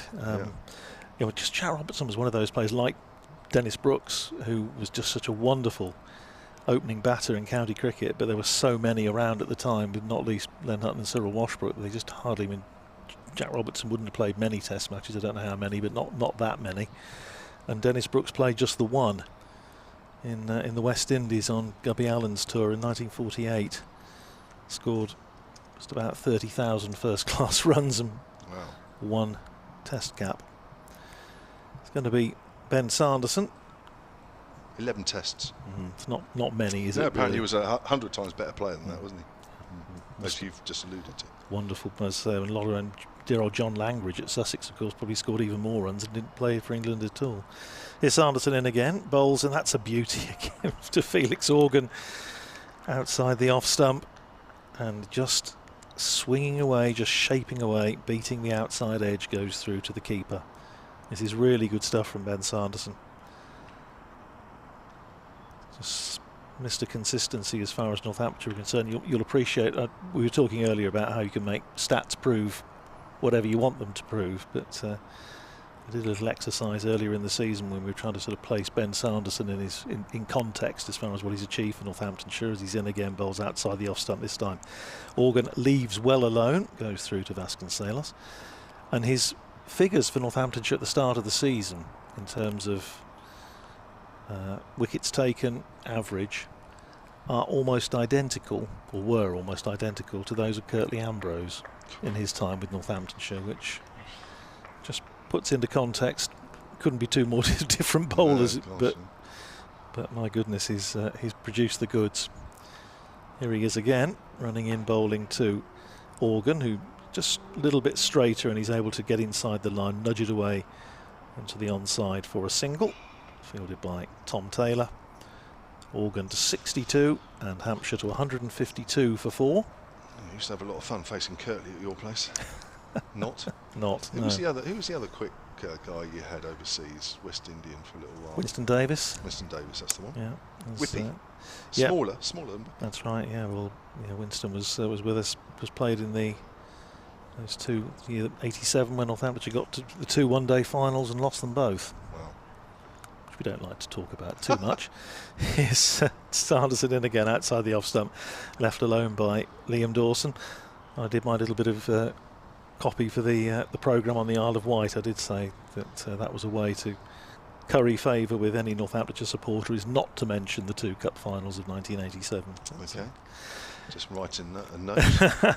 Well, it's funny, when one of them, the Yorkshire one, the Benson Hedges Cup, was lost on with the scores level, and you just felt at the time, I just thought that was a marvellous game of cricket, well played. Everyone, cricket's the winner, but losing to Nottinghamshire, that was different. Here's Sanderson in again down the leg side, a most un-Ben Sanderson-like delivery, beats the dive of Vasconcelos. I think he may have got just a glove on it, because I think otherwise it would have gone down there for 4 byes. As it is, it's just 2. So 2 more onto the total. Ricardo Vasconcelos had an awful lot of sprawling around to do today. Maybe having to get the old arnica ointment on his bruises later on. 154 for 4. There's a couple of balls this over that Sanderson hasn't been particularly happy with. I don't know if there's a bit of a hole there on his front foot. Yeah, he's been looking at it, as I think Lizard Williams was as well at the time, when he was making the umpires twitchy with where he was following through. Here's Sanderson in again, bowls pushed forward by Dawson into the onside where Williams fields, and that's the end of another Ben Sanderson over. 154 for 4 Hampshire, with Felix Organ on 62. Liam Dawson is 8, and we still have 26 overs to go as we're approaching 5 o'clock. Andrew was mentioning earlier about, and we were talking earlier, one of the many subjects we've already been talking about today is about how the club cricket season, the league season, has been finishing slightly differently around the country. The Southern Premier Cricket League finished last Saturday. There's still some rounds to go in the Northamptonshire area. Colin Burt emailed just a little while ago, southerncricket@gmail.com. He says the Southern League finished last Saturday, but there are still several finals occurring on Saturday, plus some Sunday finals, i.e. the local T20 Cup, and of course the Village Cup. The National Village Cup is at Lords this coming Sunday, is it? Or Sunday week? I think this might be Sunday week. Calmore are in that on local side here. Yeah, they won last time. Yeah, they're going to defend it. There's a nice shot there from Felix Organ. A bit of width. He guides it backward a point, and it's going for 4. Again, from time to time, Tom Taylor's just offered a bit of width. He does so there, and Organ moves on to 66 and 158 for 4. He says it must be difficult organising the calendar with all the forms of cricket taking place. Being retired and now finished with Southern League umpiring duties, I hope to come to one of the days of the 2 remaining county championship matches here at the Ageas. Let's hope Surrey slip up. Great commentary. Thank you, says Colin Burt. Yes, just a reminder, Hampshire coming into this round of fixtures 16 points behind Surrey, who are not playing this week, as Taylor bowls. Length ball. Forward is Organ. Guides that through the gap between second slip and third man, backward a point, and that's going down to third man for 4. 2 boundaries and 2 balls. Takes Organ on to 70. 162 for 4. The Third Man Preservation Society will be emailing us presently, and they will, pointing out again how many runs leaked down there. Yeah. As a matter of course. Yeah, we were talking actually off air earlier, weren't we, about one of the innovations that the Northamptonshire League has brought in for the Premier Division, which is basically to play 9 matches, first 9 matches, and then you have 4 weeks of T20 cricket, and then you go back to 9 more matches at the end of the league season. Bit of bounce this time as Organ keeps that down. There's a short leg in there. The difference being the first 9 matches are played as win-lose draw, so the draw is there, played in whites, and then the second 9 matches, because there's 10 in the division, are played as 50 over win-lose, ODI rules and or Royal London Cup rules, and played in colours with a white ball. Okay. So, and say the little T20 tournament in between with like weeks of round robin leading to a finals day, and I think generally it's been quite well received this year.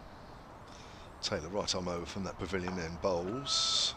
Didn't really bounce that one, as Organ quite easily keeps that down.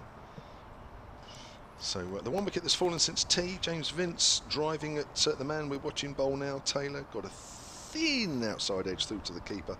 He went for 19. The score then was 139 for 4. Gubbins for 23, Weatherly for 14. The 2 batters out in the afternoon session, which started a little late because of the rain we had earlier this morning. Ian Holland out after just 7 minutes play for no score. We've lost 24 overs in total today, although the break felt a little longer than that, as that's a bouncer that goes high over Organ's head. Means of course the hours will be swapped around tomorrow, won't they? We should be having a late lunch and a late tea and a late close to make up some of the time. Yes. Weather permitting, of More course. extra time, yeah. There's showers forecast again tomorrow. Well, the end of the over. 1 ball to go. I shall make way for Melissa. Go and update BBC Radio Northampton. Back with you a little bit later on in the day. Assuming the weather, was it the rain coming from East Dorset hasn't? Apparently so, no, it's not arrived yet. Mike Vokes with a pessimistic forecast there earlier. It's round the wicket, that is short, and Organ just keeps the hands slightly down on that one as it goes through to Vasconcelos. 162 for 4. Yeah, Tom Taylor, I know he's trying out the short ball to Felix Organ. I'm not entirely sure, and he tried it to Liam Dawson and conceded a couple of boundaries. I'm not entirely sure. With the ball now, 47 overs old, it's a ploy that's got an awful lot of ought to be said for it, but nevertheless, I'm going to try and persist with it and try and dislodge one of these two fairly quickly. And to that end, Ben Sanderson's excellent spell since tea comes to an end. Jack White comes back into the attack, and I shall leave you with Kevin and Melissa. Mike Vokes back on the emails, solentcricket@gmail.com. He says, when I was at school in the 50s, the radio section of the cadets arranged to relay the commentary of test matches from their radio room by cable to a field telephone located in a certain wooden locker in the main part of the school. Cable TV, ? Says Mike. No cable radio. Can you believe that sort of thing, Melissa, went on? What, phone boxes? Well, sort of a cable relay to a field telephone. Pretty impressive. Yeah, not even I'm not sure what that is. Here's White, right arm over, length ball to Dawson, pushes it on the leg side, no run. What, just to hear the cricket commentary? Yeah, on radio. I mean, my dad always told a story when he was at school of Botham's Ashes, and I think maybe it was that one. You know what? I don't know which Ashes it was. I don't know when he was. 81. Okay, it would have been before that then. Another significant Ashes, which I can't put my name on. I'm sure he'll be 2005? No, when my dad was at school Oh some years gosh. ago. Oh right, so before that, yeah. Another length ball which Dawson pushes to mid-wicket. I'm sure I'll get a text in a few minutes correcting which one, but it was a significant test match of some sorts, and his headmaster went and called him and a few of the other boys in the school who he knew liked cricket and got them into his office, and they were all huddled around just going, look at this is remarkable. And got to, I mean, the thrill of listening to cricket commentary in moments like that, wherever you are, it just sticks with you. It is, isn't it? Curtly Ambrose. Curtly Ambrose. Jack White. He's quite Curtly Ambrose, as though he's a good bowler. Length ball to Dawson. I'm getting all my sort of former Northamptonshire players muddled up a little bit. I'm sure he'd love the comparison to Curtly Ambrose. He to would. Be honest. I wonder if anybody's ever done that before. But you know, you're right. It's you often hear tales, don't you, of people saying, I used to love listening to that because it really brought the whole game and even if it was the other side of the world, everything alive, almost as if I was there. That's what it's all about. 162 for 4 here as White, right arm over, still has 3 slips, comes in and bowls to Dawson. Dawson gets another length ball, which he pushes up to mid on this time. Phil Green has messaged me, your manager at Hursley Ladies. Says, good work as always, guys. He's very kind, is our Phil. Interesting to hear Winston Davis mentioned. Hampshire fans of a certain vintage might remember that he broke Paul Terry's arm in a test match, and Paul never played test cricket again. I remember a picture of that. Paul Terry with a test match having a bandage. I think it was his front arm, and he was... So this is not great radio. So imagine when you're batting, your front arm is has a bandage that's pushed out square on the offside by Dawson. There's no room. The top hand. Yeah, so his bottom hand is batting. Oh, so he had one hand. So on I mean, imagine trying to face a really quick bowler with 2 hands. That's bad enough, but with 1 hand. So he literally had to scoop it with his bottom hand, his right hand. Oh, I remember a picture of that. Yeah, the shudders which would go up your arm as well. Imagine, hit the toe of the bat. You can't sort of protect yourself either. I don't think it was the same test match, but around that area. Malcolm Marshall, the West Indies and Hampshire, suffered a similar fate and was also batting with 1 hand. Don't think it was the same test match. Somebody might say it was. Length ball. Dawson punches that just wide of mid-off for a single. He was on to 9, 163 for 4 at the end of that. Jack White over. Yeah, just imagine that. The most I've had is batting with a broken finger, which was last season. Did you? And I was told multiple times not to play cricket with a broken finger. So I took 1 week out and then went, oh, that's enough. And then put myself down the order to 9 and went, it's fine, I probably won't be needed to bat. We had a batting collapse, so I was needed to bat. And I got, I think, one of my best scores of the season. So I thought, did you really? Must be lucky. as we established earlier, either go for a night out the night before or break a finger and you'll probably bat the best you've ever batted. Some key batting advice from a very unqualified person. I'm not sure what the medical sort of diagnosis is about broken fingers, but I think the thing is if you get hit on it again, it is seriously bad news. Oh yeah, is that right? It broke in a different part afterwards, Yeah. but to be told to stay away from cricket for 6 to 8 weeks. This was in horrible. April. I was like, no chance. My finger can heal itself. That must have been a horrible phrase to hear for you. It's just not. You're not really gonna. I mean, it was a little finger break. If it had been if I'd ever had a broken arm and I was batting one-handed, then maybe I would have considered it. Here we go. Then Taylor continuing, and it's outside the off stump, left alone. It's Williams' apologies. Yep. Switched ends. Switched ends for the first time today, just to see what this end can give him a bit of that extra bounce through, and it's got to that beautiful stage as always at the Ageas Bowl where the sun is pounding through our commentary box. It's such a warmth that just to see the players on the pitch is a bit of a battle. But Williams turns at the top of his mark and bowling to Dawson, straight a one. He tickles off his pads down to fine leg. There's protection down there, and they get through for a quick single. 164 for 4 Hampshire. I'm just looking up something here because we mentioned earlier that Calmore is in the final of the Village Cup this year, which is just outside Southampton, sort of going towards the New Forest. That's right, yes, exactly right. Because somebody's just said to me, Andrew Cattle actually, who's emailed me, sonandcricket@gmail.com, says, good luck to the picturesque village of Colmore at Lord's next weekend. I'm thinking, are they playing Colmore against Calmore? But I don't think that's true. Williams bowls a full straight one, driven firmly to mid-on. No, it's Dumbleton they're playing. Dumbleton? Dumbleton, yeah. I recognise Dumbleton. Is that from my way? I think it is, actually. I think it's... I seem to remember them playing with yellow and black bumblebee caps.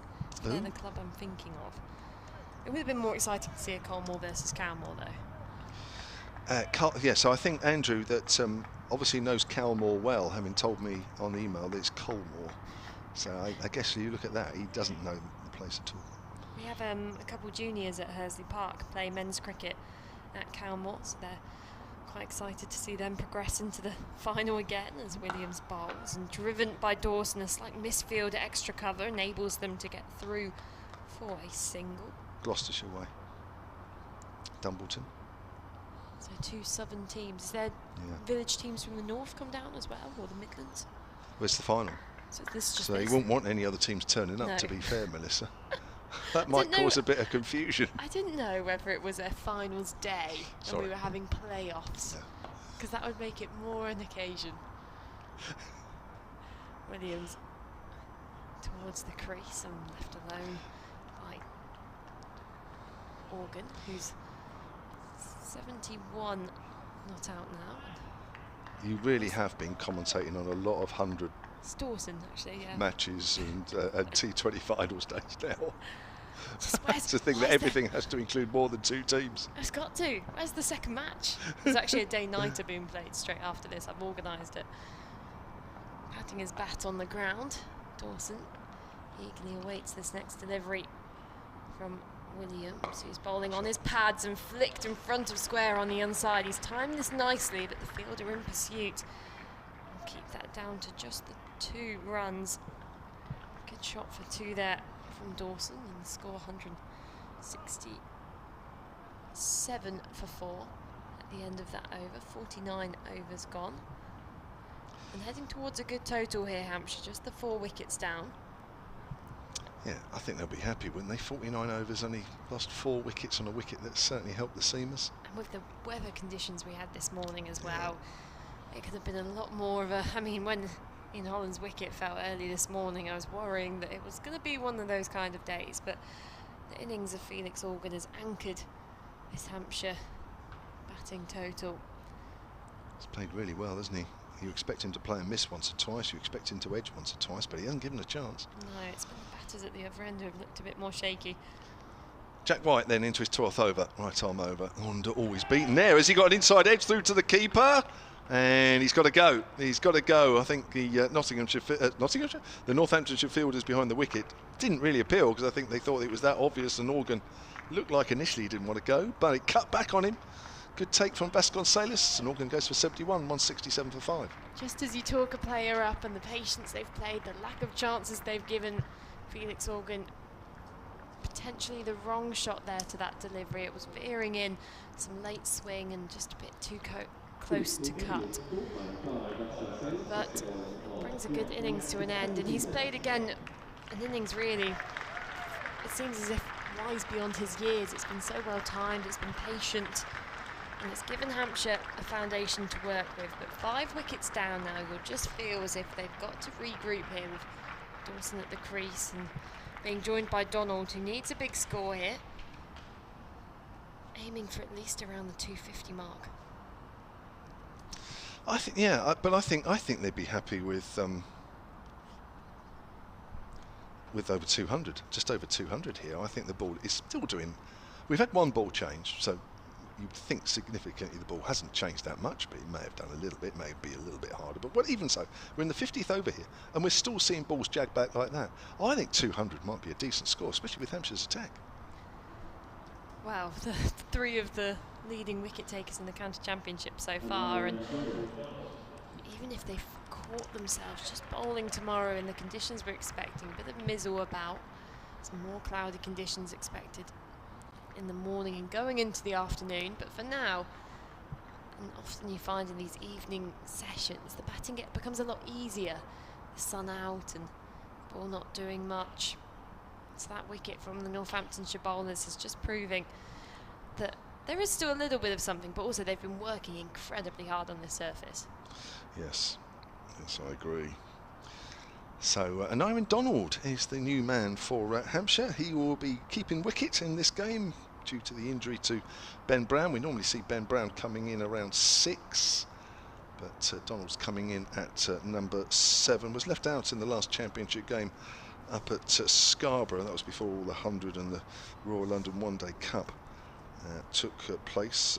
And Aaron Donald, 9 innings in the Royal London. 227 runs, averaged 25, but he did get 2 half centuries, so he's in reasonable form. And he does like to be positive. As White comes in and bowls, and Donald is forward, plays it back to the bowler. Yeah, he brings that bit of extravagance to the innings, plays those bigger shots as well. Would be seeing this as a good opportunity here to build a partnership. The experience of Liam Dawson at the other end before, of course, he goes over to Pakistan to play in that white ball series. Yeah, going to be a big loss for Hampshire, that one. Yeah, I saw him at lunchtime. I think you were there as well, and I know he wants to go out, of course, but as it's a length ball, Donald pushes out into the covers. But I think equally he is a little disappointed that after all that hard work in the championship this season, that you don't get to play the last couple of games and maybe influence, you know, from a Hampshire point of view, what you hope was the right outcome. There was also an incredible tweet about Liam Dawson's inclusion in the team, which I have to find that he's been involved in every White Ball World Cup squad since 2016, but hasn't played a game in any of them. Yeah, I do know. I think I might have seen the same one. That's cut back a little bit, but wide of off stump, and Donald leaves alone. Did it say as well? It included something like a Moeen Ali and. So Joss Butler, Moeen Ali, and Adil Rashid have been the only people involved with him in all of those cups, apart from they've played the games. And Liam Dawson has been on the bench. There's also that danger that he could go over there and not be used because you have Moeen Ali, you've got Adil Rashid, you've got part-time spinning options as well. And he maybe just hasn't fired with his batting in the white ball cricket enough to warrant inclusion in all of those games. But they do have 7 T20s, so they have plenty of opportunity to include him in the squad. White comes in and bowls, and Donald is forward, pushes up to mid-off, but there's 19 of them going to Pakistan, so that's a big squad. You'd like to think there's going to be a bit of rotation in that fact, because if you have 8 people sat on the bench for the entire tour, they're probably not going to be that happy. But it's a good opportunity nonetheless for Liam Dawson. I mean, his bowling particularly has been so impressive in the white ball stuff for Hampshire and for London Spirit. Yeah, I agree. He will be a big miss. Even if the wicket isn't conducive to spin, he's such a competitor. As White comes in and bowls, and Donald works that up to mid-on. A little bit more forceful shot this time, but straight to the mid-on fielder, who is Luke Proctor. End of the over.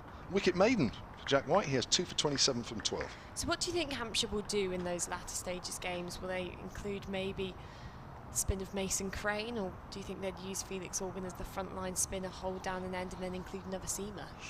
Or another batting option? That's an interesting one, isn't it? It's certainly, for me, it brings Mason Crane in play, doesn't it? Now, the game here, so Hampshire have a control somewhat over the pitch, but the game at Edgbaston, they won't. But I'm not sure what you've seen the Edgbaston pitch a lot this summer, more than I have. It might be worth playing a Crane. I think it would be worth it, and he's had a good campaign for London Spirit as well. Another Hampshire player who's gone up to Lords for the last 3 weeks. And something I've noticed particularly in the 100 competition as Williams continues in, and that's left alone by Liam Dawson again. Some late swing towards the keeper.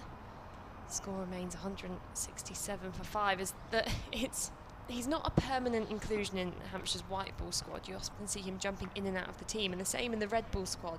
And there's lots of talk about how to manage a leg spinner in your team, how to manage a wrist spinner, that they can be a bit expensive sometimes. It's an attacking option, but how do they slot into your proceedings? As Williams bowls, and on the back foot defending, as Dawson into the covers for no run. But then there's been lots of talk of saying James Vince maybe hasn't quite cracked how to work the wrist spinner in the team yet. But when he was captaining the Southern Brave, he had Jake Lintott and Rayhan Ahmed both in his team, both wrist spinners playing every single game for them, and they were managed very well. Mason Crane also played, I think, all or if not one of the games for London Spirit, and he was backed in that environment, and he bowled a lot better than he has done for Hampshire in the past. So he can do it, Mason Crane, underneath the right management. That's a wide, loose one from Williams there, which is lucky not to be called wide from the umpire. So I'd like to think that if he does get this shot in the red ball stuff, then he's just got to have the full backing of the management, of the captain, and just say, yes, it is a bit more of a risk to bowl a leg spinner. They may not be able to hold down an end as easily as Liam Dawson does, but it is the attacking option. We're in the latter of the season pitches. There could be a bit in there for the leg spinner. Yeah. Williams into Dawson, who's faintly edging that through the slip cordon for 4. Just again, Williams throwing in a few looser deliveries and then hitting Dawson with that perfect ball, just moving away slightly, 4th stump line. Dawson just, the faintest of tickles down to the boundary, but it had plenty of pace on it, and the score moves on to 173 for 5. I think there's a chance we might see Mason Crane in one of those 2 games. Maybe the one at Edgbaston more than here, maybe. Williams in again to Dawson, who jams his bat down on that one, and a good bit of work at mid-off from the fielder, who prevents that ball racing away to the boundary.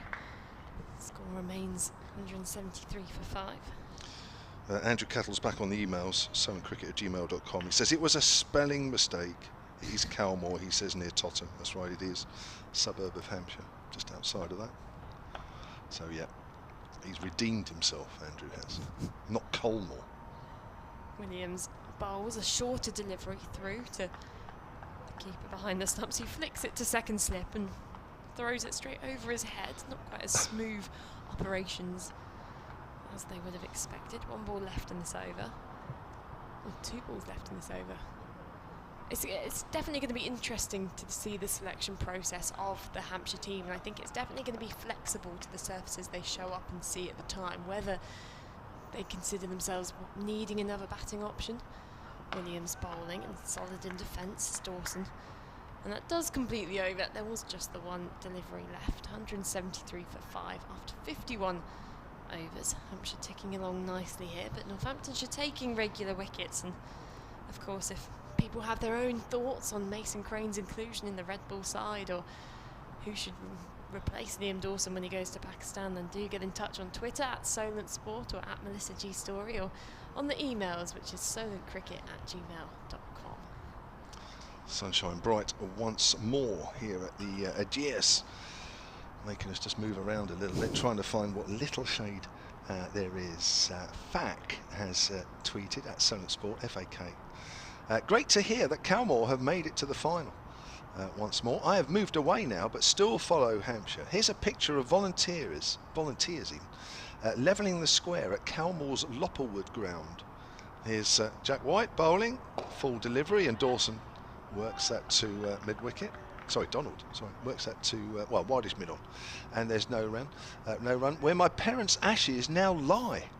My father was a wanderer, and there's the picture. Look at that, Mel. That is a very old picture indeed. There's a lot of dirt around there, not so much grass. In the good old days when it was done all by hand, not by any. All leaning on their shovels. They were good British workmen even in those days, weren't they? Here comes Jack White again, bowls. And Donald's on the back foot this time, steers it back to the bowler. Score remains on 173 for 5. Donald's got a very pronounced trigger movement, which he's been working on across the season. Of course, he's come back from an incredibly nasty injury, and it was great to see him back in action this season. But if anyone's watching along on the live stream, then just keep an eye out. He goes back towards his stumps and then crouches slightly. It's quite a big trigger movement, but it's been working for him so far this season. As White comes in again and bowls. Oh, he's beaten outside the off stump as it wrapped on the pad, because it didn't quite carry through to Vasconcelos, kept a little low. I think because of Nyren Donald's trigger movement, where he has gone back and on this occasion has stepped across his stump slightly. If that ball was going on, then it was probably hitting outside off stump and would have required him to be playing no shot, maybe for the umpire just to consider the ball to be clipping the top of off. But I think as he went in defence, it would have been a bold call from the umpire there. Certainly was. Anxious moment there for a little while. Donald, like one or two batters before him, just taking a few balls to get off the mark. He's faced 8 so far. As White comes in again and bowls to Donald. Donald drives. He's going to go for a single, even though he hasn't timed it. Just wide of mid-off. And Donald is off the mark. Keogh, that is, fielding at wide mid-off. Hampshire 174 for 5 with 20 overs left in the day after this.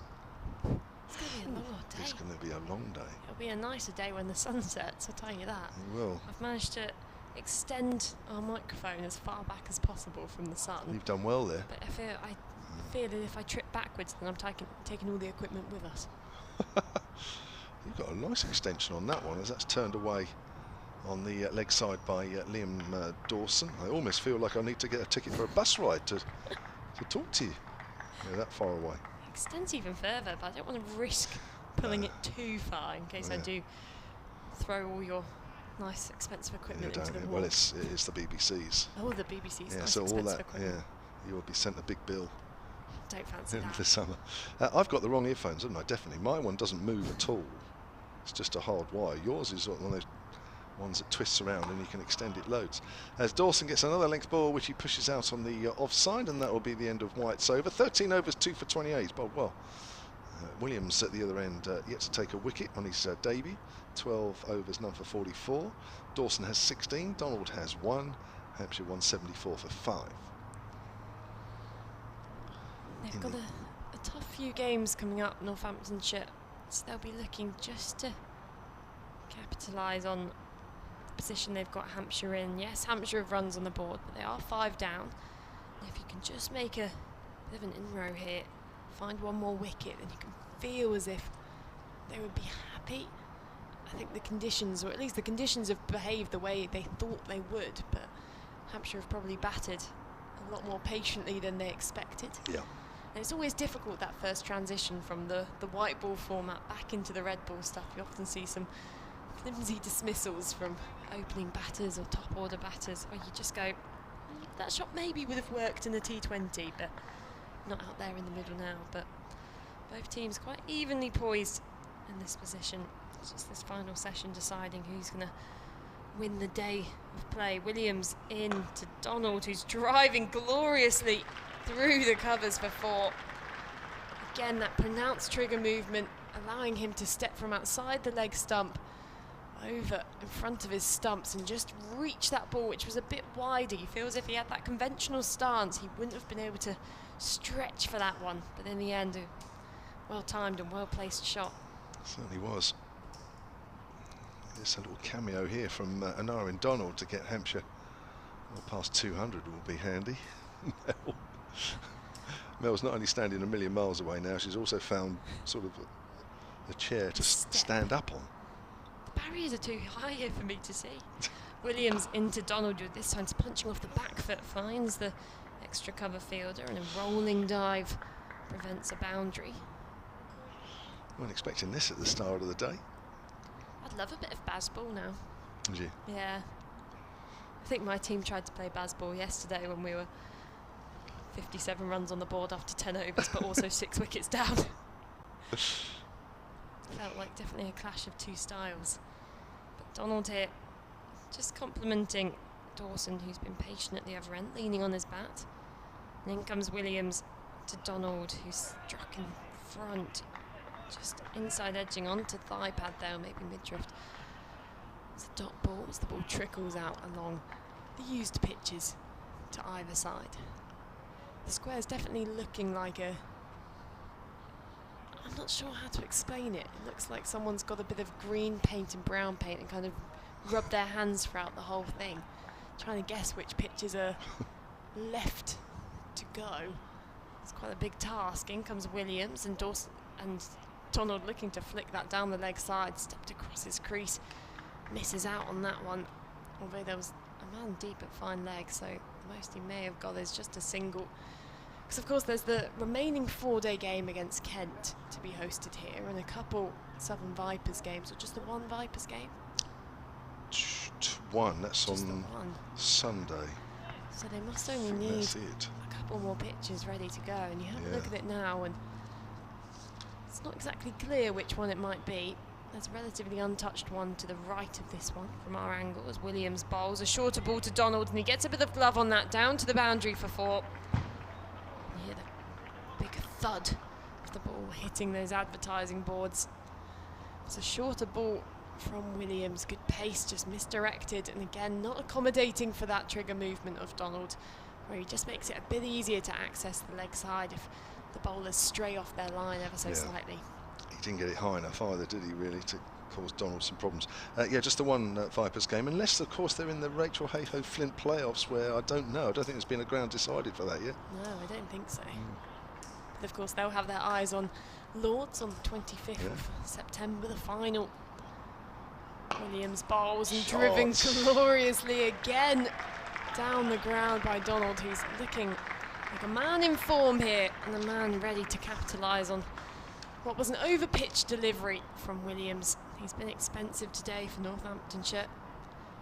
Gone for 56 off his 13 overs, and not exhibiting the same control as his fellow seamers at the other end. He does look as if he could take a wicket. He's got that almost erraticness and unexpected feeling to his bowling, but his line and lengths just haven't quite been on tune today.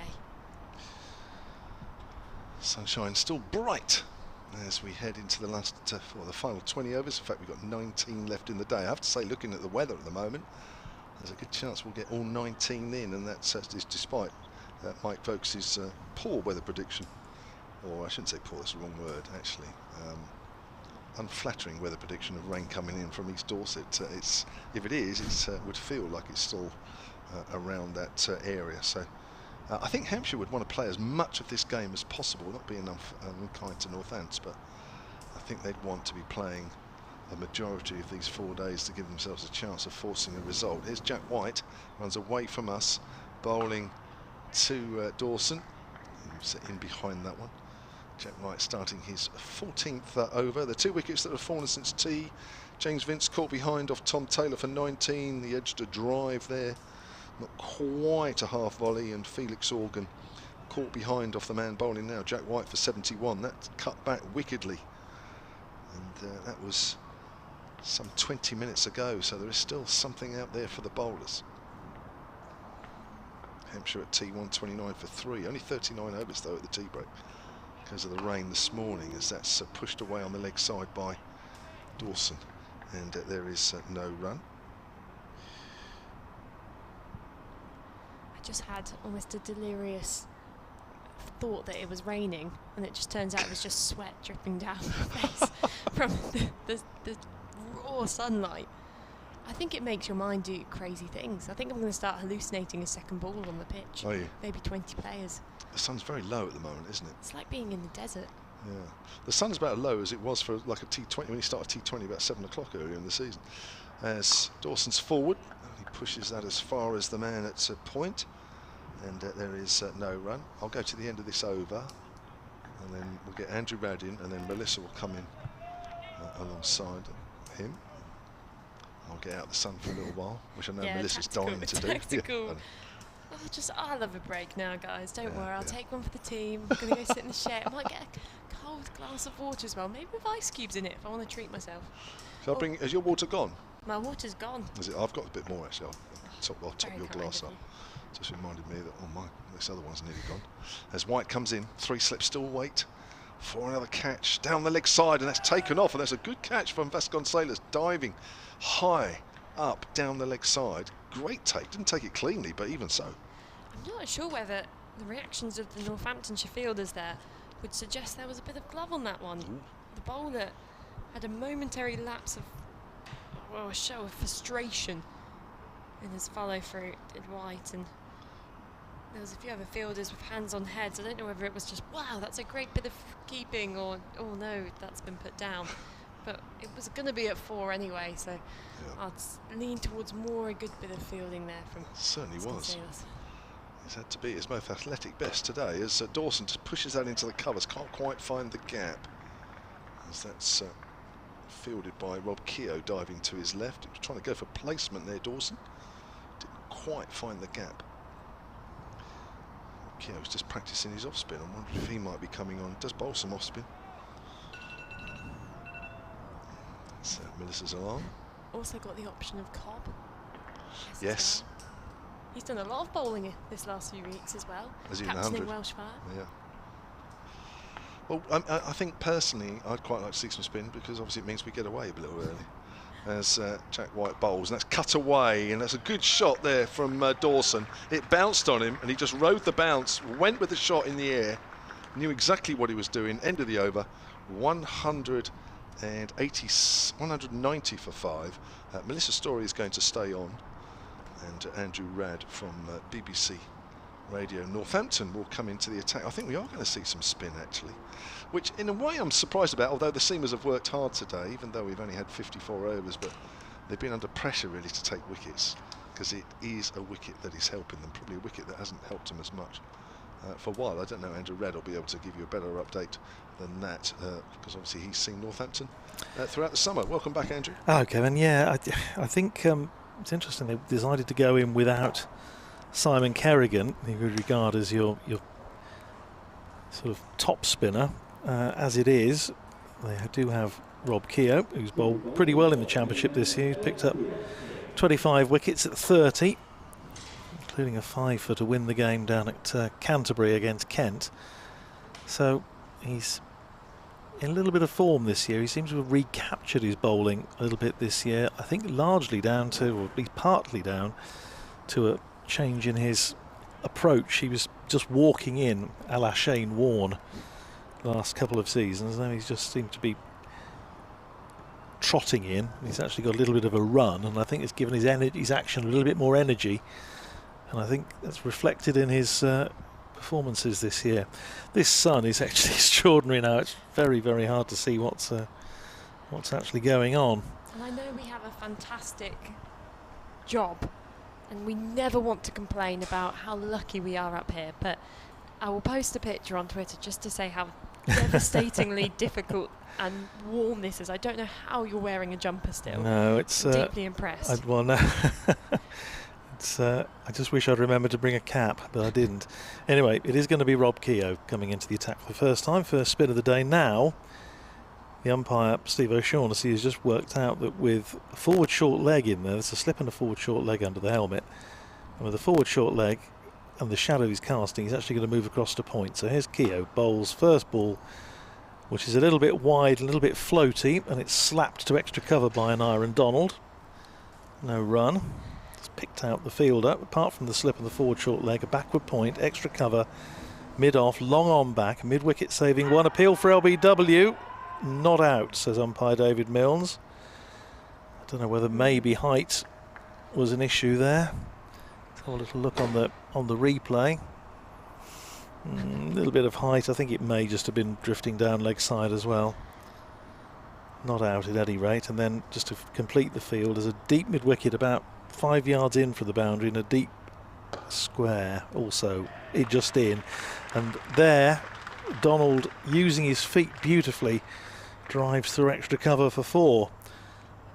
Takes Donald up to 17 and Hampshire to 194 for 5. So closing in on a first batting bonus point. And as we know, in this last little tranche of 4 championship matches with everything up for grabs, promotion, well, the championship title, relegation, promotion from Division 2, every point absolutely vital. Here's Keogh in again, and Donald trying to paddle that around the corner, doesn't make contact. There's a polite inquiry from Vasconcelos behind the stumps to umpire Milnes. Rob Keogh not interested at all. Here's Keogh in again. Bowls, and that's pushed forward. Donald just bounces off the pad wide of the man in there at forward short leg.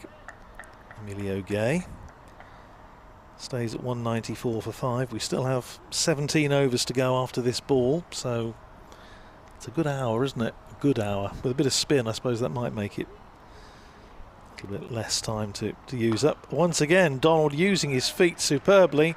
He's hit that straight. First bounce for 4. So Aneirin Donald making a very, very positive start to his innings. He goes up to 21 off 21 balls. And Hampshire 198 for 5. 8 runs off Rob Keogh's first over. And we have 17 overs to go. I was going to say, when the spinner came on, it would be an interesting experiment. Just a quick 30-second update for you here. Well, the score is 198 for 5 with Hampshire batting first. They were taken off early for rain this morning, but since that delay, it's been uninterrupted sunshine, and Aneirin Donald has just hit 2 boundaries in the over. He's on 21 off 21 balls. Liam Dawson at the other end, 20 off 36. Hampshire lost a few wickets in those middle overs. Joe Webley gone for 14, Nick Gubbins gone for 23, and Captain James Vince gone for 19. But for now, both sides evenly balanced with a score 198 for 5.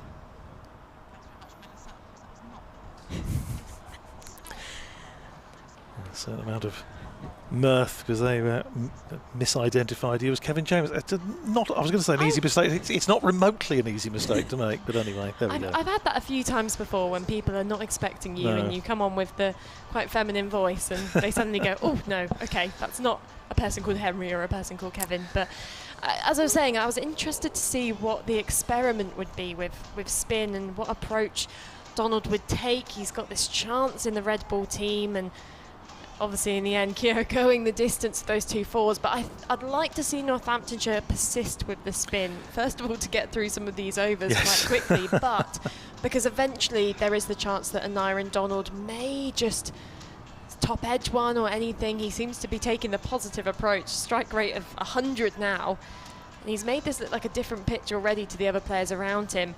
Is this a message from the changing room saying go be positive out there, go bring the attack to Northamptonshire, pick us up these batting points, or is this a personal choice? Either way, it could bring wickets, it could bring runs. It's going to be exciting. It is going to be interesting. Last 17 overs to watch and follow, and so the experiment of bringing Rob Keogh on, not making quite the impact that Northamptonshire would have wanted. Jack White to continue.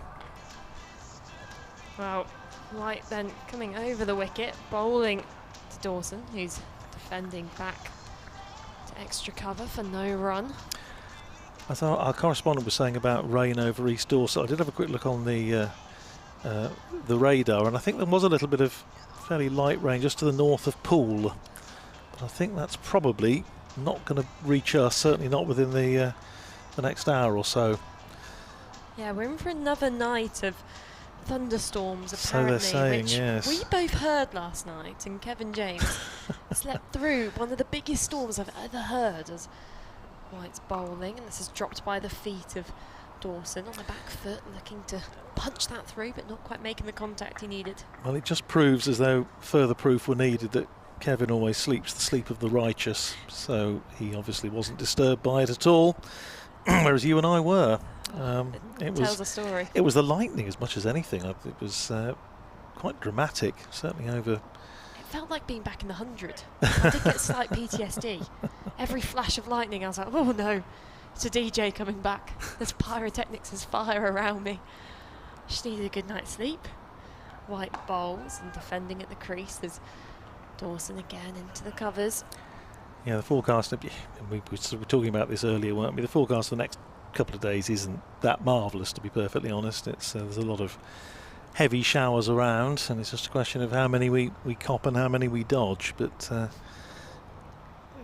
say even if, but it's obviously very early to talk about the not being a result, but in terms of the championship table, every point, as I was saying a few moments ago, absolutely vital to both sides. In comes White, bowls a straighter line delivery, disciplined here in his bowling to Dawson, who's happy just to play almost a second fiddle role now since Aneurin Donald has come in and see off the perhaps tighter bowling from White at our hotel end and allow Donald to just maximise on the bowling at the other end, the experiments at the other end with spin. But I suppose Hampshire was playing catch-up, basically 16 points behind Surrey. Need to get something out of this game, don't they, I think? They're almost forcing that result, or going to try to. White bowling and defending again as Dawson. Nothing, I feel like nothing will get through that impenetrable defence there from Dawson. He's had a few good innings in the red ball game and hasn't had much of an opportunity to bat throughout the 100. I think he's been stationed down at number 8 or 9, which feels a bit low, but when you have about 4 balls to face at the end of the innings, it's not really the time to bring out the defensive shot. It's an interesting discussion you were having earlier, I think, with Kevin about the whole business of county players and whether if they're not needed actually in the 100 in the competition, they ought to be released back to their counties. As White bowls, and this time finds the gap in the field. Dawson just timing that one sweetly, and it's going to be a teasing run chase for the fielder, who does great work there on the cover boundary, flicks that one in, and it will keep them down to just the 3 runs. Let's see who that was chasing that one down. It was Josh Cobb herring out there. But that is the 200 up for Hampshire, and it means they have their first batting bonus point. So Hampshire's 194th point of the season brings the gap down to 15 points at least for the time being. And I guess this week without Surrey playing as well is an ample opportunity for them just to try and sneak up and hope that, I mean, they'll be almost enemies with Northamptonshire this week, but and next week they're going to be waving the flags from the balconies, clapping your boys on. I was just thinking exactly the same thing. There's going to be a sort of different attitude, but yeah, Northamptonshire with Surrey coming to the county ground. I mean, I have to say, from a point of view of the quality of the cricket, the match that Northamptonshire and Surrey played out last year was one of the best I've seen for a while. Went to the last session, Northamptonshire winning by 2 wickets. Right at the very end, with James Sales on debut making the winning hit. Short goes Keogh, who is going to get a second over, and that's just punched away with a minimum of effort by Liam Dawson out to the cover boundary for 4. And this is all a little bit easy at the moment for the Hampshire batters against Rob Keogh.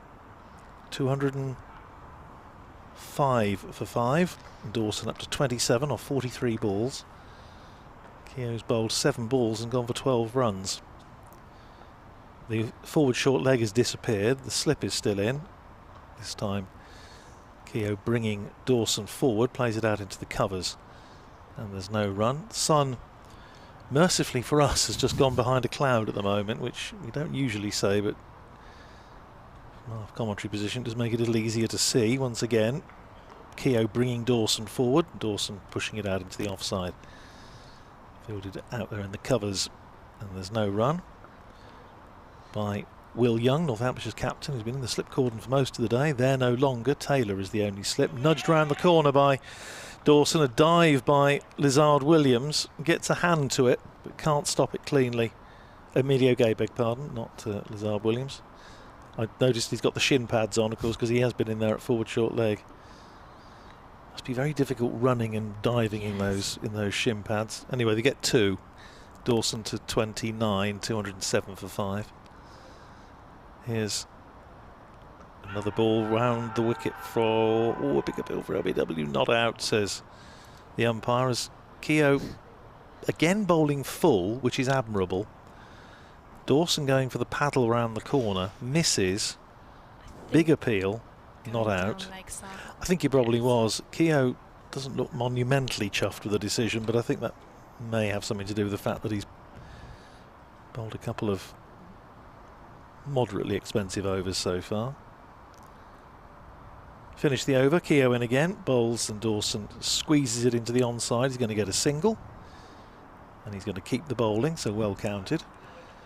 30 to Liam Dawson, 20 to Aaron Donald, 21 beg pardon, 208 for 5 at the end of the over. 15 overs remaining in the day's play.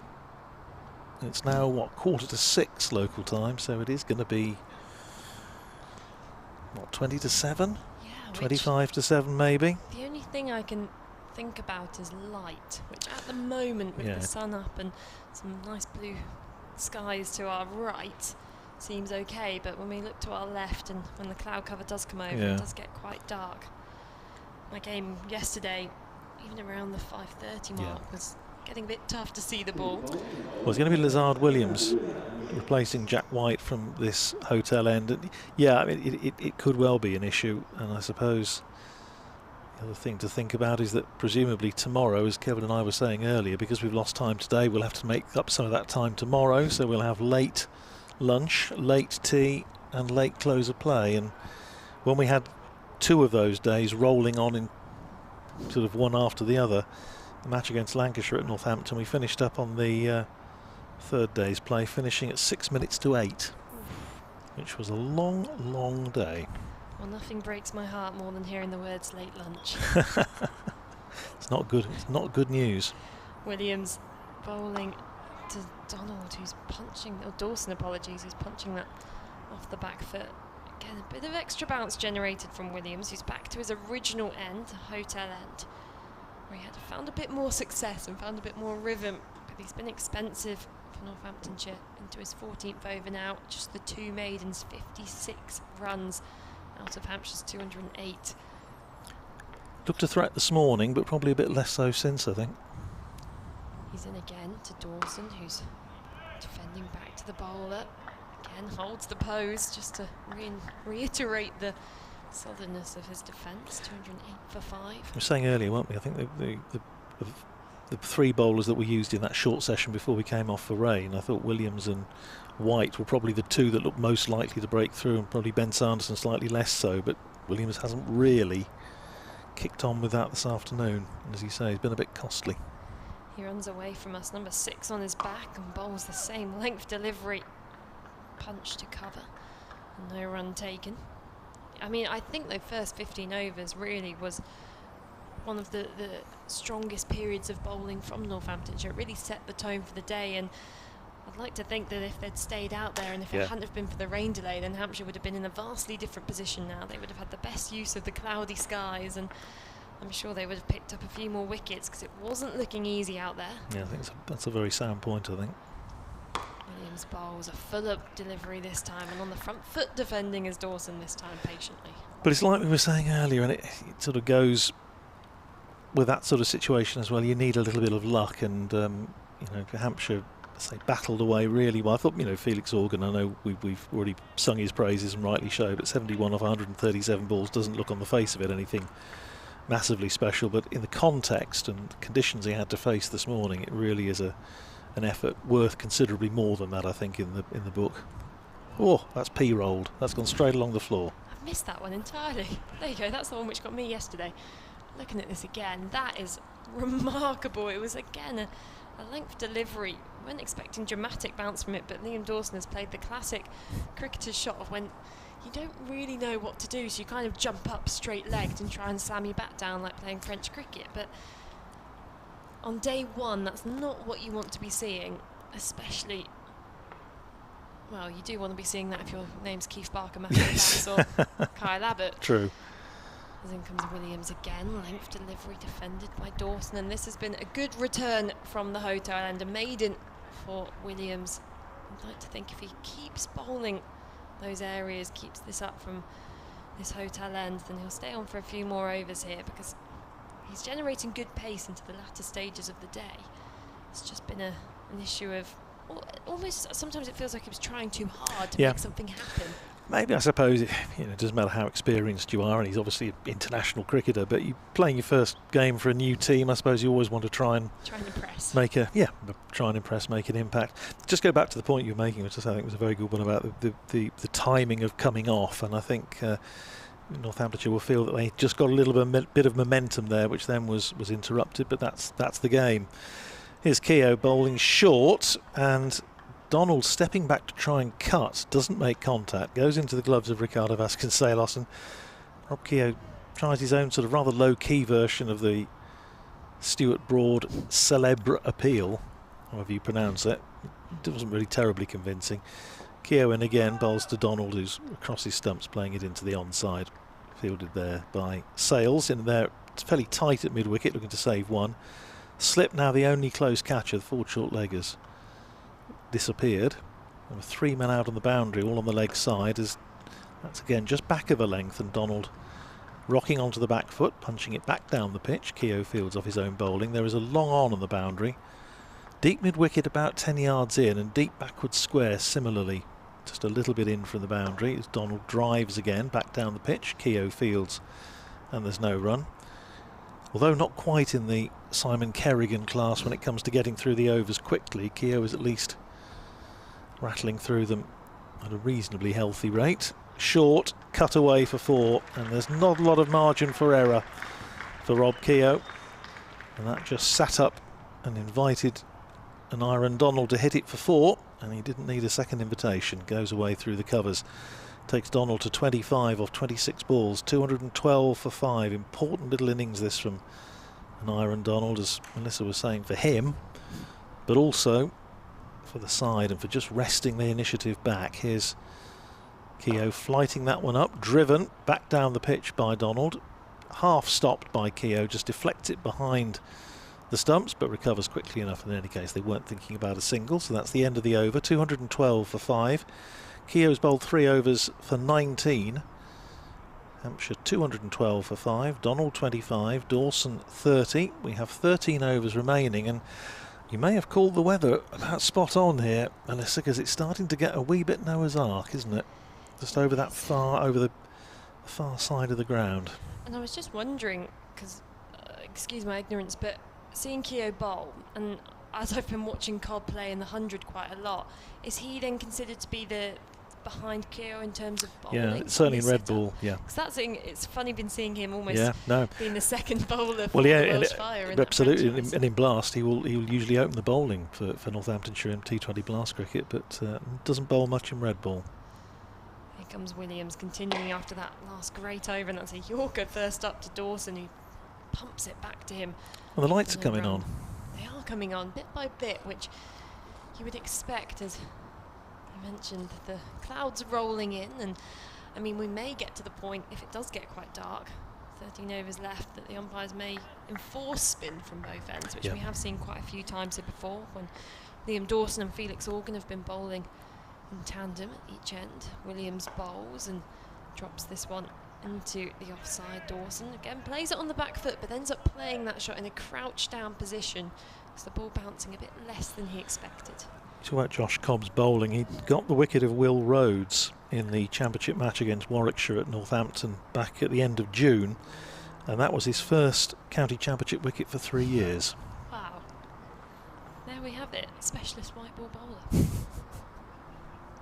Williams running away from us again, and defending is Dawson, who seems quite content here and just seeing out these final 12.3 overs, which is such an interesting contrast to an Aaron Donald, who every shot he plays looks to be attacking, and rather than just dropping his hands on the ball and letting the ball bounce alongside him like Dawson, he's really following through with all his shots, looking to play the aggressor role, and it's working for him so far.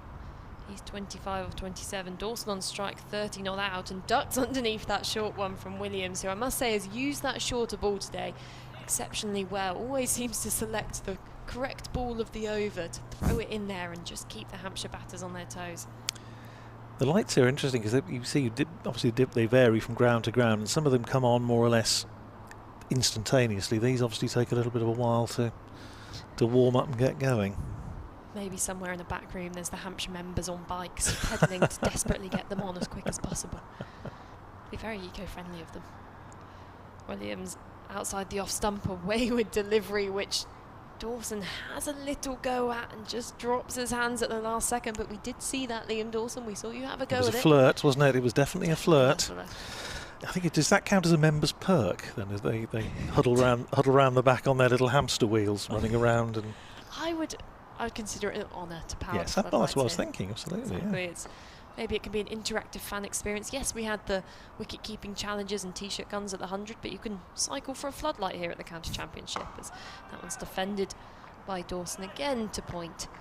No run taken. That's the over completed, the 60th over of this game. 212 for 5, Hampshire. Like those wonderful pictures from the Oval in 1968, wasn't it? The Test match there where England, with Derek Underwood, managed to bowl Australia out against the clock to win the Test match and level the Ashes series, and there's a huge thunderstorm broke over the Oval, and there's very famous photographs of Colin Cowdrey and the various other England players, and the ground staff directing the crowd just came out and with mops and cleared the ground and got it fit for play, and England just managed to squeak a win right at the end with everybody up round the bat.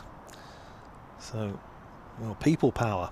Here's Keogh starting his 4th over, and again bowls short. This time he's got a little bit of protection as it's cut away by Donald, but Ben Sanderson has been stationed down at the deep backward point boundary and keeps it to a single. So Donald to 26 and Hampshire to 213 for 5. 11 overs to go after this one. The lights starting to come on, but very slowly.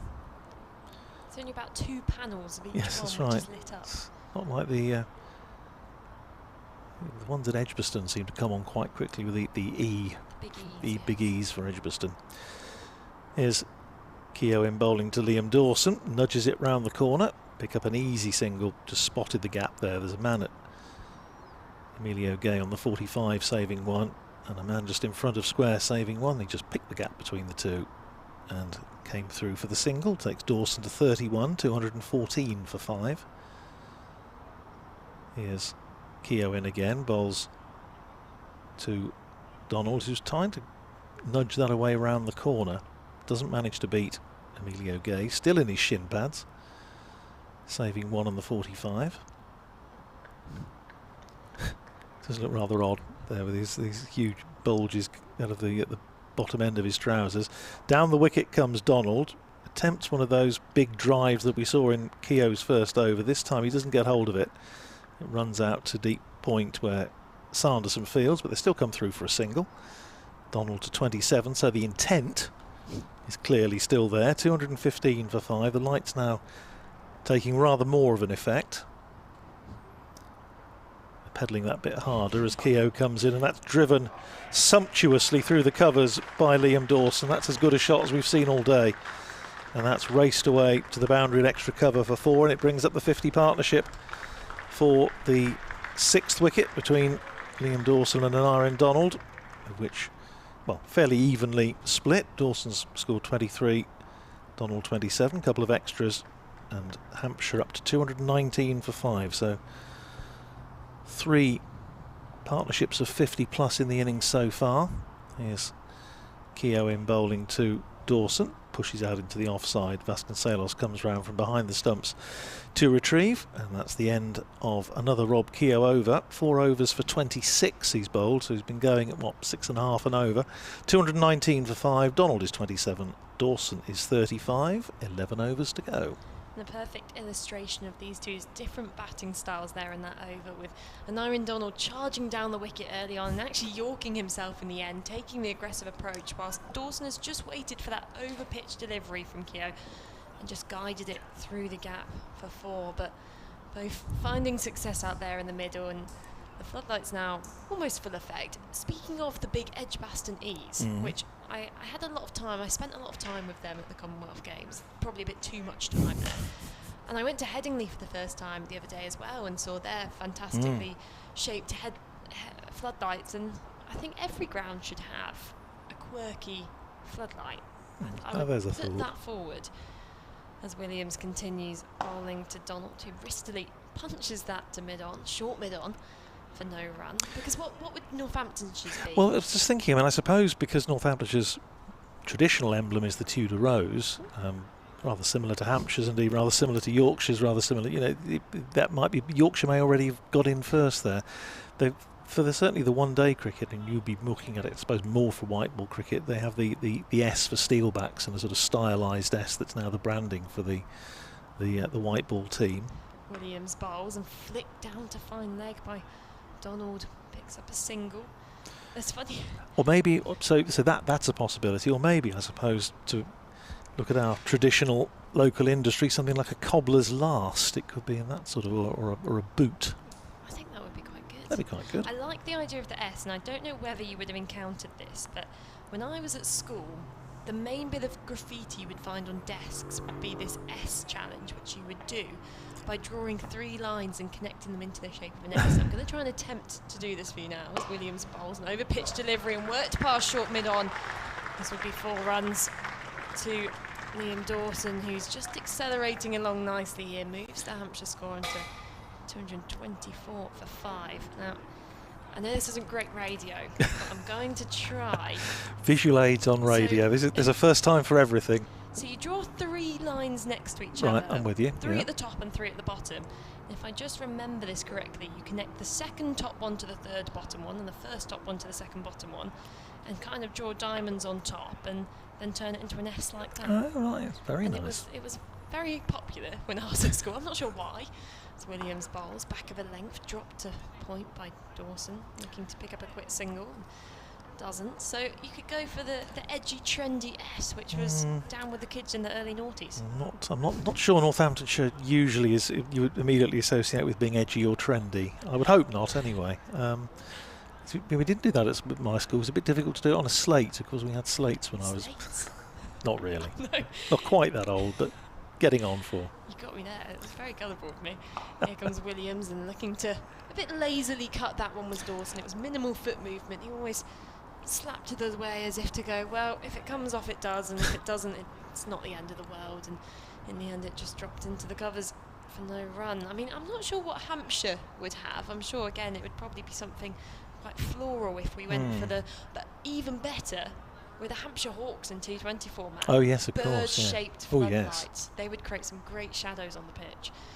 Williams bowls on the pads of Dawson, who works that past the short mid-wicket fielder. A long chase now for the fielder who's at deep square leg. He'll get there quite leisurely, and the Hampshire batters come back for 3 runs, 227 for 5. Ben Sanderson would really love that, wouldn't he? After all the overs he's bowled today, he's suddenly informed he's got to chase around around the boundary for 3. Now the umpires are coming together, and I just wonder if, even with the lights on, they may be getting a little bit concerned about the lights. They're certainly having a consultation about something. I have to say that the S that Melissa drew was actually not that dissimilar to the S that is the branding for the steelback. So they perhaps could have got Melissa to design it, and she could have pocketed the fee. Well, the umpires are happy enough for now, but they're obviously a little bit twitchy. It is, even with the lights on, it is a little bit dark, and well, whether this is Northamptonshire's ploy to try and get off, they've taken Rob Keogh out of the attack and they've brought Luke Proctor back on. I think maybe Northamptonshire would not be averse to coming off at the moment. I don't know what you think, Kevin, but well, it could be part of it, couldn't it, really? I mean, I'm not sure the light's going to get any better looking at the cloud coming over from Telegraph Wood in front of us, but yeah, you would think we'll do well to get all 10 in, or anywhere near 10 actually. Well, I'll say anywhere near 10. But I'm fascinated by Telegraph Wood. What's the derivation of that? I don't know the reason it's called Telegraph Wood, but it is one of the highest points in Hampshire. Oh right, okay. Apparently. Here's Proctor then from the pavilion end, from the Telegraph Wood in, if you want to call it that, as that's pushed out square on the offside by Liam Dawson. I think Hampshire will be happy, actually, if I'm honest, overall today. Yeah, we're to the 63rd over.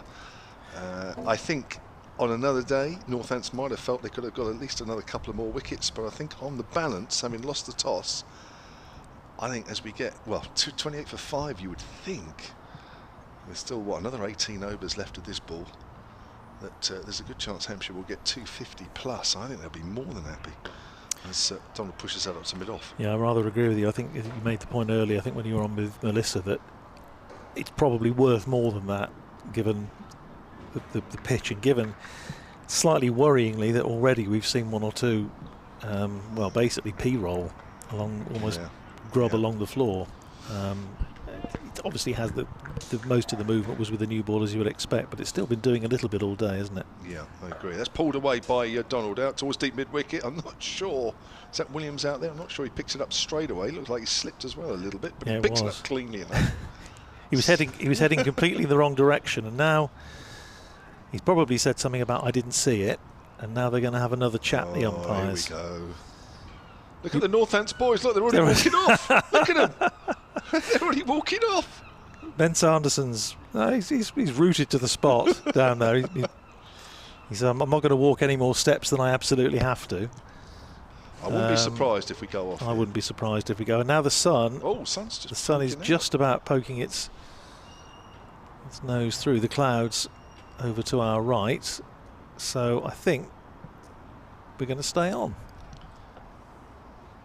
Are we? Well, they've got to take a light meter reading, or have they already taken it? But well, no, because it'll have to be. They certainly didn't do it from the end. What is? No, they are coming off, and it's all a bit low key, isn't it? There's usually something sort of a bit more dramatic than that, and there's people just wandering, milling around. I think they used to call it in the playground, and Northamptonshire players have just about worked out that they're going to go off. The Hampshire batters seem very reluctant to go off, and you can understand why, because I think they've got a little bit of momentum going with this partnership, 6-wicket partnership now worth 62 between Liam Dawson and Aaron Donald.